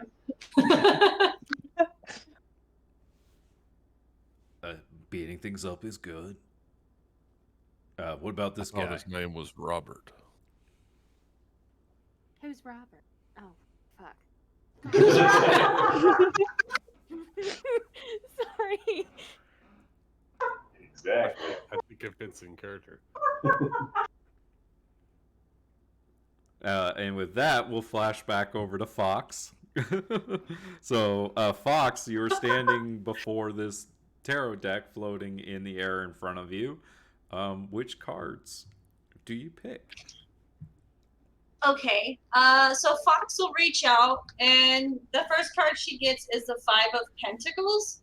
And I feel like just due to this nature of this whole situation, I feel like in my mind there's like imagery type, like flashback situation that Oh, very happens much so. where This like is a very real experience for you. Like, um, just as like you heard that voice in your head, like it almost feels like you're like whoosh, and you can almost like see the past.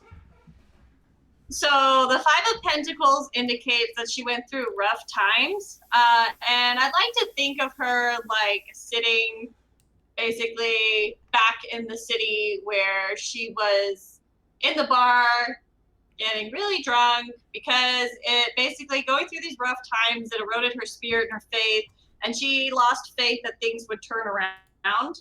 So she was like at a complete loss with life and everything. And so I feel like that moment in time was exactly what this card was describing. Kind of giving up on things getting better, and she kind of lost the desire to even get help. And then the next card she draws is the Fool. And the Fool represents a crossroads. Yes. Do you know the Fool card? That's the one card I know. I feel like it's super fitting for exactly what's happening. It is. It shows that presently, because that's the present card, she's at a crossroads. There's a variety of paths ahead. And basically, it's up to her to make an intuitive decision, even if it seems illogical. She needs to learn how to trust in herself and the universe. And then that brings to the Seven of Cups, which is kind of ironic because it's a card that says that there's too many choices ahead. They all seem appealing, but she needs to set aside her emotions and focus on the reasoning, because though all of them seem appealing, some of them could not actually be good. So while emotionally appealing, some may not be good, so you must choose wisely as everyone comes up and is like, hey, what do you want to do? We have things to do here. So I was like, that's kind of fitting. Yeah, but I feel like, the Fool, the Crossroads. That's amazing. All these available things, and, she just has to make a decision. Because my characters are the decision makers, apparently. Never is bad. You watch this woman as she like claps her hands, and the cards like the three cards, like as you touched them, they just like turned around and showed the picture. And as she claps, all the cards kind of collapse back into the deck and come back to her hand. And she looks at you, and I feel like during that reading, Fox's eyes would have been glowing also. oh yeah, like you were full in like this like magical moment with this woman, and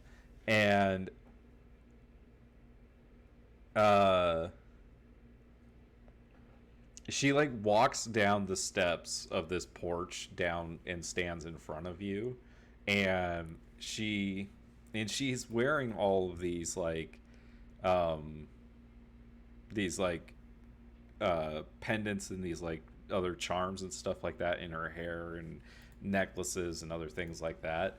And she takes one of her necklaces off and she puts it around your neck, and you can see that the symbol on it is the symbol that's like on your cards, like on the back of your cards. And she says to you,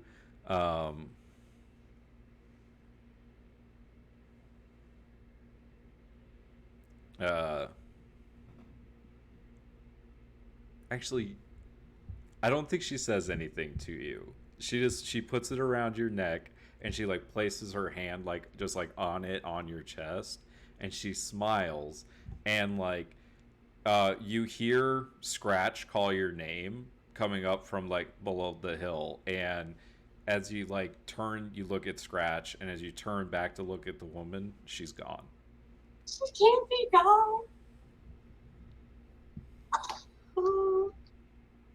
And she's just gonna like grab the like pendant and like hold it in her hand and look down on it and like zone out the world until everyone approaches. And that's where we're gonna end it for today. The Stotty mystery. And she never gave me a name, did she? You never asked. I didn't get there. Ah! You guys have this problem of not asking people their names. I know. I felt like we were in a moment, and there wasn't like, oh, by the way, what's your name? That was awesome. What clues Amanda. have they Oh got? my god. The Fool is literally like the protagonist of the tarot deck. Oh, He's it's like, badass. it's literally the Fool's journey. Like, No, it's the first card of the tarot deck, basically, because it's the beginning of it. He's the one who, and that's why. I mean, yeah, just like, after what I said about Longhorn Jack, and then you pulled that, like, it could not have been more perfect. the thing about tarot cards, like they just know everything. They just super fitting, and I know it's always up to interpretation, but it's like, oh my gosh, the way they fit into things. Well, that was a pretty RP heavy session. Did everyone have fun? Oh, yeah. So much fun. I feel like I should point out, just for the record, that Ben wants Lucas and Summer to come along. But that Scratch that. doesn't know anything about Blythe yet and doesn't trust Roger. I know it's an interesting, like, hey, we all have to work together, but none of us really know each other, because Fox and Scratch haven't talked since, like, Fox and Roger kind of, like, made a little bit of amends. Ish. I mean, I guess there was 3 down. Yeah. Yeah, you guys would have had a little bit of time, but, like, But still. hey, maybe you hadn't decided yet, though. But yeah, now we're actually gonna go down into the mines, and it'll be cool because I understood what Ryan was talking about with the dynamic lighting, and I'm gonna try it because I feel like that's a good map to try it with. So I'm gonna try it. But yeah, that was fun. Like, I was like, oh man, the fact that you guys got to go before the rust monsters and like run away, I was like, damn it. Very happy we got to leave. I was like, I knew this was a really bad decision, but I was like, but she wouldn't just be like, okay, well, here's the mine, let's go. It's like she'd have to run into something before she turned around. Yeah, were you a little surprised when I was like, oh no, I got a map ready, let's go. A little bit, yeah. Yeah, let's go into the mine. I'm like, this can't be good. He's prepared. Really bad. Yeah. I feel like I could have done the funeral a little bit better, put a little more feeling into it, but like there's just so much going on in that scene. Would have need to practice it. Well, I think it went really well. We don't really know funeral was him, very- though, so... Yeah. We don't know, and also like I feel like it was super powerful when all of a sudden like the sun just walks in and everything. But I felt it. And there was power Okay, there. okay. Maverick definitely had a presence. Yeah. I mean, the funeral was very, everyone was filled with reverence until, we all had our ulterior motives as this was going along. Oh my gosh, so- Rebecca just like going up and rambling was like, do you know me? What? No, go away. Hello, do you know these people? Do you know me? I love her. Every single person. Do you know me? I loved it too, just because like you're like, I described this person. They're like, yeah, this person. You're like, okay.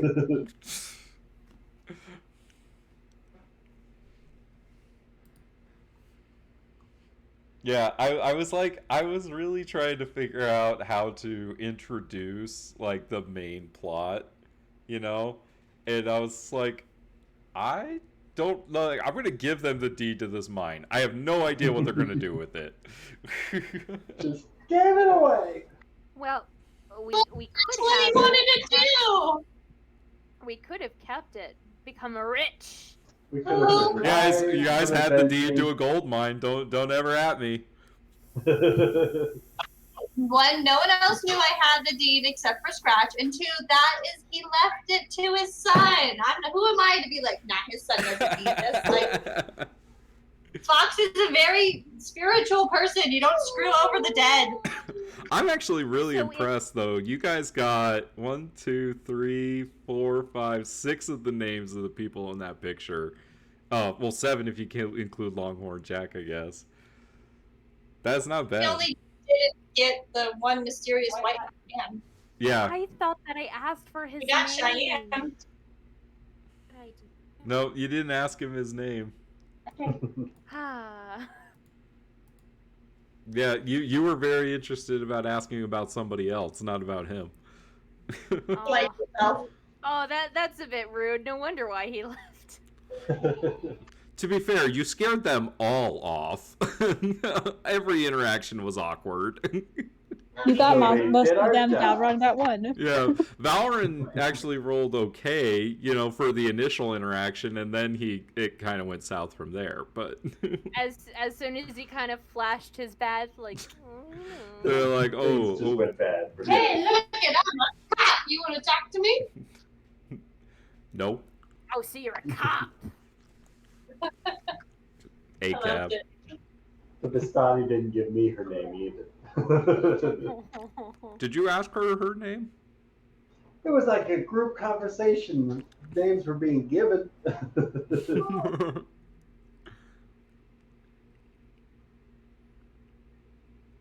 But that forest. Ugh. He's a scary motherfucker. Yes, that's why Valorant didn't want to go talk to him, because the exact same sort of thing happened the first time you talked to Yeah, that interaction was very similar. him. Walk away.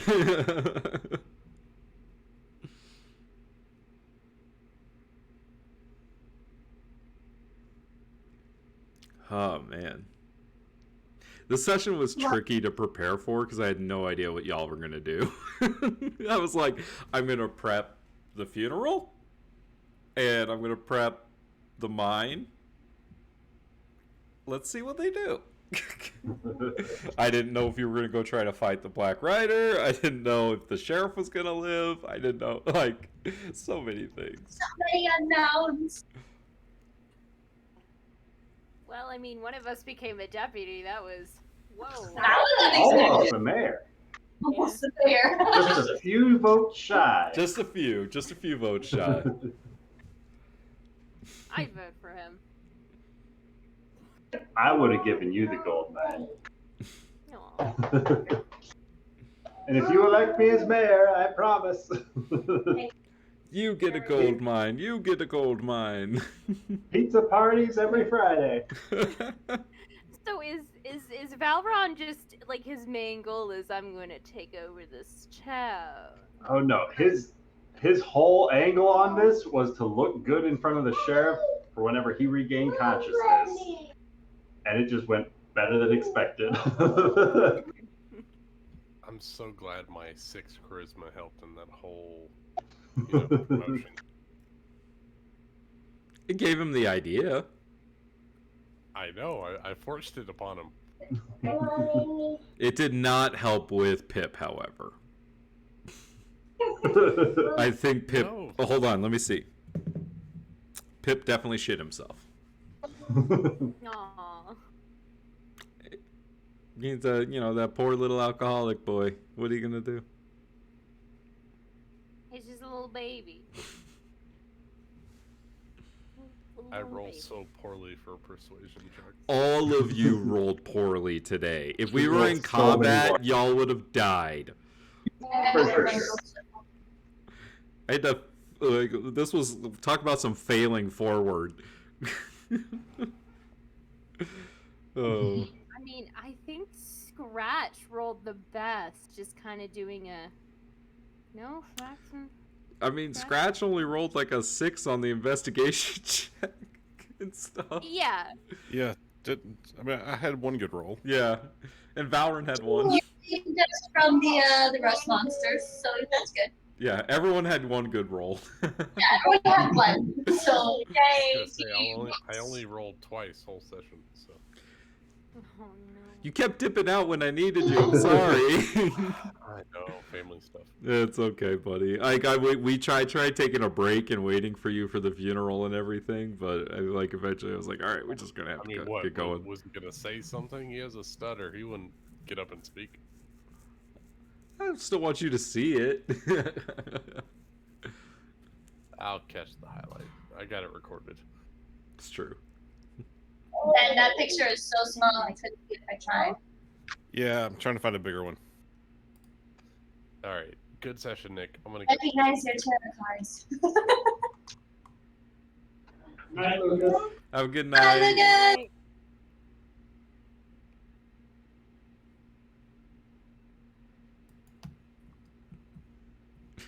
What's your name, little boy?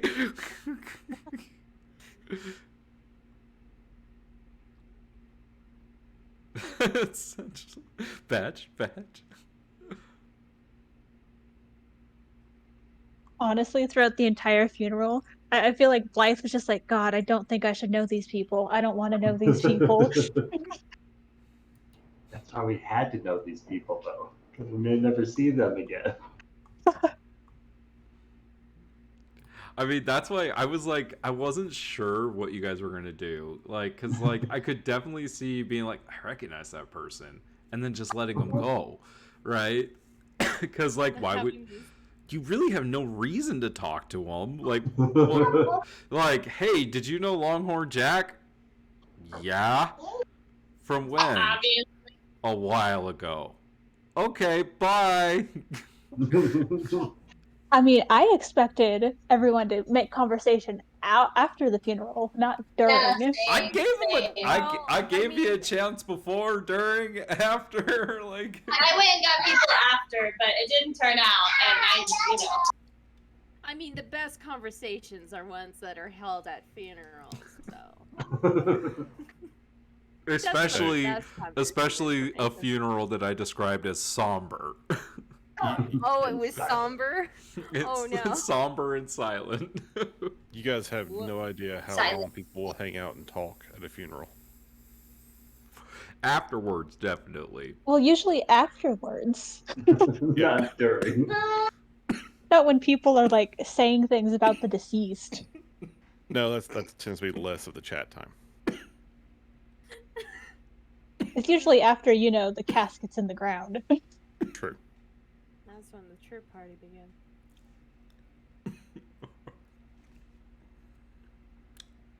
In the host of the sovereign faith, the burial is not the important part. The rite and the ceremony is. So is the priest? Is he kind of like the Futurama equivalent? Of what? No, I'm just saying, because did the inspiration come from the Futurama priest? No, he's a Warforged are actual races. Yeah. It's an actual Oh, race. shit. I'm sorry. Warforged are a race from Eberron, which is also where the sovereign host comes from, and where the dragon marked houses come from, and so I basically just used Eberron as the kingdom because it was easy. And they also have trains, which made it easy. Oh, fuck yeah. So, if you want to know information about the kingdom, you can look up stuff on Eberron. Or if you want to know stuff on the dragon marked houses, that's all on D&D Beyond. Not sponsored. Would it be sort of publicly known things about the dragon marked houses in general, or specifically about House Olive or House Orion?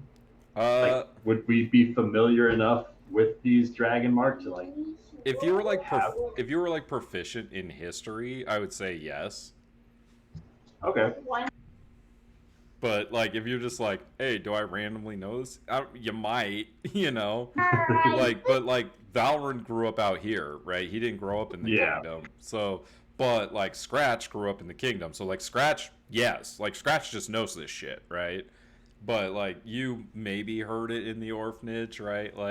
How good was your history teacher? Well, who knows? Yeah.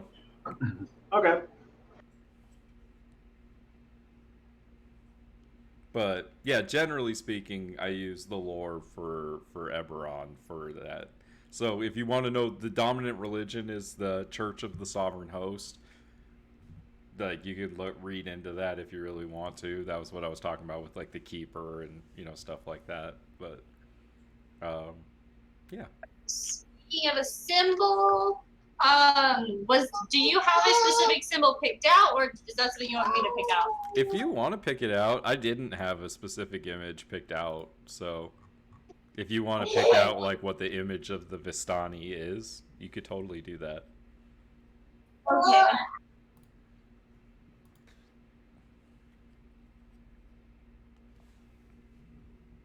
Or draw one, or do whatever you fucking feel like. I will allow you to create in the world. I actually have a really good idea for that already. Yeah. Oh my, yeah. Yeah, I have to get my, yeah. That's a really cool idea. Damn, this was fun. I wish I had more prepped. I guess I have the mine prepped. I'm ready to go with the mine. Speaking of prep, Ryan, you better get on it for next week. All right, just what's everyone doing?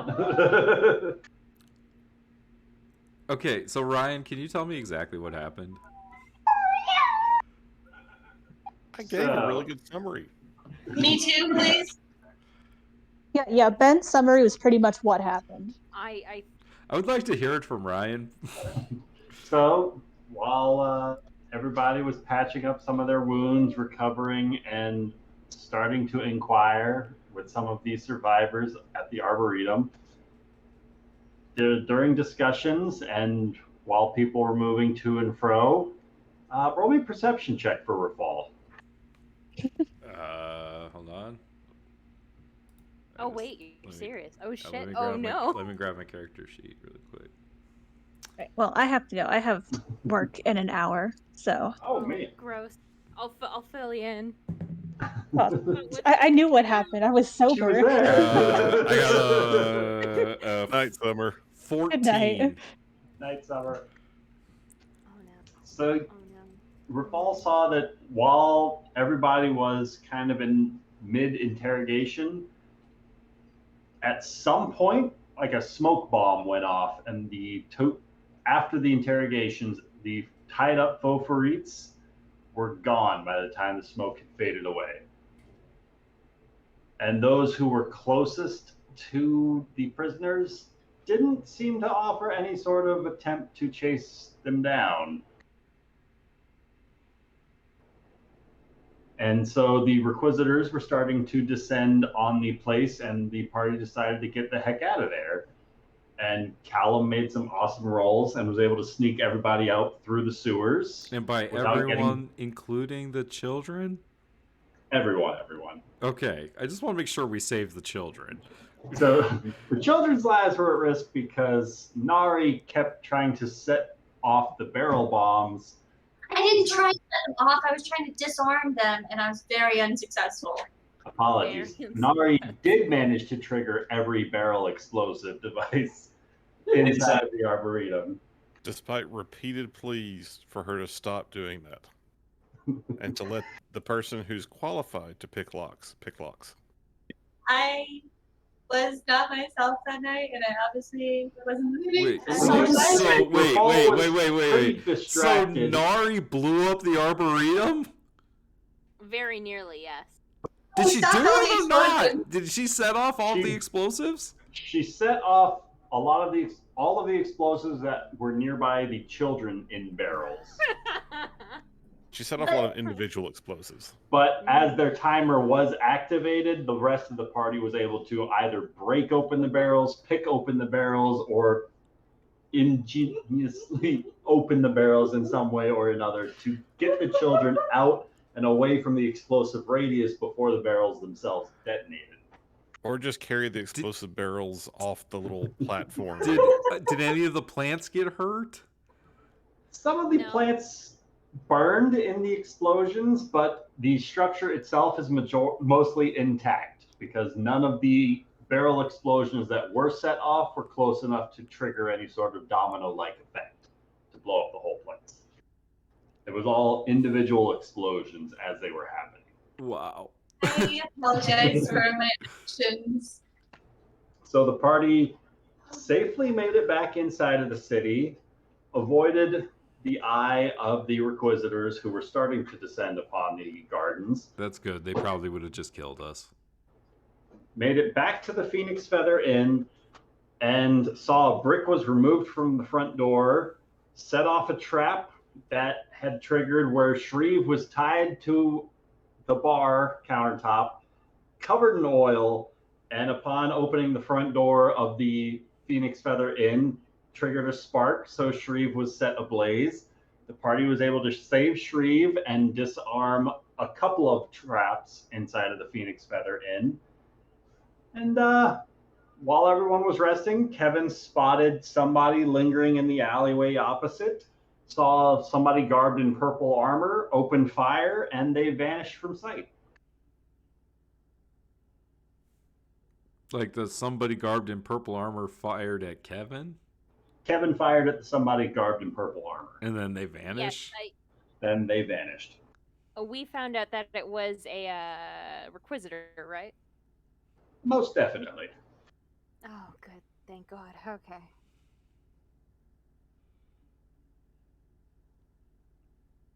It's time. Holy shit. It's time for Rafal's doctor's appointment.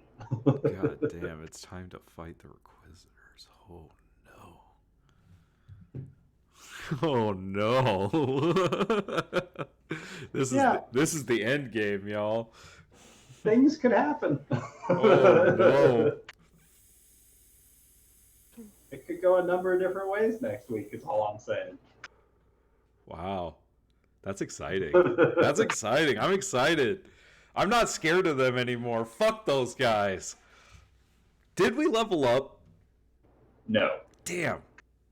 I'm not afraid anymore. It just would be nice to have some more HP, you know? Yeah. Fuck. Yeah, I mean, yeah, Rafal definitely I'm gonna have to, like, I don't know, ask you as many questions as I can over Discord this week, so like you could be ready for that. Alright. Because, like, gosh, I have no idea how that interaction is gonna go. Like, I don't know what questions I'm gonna be able to ask or not. Like, it's funny because, like, as much as, like, Amanda thinks about, like, the lore and everything, I have the politics of this, like, on lock. I'm just like, I understand the politics of this city very well at this point. I understand the lore, so combined we know all. It's true. I'm just like, no, that person's connected to this person's connected to this person. Like, no, those two don't like each other.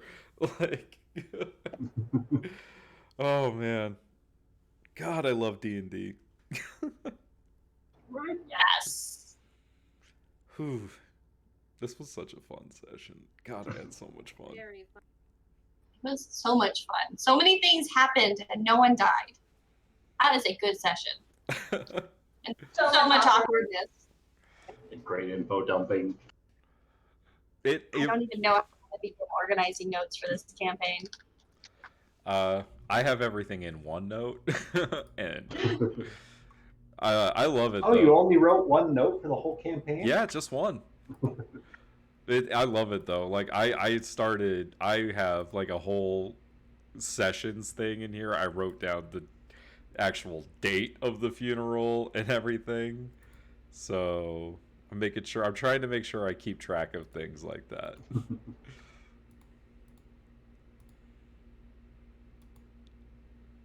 But yeah, that was really cool. I'm glad that you guys saved the sheriff's life. That was because, like, that would be interesting if there was no sheriff at all in town. Well, we know who the sheriff would be.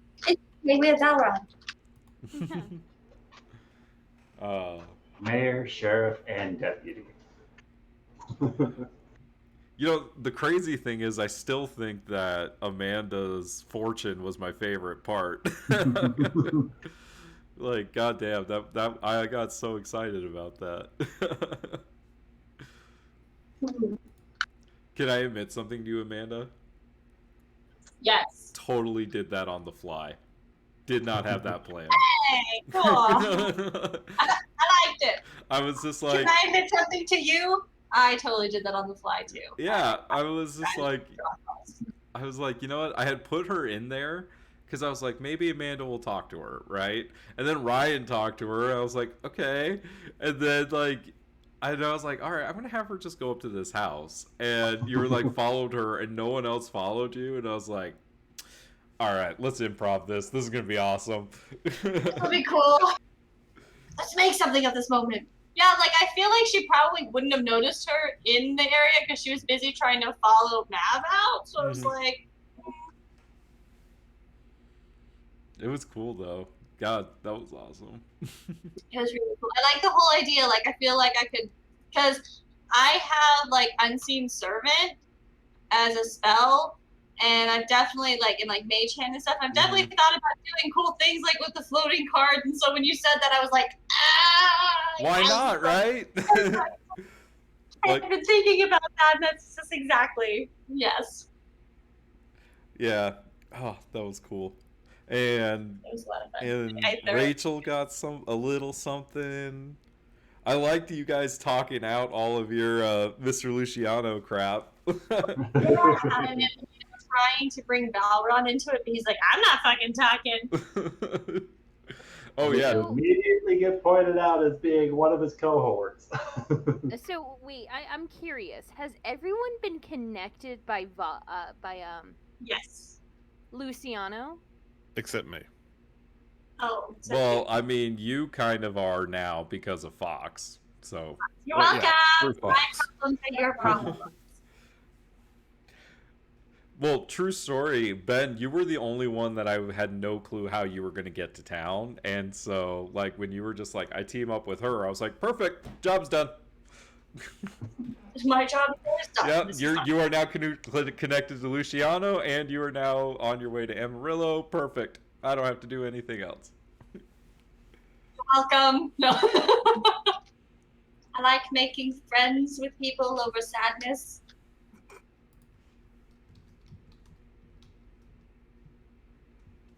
See, because now me and Roger are on better terms because he lost his friend too. So, you know, we're all becoming friends through death. And I haven't learned about Blythe's family yet, but they were all murdered, so I'm sure we'll be great friends. I mean, she has new family. She has found family. We don't know about Rebecca's family yet. Nope. Rebecca doesn't know about Rebecca's family either. It'll be a surprise. Everyone's my family. She's actually Scratch's daughter. I mean, who knows? Oh, Kelsey said that she wanted to say it was an awesome session and it was so fun to listen to. Aw. Thanks, Kelsey. We appreciate you continuously watching us every week. You're our #1 fan. Definitely our #1 fan. All right, guys, I'm going to get out of here because I'm hungry. And I had so much fun. And All the fun. Thank you for hosting. I can't wait for next Sunday. So excited. I will not drink anything, I promise. I will be 100% present for the whole